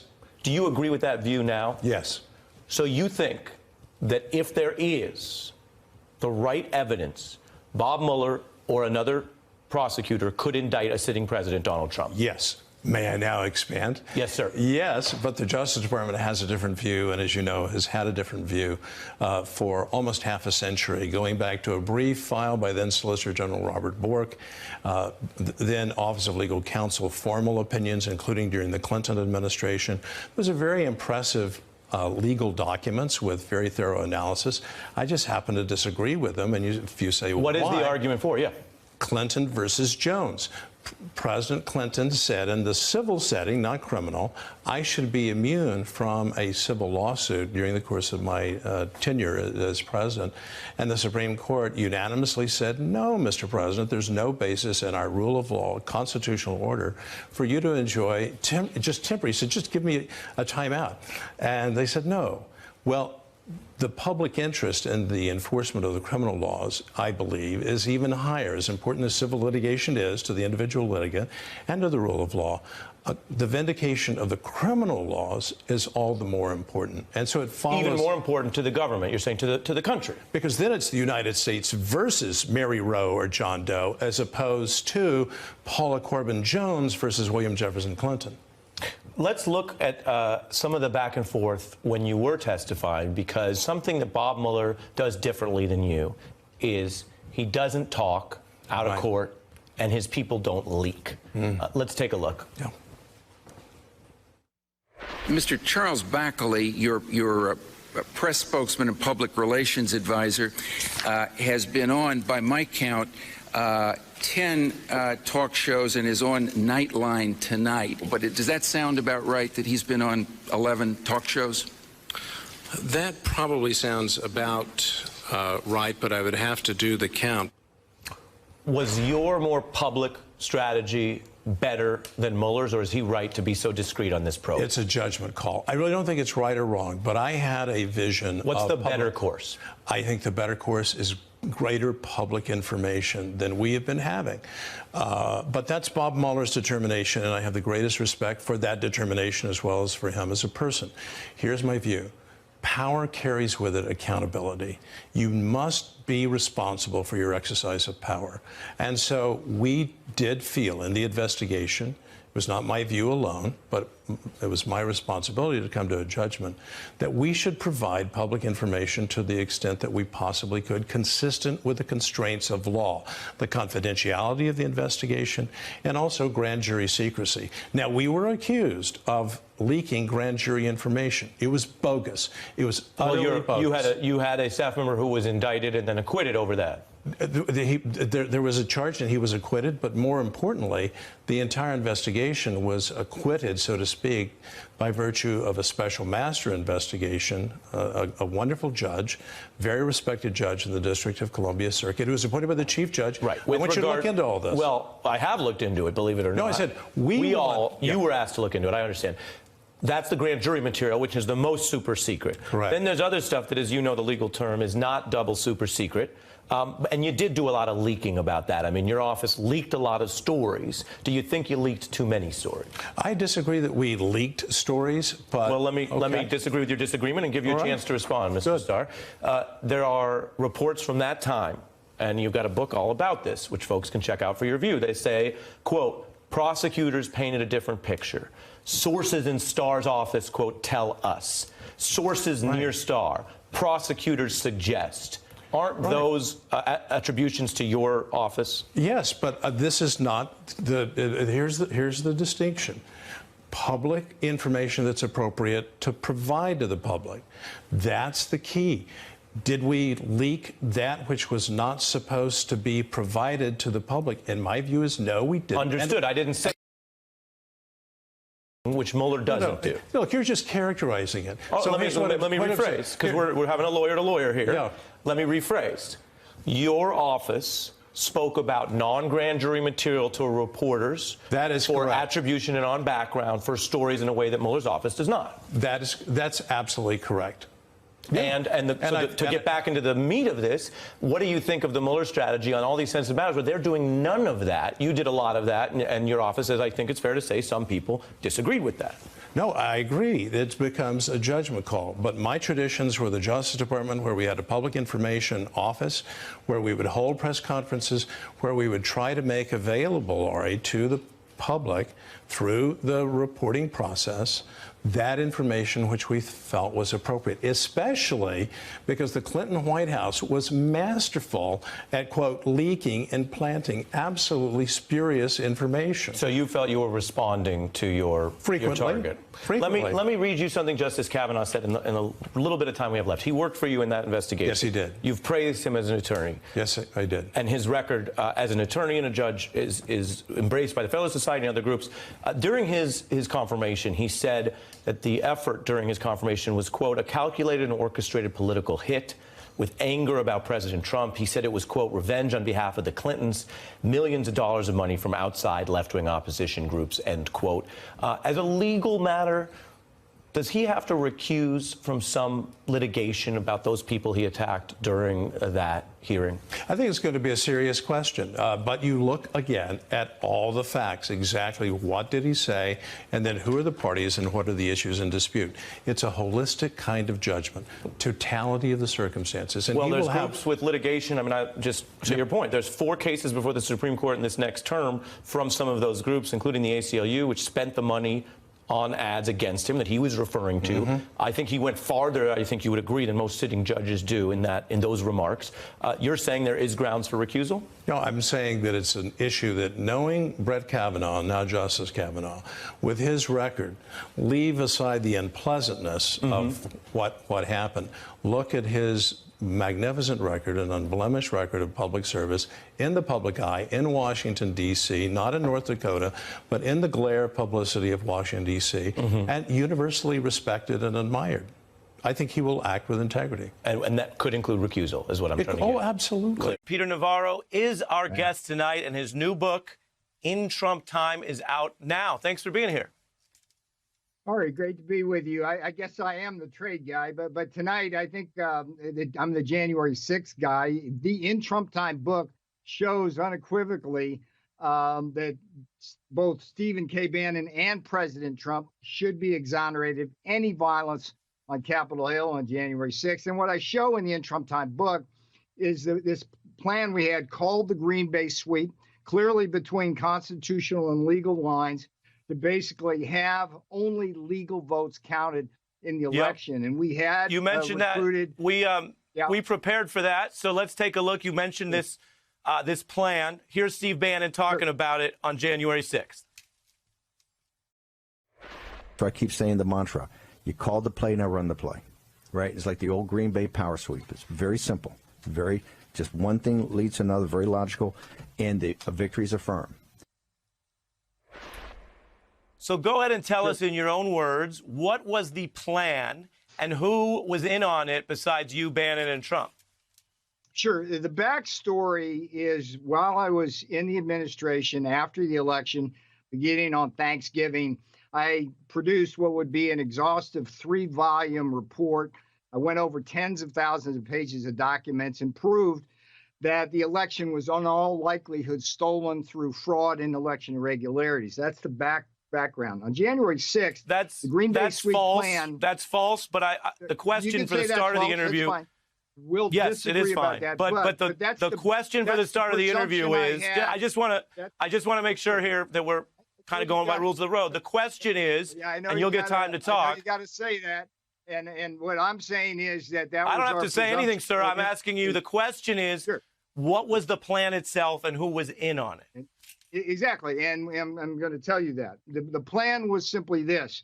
We had over 100 congressmen and senators on Capitol Hill ready to implement the sweep. The sweep was simply that.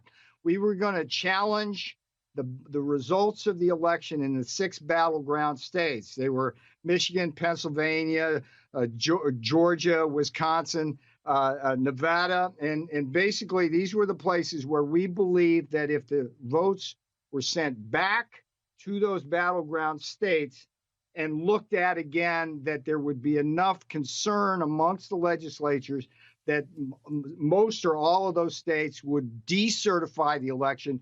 That would throw the election to the House of Representatives. And I would say to you here, Ari, that all of this, again, it was in the lanes legally. It was prescribed by the Constitution. There is a provision to go rather than through the Electoral College to the House of Representatives. And all this required was peace and calm on Capitol Hill. And at 1 p.m., Ted Cruz, Senator Ted Cruz, and Gosar, a representative, started the Green Bay Sweep beautifully, challenging the results of Arizona. Here's the most important thing I can tell you about this. The thing that we were trying to deal with was a media which refused to acknowledge any kind of possible fraud or irregularities. Right. And well, let's get into it. I've given you, Peter. I've given you some time here, and I think you've explained that. And I'm going to follow up here, and I want us to have a back and forth, but that involves both of us. You just described a way. Yeah, you just described this plan as a way to take an election where the outcome was established by independent secretaries of state, by the voters of those states, and legal remedies have been exhausted with the Supreme Court never even taking, let alone siding with, any of the claims that you just referred to. So legally, they went nowhere. And then you're describing a way that the incumbent, hold on, you will get your turn. I just let you go for a while. Let's go this back and forth, sir. Then you will use the incumbent losing party's power, that was the Republican Party that was losing power, to overtake and reverse that outcome. Do you realize you are describing a coup? No, I totally reject many of your premises there. First of all, the election was still in doubt and would be until it was certified. Second, the idea that secretaries of state, particularly in Michigan and Pennsylvania, were like innocent parties. I mean, Jocelyn Benson and Kathy Boockvar, the secretaries of state in Michigan and Pennsylvania, they were put in power by George Soros for the express purpose of shifting the playing field to the Democrats. They were found in both states to have broken the law. The point here is, Ari, is that we were following the Constitution and rules of the Senate to simply get a recount of what the votes were. And we were looking for these battleground states to basically review. So Peter, let whether me press you on this, because people don't always hear. Yeah, Peter, people don't always hear directly from the folks involved. Steve Bannon, as you know, is risking going to jail rather than just provide testimony about it. You, by contrast, are describing it in your book some of the same stuff. So I don't know what he's afraid of that clearly you're not. But when you describe a system where, after all of the legal remedies are exhausted, the people who lost just make noise and then say that they won and seize power, don't you understand? I mean, this is my question for you because I get to talk to you directly here. Don't you understand that if that actually were the system, it would be dumb and dangerous? If the people who lost could just get up there and say, well, we want to do our own count, not the state law recount, not what the Supreme Court provides for. Everyone remembers Bush v. Gore. There are situations where they get involved, but just people in the Trump administration decide, well, we disagree. Don't you understand why people see your, whatever you want to call it, you don't want to call it a coup, your thing where when you lose, you stay in power, they see that as really dangerous? Your presumption is the remedies were exhausted. My presumption is the remedies weren't exhausted at all. The remedy was for Vice President Pence, as the quarterback in the Green Bay sweep, to remand those votes back to the 6 battleground states for 10 days for a look to see if there were any election irregularities or fraud. Let's get into that in your book. I'm going to read from your book. I'm going to read from your book, and then I'm going to go back to you. Quickly, you said, I'm taking that contention. I don't have any contention. I quoted the facts that the Supreme Court you said it was, you did said not take the case. Yeah, they in the courts, and that's true. Look, we can live in a world where you say the Supreme Court is in Canada. You can say that. You have the right to say that. But the Supreme Court's in D.C. And the Supreme Court did not take these cases. Now, let's read from your book with regard to your contention about the vice president. You say, quote, Pence refused to take my repeated phone calls about election irregularities despite a direct request from President Trump to do so. What was your vision, that you would get Pence to do that which Trump couldn't get him to do? No, my only reason to talk to Vice President Mike Pence was to explain to him, as I documented in my 3-volume report, that in all likelihood there was significant election fraud and irregularities across the 6 battleground states. I mean, these were ubiquitous 6 dimensions of fraud. I simply wanted to brief Mike on what I had found. I had what we call the receipts, and that's all the conversation. Why wouldn't he listen to you, do you think? Why wouldn't he listen to you? Well, I talk about it in the In Trump Time book. His chief of staff, Mark Short, who is a Koch network conservative, meaning that he's a never Trumper, basically walled off Vice President Pence from the day Mark took chief of staff's duties back in 2018. And it was a sad story. Mike was always good to me until that day. The thing about Mike's betrayal of President Trump, which is really interesting, is he never shared the legal analysis of his general counsel, Greg Japin, and Mark Short with Pat. But again, that really, Peter, that brings us back. That brings us back to the same point. Right, and this may be relevant, sir, in future elections, which is, don't you think somebody would have thought of this if the incumbent administration, through the president or the vice president, could just cancel the election outcome because he goes down to the Senate?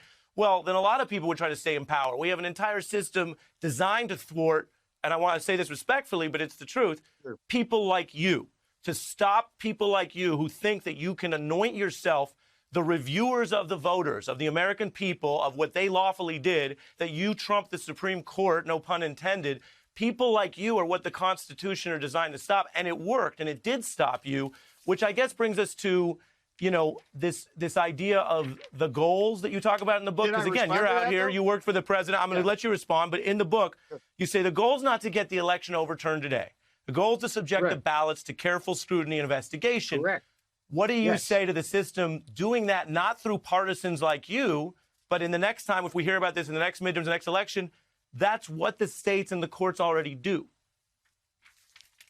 Well, they didn't do their duty. I mean, this was a failure of the judicial branch. You keep saying that the courts rejected the claims, but everything that went to the courts was rejected on process, not fact. There was no evidentiary hearings, including the Supreme Court. I mean, there were 3 justices on the Supreme Court who wanted to look you're describing at the case, something you're describing something that's very bad for your side, which is the cases were so weak they didn't reach the merits. That we were trying to cancel the election. And you yourself just read from my book.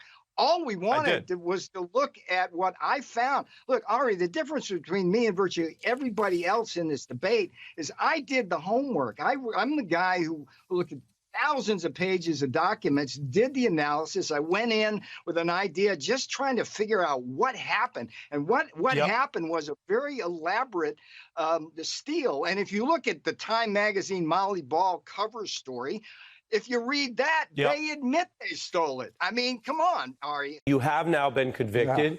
Have you learned anything? Yeah. Would you do anything differently next time? Ari, for better or for worse, I'm going to be a figure in history in a landmark Supreme Court case. And the question really before us is whether the legislative branch can compel a senior White House aide and alter ego of the president to testify before Congress. And going back to George Washington, the answer has been a resounding no. And the DOJ, the Department of Justice, has had a more than 50-year policy of absolute testimony immunity for folks like me. So I am willing to go take this up the chain, the appeals court, probably to the Supreme Court, to resolve this issue, because it's so important. Not just it's a bipartisan concern. If you don't have the constitutional separation of powers, Ari, you cannot have effective, efficient, candid presidential decision That sounds a bit like that goes back to George Washington. It sounds a bit like a no to me, that you're saying, having been convicted and facing possible prison time, you're going to appeal and you stand with those arguments. Okay. Since we last spoke, other people, as you know, have been indicted for charges related to trying to steal the election. You have not. This was for you on a subpoena issue, but I want to put up on the electors plot. Correct. States overturning the votes, which is something you and I discussed. Pence overturning the votes, DOJ interference, and of course, separately, the violent sedition.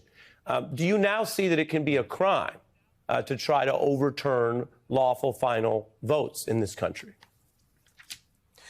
Ari, let's just stay with my case. I was charged with failing to comply with a congressional subpoena. Yep. Full stop. That's it. Got nothing to do with any of that other stuff. There's no reason for me to comment on that. For your viewers, well, I'll jump in. I'll let you finish. You really can choose to. You can choose to. I'm going to jump in and let you finish. I have no comment on those other cases. That's okay if you have no comment. I will say, for the record, you did say publicly, well, the plan was to use the sixth certification to remand it back to the states to get Republicans in those states to overturn the vote. That is related to some of the plots that have now been charged. Yeah. Let's clarify some things here. The issue here is the Electoral Count Act of 1887, which came in after the 86 election was marred by tremendous problems and fraud. Okay. And it was perfectly legal to use the Electoral Count Act of 1887 to ask for a legal recount of votes. And that's where I was coming from, as I wrote about in the Green Bay sweep. Full stop. Okay. Well, the rest of this, to me, is noise, not signal. Okay, and I understand where you want to stay with my case. I understand that, and we've had other guests who say, "Hey, I'm going to talk about this," and not everyone else's case. Sure. In your situation, Donald Trump never personally invoked privilege. Did he ever pay for any of your lawyers or legal fees?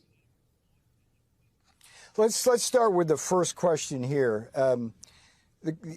I provided evidentiary testimony for probably 40 minutes where I documented 5 phone calls, a visit to Mar-a-Lago, all with the president, numerous emails, phone calls. Yep. And we covered it, and the judge rejected it as they didn't have what they needed. They didn't have Trump. All he had to do was write it. He tweets a lot. He posts a lot. He never wrote, "I give Navarro privilege." Slow down, okay? Because this is what the appeals courts are going to have to deal with. We made, in my testimony, very clearly indicated that the privilege had been invoked. And from this outset on your program, when you showed that clip, I said from the outset to the committee, to the Department of Justice, Privilege invoked, not mine to waive. Please go negotiate. And yeah, they we covered never all that, did. and I think Okay. longtime viewers will remember Yeah, yeah. that. I'm And only so- interjecting to say, so if he didn't here's- do that and he didn't okay, pay but for your legal fees, right? Is that well, no, fair? Hang on. Well, that's a separate thing. He has certainly helped with my legal fees, but what's fair here is the fact that he did invoke the privilege, and I got 5 phone calls and a visit to Mar-a-Lago. Right, you've asserted that in court, and we've covered that. The judge rejected that. Hang on, he just correct, but the judge, in the judge's view, he didn't feel that that was, quote, right, and I a think that's on the formal record that you. declaration. Now, this is why. But Peter, I'm jumping in. Not this to, is why there's you'll an get appeals time, but I'm court. jumping to say yes. Yeah, sure. You're going to take that to the appeals court. That's on the record. How much did he help pay for your legal fees, Donald Trump? About $300,000. My legal fees are well in excess of $6,000. I've been raising money through defendpeter.com. Defendpeter.com. If you're interested to see any out there in SMBC land wants to help out, defendpeter.com. This will be a $1 million case. And Ari, part of the problem here is this lawfare, this notion of if you can't put me in prison, you can at least bankrupt me. And I'm not a wealthy guy. I wasn't one of the wealthy guys in the Trump administration. All I ever did was create jobs, save lives, and settle labor strikes. And I thought I did honorable, productive service to this country. And so the And now I'm $300K that stuck Trump got with a lot for of legal you, bills. I imagine. Yes, What yeah, did you certainly, ask him help for me. that? Sure, certainly. Yeah. Look, he's been a rock on this, okay? This quibble about what a formal invocation looks like is going to be a big part of the appeals process. This is what's important, Arnie. The judge clearly said during the case, if I went in and selectively invoked the Fifth or privilege, I would have forfeited my right to absolute testimonial immunity under Department of Justice policy. So let I me did put up exactly Let me put up what the witnesses law on the required screen, and you policy of the DOJ you made your did. point, Yeah. and I think Congressman Lofgren and others have said publicly, yes, people have an obligation at least to come in and engage, even if they have reasons they want to assert for not Yes. testifying. But over 1,000 witnesses did cooperate, Peter. 34 took the Fifth, something you just alluded to. There are other ways. None of those people are in the trouble that you're in. And so I guess that's part of the question of why this is all worth it. You said you want to litigate this. I do want to turn, and I'll let you get more time, but I do want to turn to what you mentioned. Let me just address your statistics. Okay, briefly on the statistics. Go ahead. How briefly. many of those 1,000 people were senior White House advisors and alter ego of the president? Some zero. Not zero, Okay? sir. Zero. No, some were zero. Mr. Meadows was your boss. Mark Meadows was chief of staff. Meadows never testified. Meadows and Dan Scavino. Well, let me be clear, and then I'll let you finish. Same thing I did. No, Meadows he didn't do the nothing. same thing I you did. gave him some documents. He did not testify. Okay, let me respond. And he did not give him the documents and they look, wanted. Mr. Navarro, we've had our back and forth before. Let's do that again. Sure.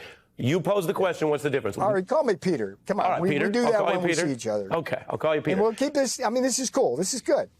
I agree. And America, if I may say so, benefits sometimes if we do this. So here's the deal. Yes, sir.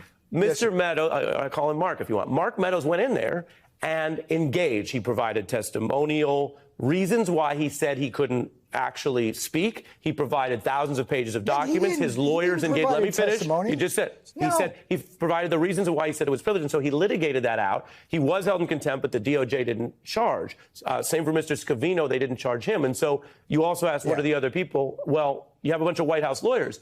As you know, some of them have arguments that part of this is legally privileged. We get that, but they showed up.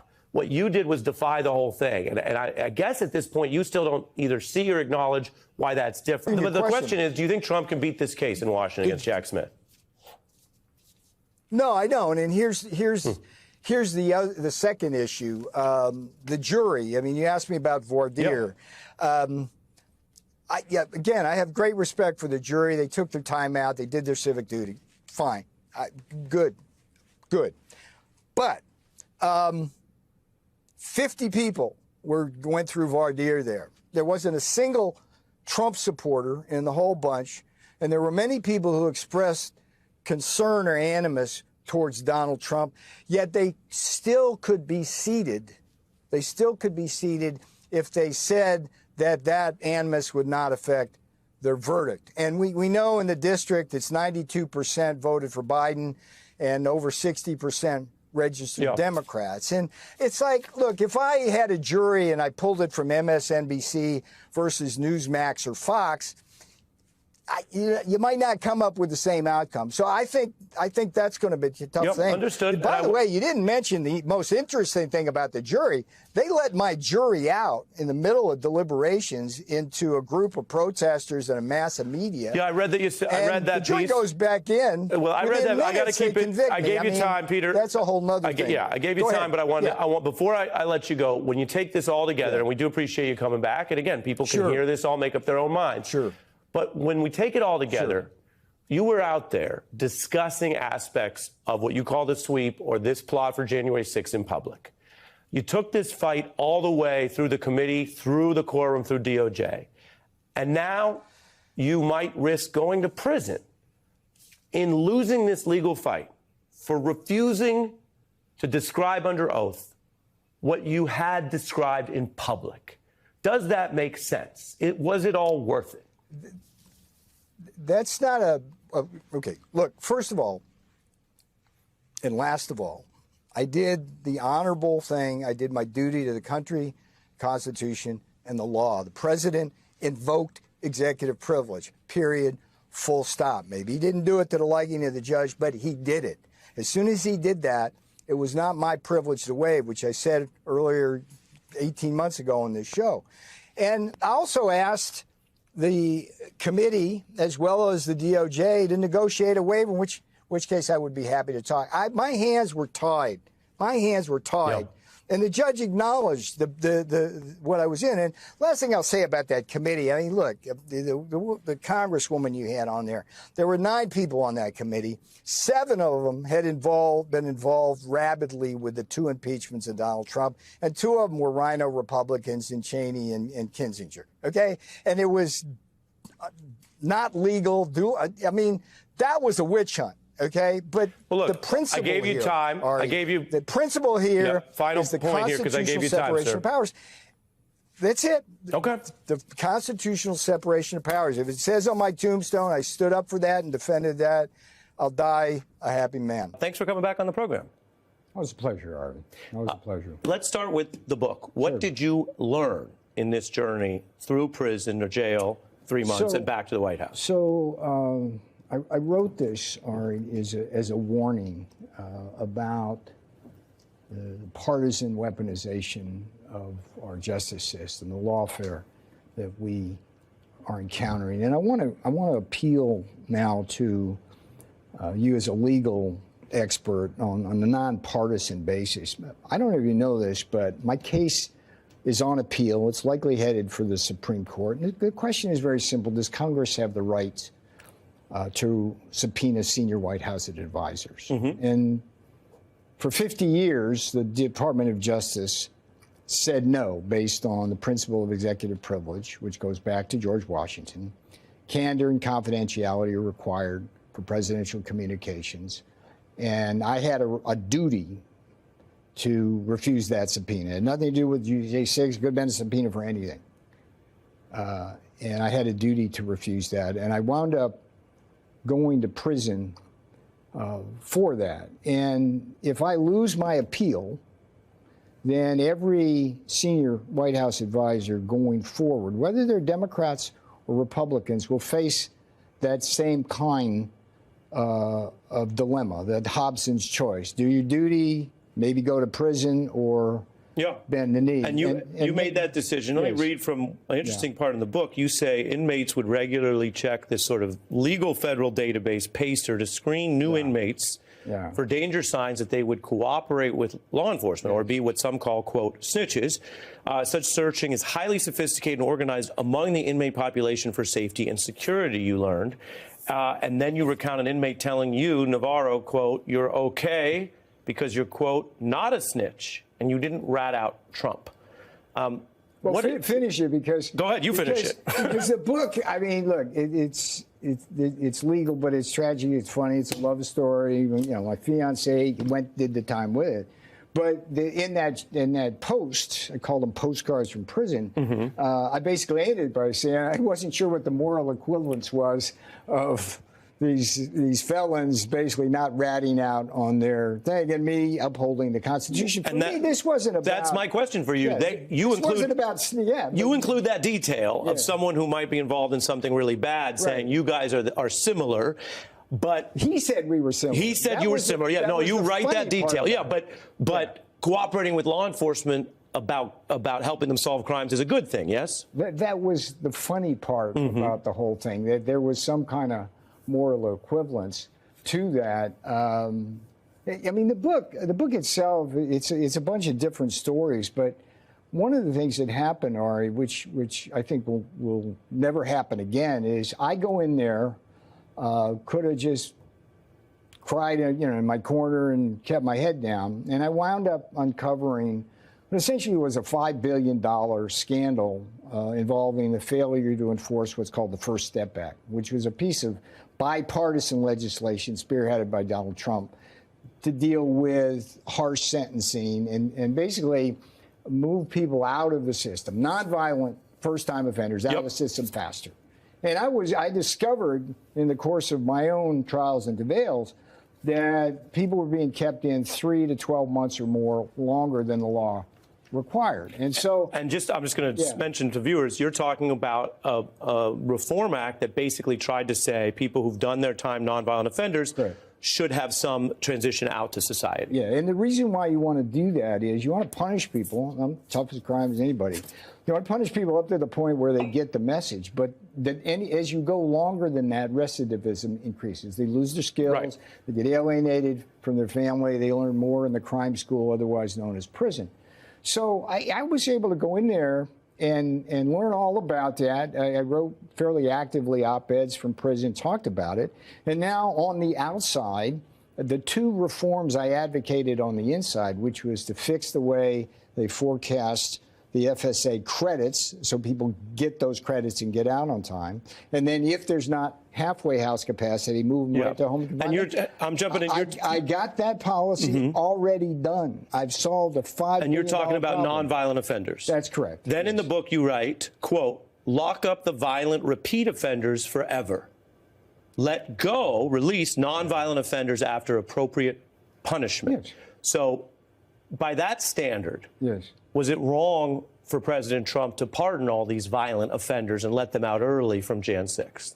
When I was referring to that, I'm talking about very specifically about rapists and murderers and people who are going to be a real danger. What about people to society? who beat now, with respect, police? With respect to the J6, there was just a lot of people there who don't fit that profile. What And about the so people who attack I'm fine police? with what Trump did, and I saw. Look, all right, we'll keep this down, temperature down on this. Like the judge, for example, who put me in prison. His name's Amit Mehta.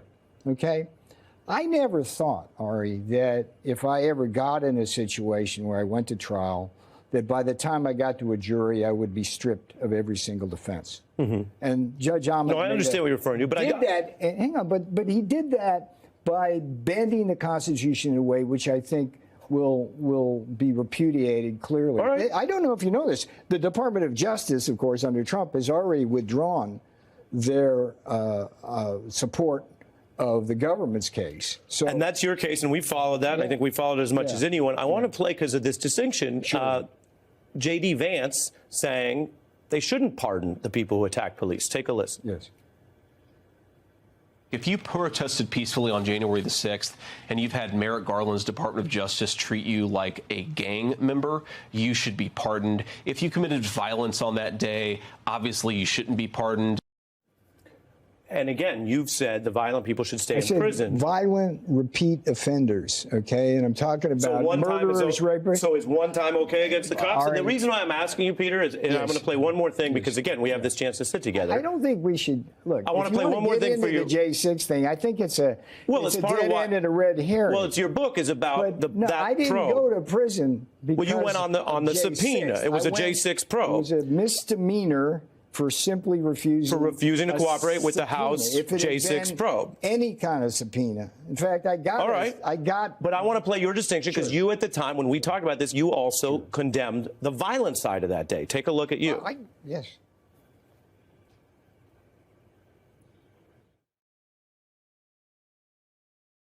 book, the last three people on God's good earth who wanted violence that day on Capitol Hill was Donald Trump, Steve Bannon, and myself, because per the law, well within the lanes of the law, we had a strategy, not a plot, a strategy using the Electoral Count Act to get a legal counting of the actual votes.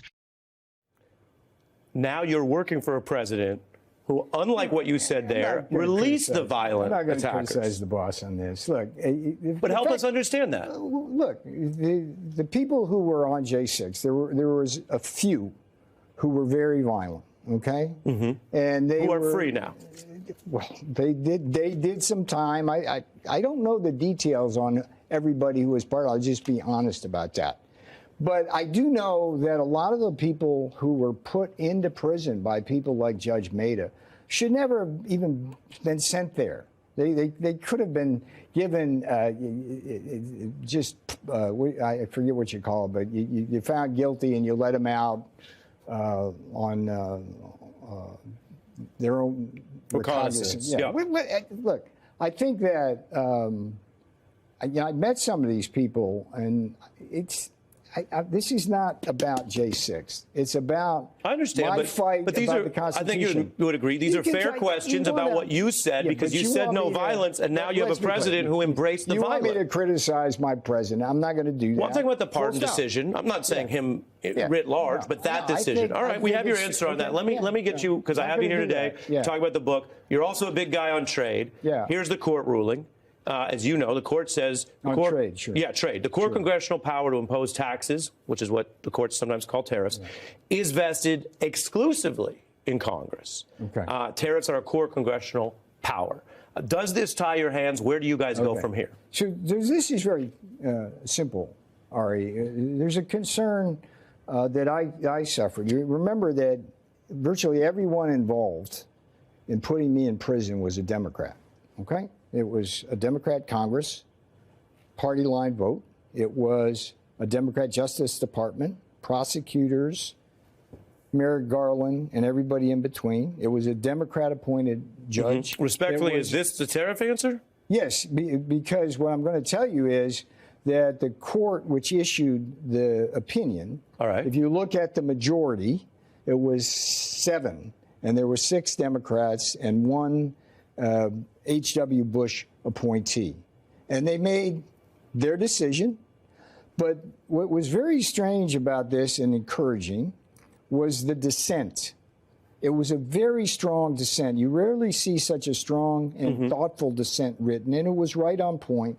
Then I wrote an article about this shortly afterwards about how it's basically a roadmap for the Supreme Court to uphold the tariffs. So let me just go through the issues. I mean, the first issue is, does the killing of Americans with fentanyl constitute emergency? Does the trade deficit, which is doing all sorts of things to our jobs and factories, but also creating supply chain vulnerabilities that are putting us at great risk, does that qualify as emergency? I'll let you continue, but let me just jump in. So you're saying that dissent is like a road or a blueprint for how to redeem the trade war. Redeem the, whatever term you want to use, Peter. Redeem the tariffs. But let me finish and I'll let you go. So you're saying that could be a roadmap that the Supreme Court could bail that out. So let's say okay, if that happens, you guys win. If that doesn't happen and the Supreme Court agrees with this lower court, which is the current law of the land, but it's going to be stayed upon the Supreme Court probably, adjudicating this. If the Supreme Court agrees with this court, is that game over for these tariffs, or what do you guys do then? Well, we have certainly other means of doing tariffs, but I can tell you, I agree with President Trump here, this would be catastrophic for this country. I mean, what would you see? You'd see it immediately, a spike in bond interest rates, because one of the beautiful things that we've learned about tariffs is they actually raise substantial revenues, and we're turning what looked like to be a fiscal cliff and a deficit that was going to go out of control into something we're going to be able to pay down to the 2 and 3 and 4 trillion. So you feel like this is working for the U.S. even though you didn't get all the deals that you vowed. I mean, we don't have 90 deals. Well, now, wait a minute. I think we've done beautifully. If you look at what we've got so far, we've got Europe in hand. We've got Japan. We've got Korea, Philippines, Indonesia. We've got the UK. But you don't have written, completed deals with all these countries. You have some frameworks. They are effectively done, Ari. And you feel like they're done? Yes. It's just a matter of getting the I's dotted and T's crossed. No, those are done. We have an equilibrium, as it were, in an ongoing negotiation with the Chinese where we have tariffs over 50%, and that's a good thing. India, the Prime Minister of India just wrote a very encouraging note through social media to the president. We seem like that one's settling down. I mean, what's not to like about this, Ari? We're getting trillions of dollars of new investment. There's no inflation on the horizon. How can you criticize, how can anybody criticize our tariff policy right now even when it's working? Even Wall Street, it's working. And some American producers have criticized it, but I understand, and you get your time for that. Before I lose you, because the Dow went over 46,000. Yeah, the markets are back. The markets clearly are not currently pricing this in as a problem, but it's a long-term thing. Before I lose you, because of the history and what you've told us, and we appreciate you making time. Yes. The president and his allies have sometimes talked about maybe he should have an illegal third term. Then they've said maybe not. We've seen this back and forth. I want to just play so everyone's on the same page. Some of what we've heard. President Trump will run and win again in 2028. How do you think he gets another term? We're working on it. We have almost 4 years to go, and that's a long time. But despite that, so many people are saying, you've got to run again. I have never had requests so strong as that, but it's something that, to the best of my knowledge, you're not allowed to do. The chief executive is limited in his role with regard to elections, except that where there is a threat to the national sovereignty of the United States, I think maybe the president is thinking that he will exercise some emergency powers to protect the federal elections going forward. You worked on part of Trump's effort in 2020. That's part of why we have the story. Come on, Ari. I just showed you the president of the United States. Come on. He's playing with you. Okay, so if he's playing, he may have a grand and plan. what you did in 20, he's the best chess master ever is. But he's also playing with you. Your heads explode when this stuff happens. Let me ask the question. Yeah, go ahead. In 28, sure. Would you rule out joining any effort to pursue an illegal third term for Donald Trump? Would I rule out? Yeah, because you were involved in 20. I don't do this stuff. Look, Ari, the only thing that happened, Was that a no? The only thing that happened in the after the 2020 election is we tried to use a lawful exercise of the Electoral Count Act of 1887. And we've discussed that on this very program, and you've gotten time. Lawful. The question on the table is, would you rule that out in 28? Come on, you're getting trolled. If I'm getting trolled, why can't you tell me no? Tell don't me feel the scenario. You said illegal. Would you join an I'm not going to effort? support anything illegal. You're not going to support anything illegal. I'm not going to support anything illegal. And a third term is illegal. I haven't done anything illegal. I went to prison for 4 months and didn't do anything illegal. And a third term is illegal, so you wouldn't support a third term. You answered your own question. As the boss says, let's see what happens. Let's see what happens. Let's see what happens. Peter Navarro. Hey, one thing. I'm running over on time. I'll give you a final word. Just one thing. I just want to put this, because I was sitting there listening to Maya. And you want to fact check? Maya saying that Charles Kirk said that black women are inferior. He never said that. Well, okay, fact check that for me. Okay? We've given you time, and I appreciate you coming back. And I meant what I said. We live in this world. Yes. You've had quite a journey. You're back in the White House. I appreciate you coming back on the program. I always are. All right. White House advisor Peter Navarro. To you and your new spin-off venture here. Thank you, sir. We will be right back. Sebastian Gorka, Deputy Assistant to the President, joins us. Sebastian, I want to get your views on that, and also your response to the former tax prosecutor we just had on air, who was saying it would be lawful and appropriate for the special counsel to review the president's taxes. Do you share that view? I'm not going to comment on the special counsel, but I was there. I spoke to Jared just before he came out of the doors of the West Wing. I spoke to him afterwards, and I congratulated him. A wonderful testament to the transparency of this administration. And again, another example of how we have nothing to hide.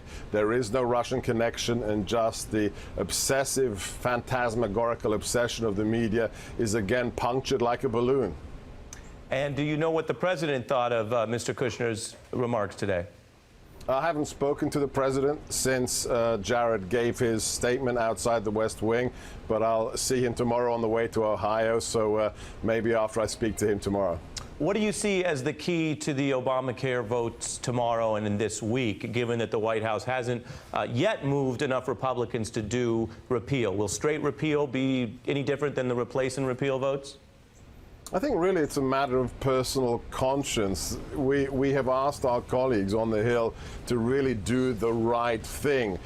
In the last 8 years, we've seen Obamacare implode. It's a disaster. Before I came into government, my deductibles, my premiums were skyrocketing, and I'm just one of millions of people out there. So, you know, if they want to do right by the American people that elected Donald J. Trump to become their president, one of our platforms was Obamacare, so now it's really up to the Hill to follow through on the 8 years they have been promising the American people to repeal and replace, and hopefully they will look in the mirror and do the right thing. And what is the White House's legislative strategy at this point? Is it that the president will sign anything but not get involved in the details? Because as you know, there was a debate about the Cruz proposal. There have been debates about different ways to do this. There's now a debate over straight repeal, which, as you know, is a hard vote because many Republicans said that would be irresponsible. The thing that now is getting voted on is something many are on record saying is not the way to do this. So is the president an all-in strategy of we'll sign anything, or are you guys going to pick specific legislative goals here? Look, the president is the ultimate pragmatist. You look at what he succeeded in doing as a billionaire developer in the private sector before he came into government. You look at what he's done already in just 26 weeks, whether it's with illegal migration plummeting by 70%, revitalizing NATO, helping the Iraqis liberate Mosul. He is a pragmatist. And he said very clearly last week and before, he is sitting in this building over my shoulder, pen in hand, ready to sign what they will pass. And hopefully it will be what we're expecting, which is a fix for the American people. And is there a cutoff? If you don't get the vote you want here this week, do you move on to other issues, or is it just continuing, no matter what, more and more Obamacare votes until this thing is repealed? Look, I don't want to steal the president's thunder, and another thing that we do a little bit differently from the other administration is that we don't give our gameplay away. That's not good whether it's a strategic issue or whether you're playing poker at a table, you don't show your hand. Right now, the pressure is on the Hill to get it done because the president is ready. If that doesn't happen, then we'll be very sad for that result, and we'll see what we have to do next. But right now, it is incumbent upon the legislators to do the right thing by the American people. You mentioned other folks being more obsessed with Russia than the White House, but it's the president who continues to raise the topic in tweets and interviews. With regard to Attorney General Jeff Sessions, who, by the president's own words, has lost some of his confidence, is there any issue other than Russia that accounts for that? No, look, let's look at the facts. Let's not look at the fake news industrial complex. Look at the policies we've put in place in the first 6 months of this administration. Tell me one policy that hasn't been hardline with regards to Russia. Look at what we've done with defense spending. Look at what we've said with Article 5. The question, though, is there an issue besides Russia? Because the president went to the New York Times and said he's unhappy with Jeff Sessions, and the reason he cited was his approach to Russia. Is there any other reason? No. Look, again, the issue is the recusal, okay? That was a disappointment, and the president made clear to the New York Times that that was a disappointment, and that should surprise nobody. I mean, the idea that you remove yourself from that process and you don't inform the person who is your superior, why would anybody be surprised with the president's statement? I wasn't, neither should Jeff Sessions. I just want to make sure anybody. I want to give you the benefit of response. I want to make sure we're not talking past each other. The recusal from the Russia investigation. So the president isn't saying he's unhappy with the Attorney General's approach to immigration or to drug running or to policy issues. He's saying with regard to the Russia investigation. No, he's made clear that the Attorney General has his vote of confidence. He's one of the most loyal, toughest individuals in the cabinet, in the meetings here of the principals. He is perhaps one of the people that most represents the kind of mentality that got the president elected. So absolutely, it is simply that matter.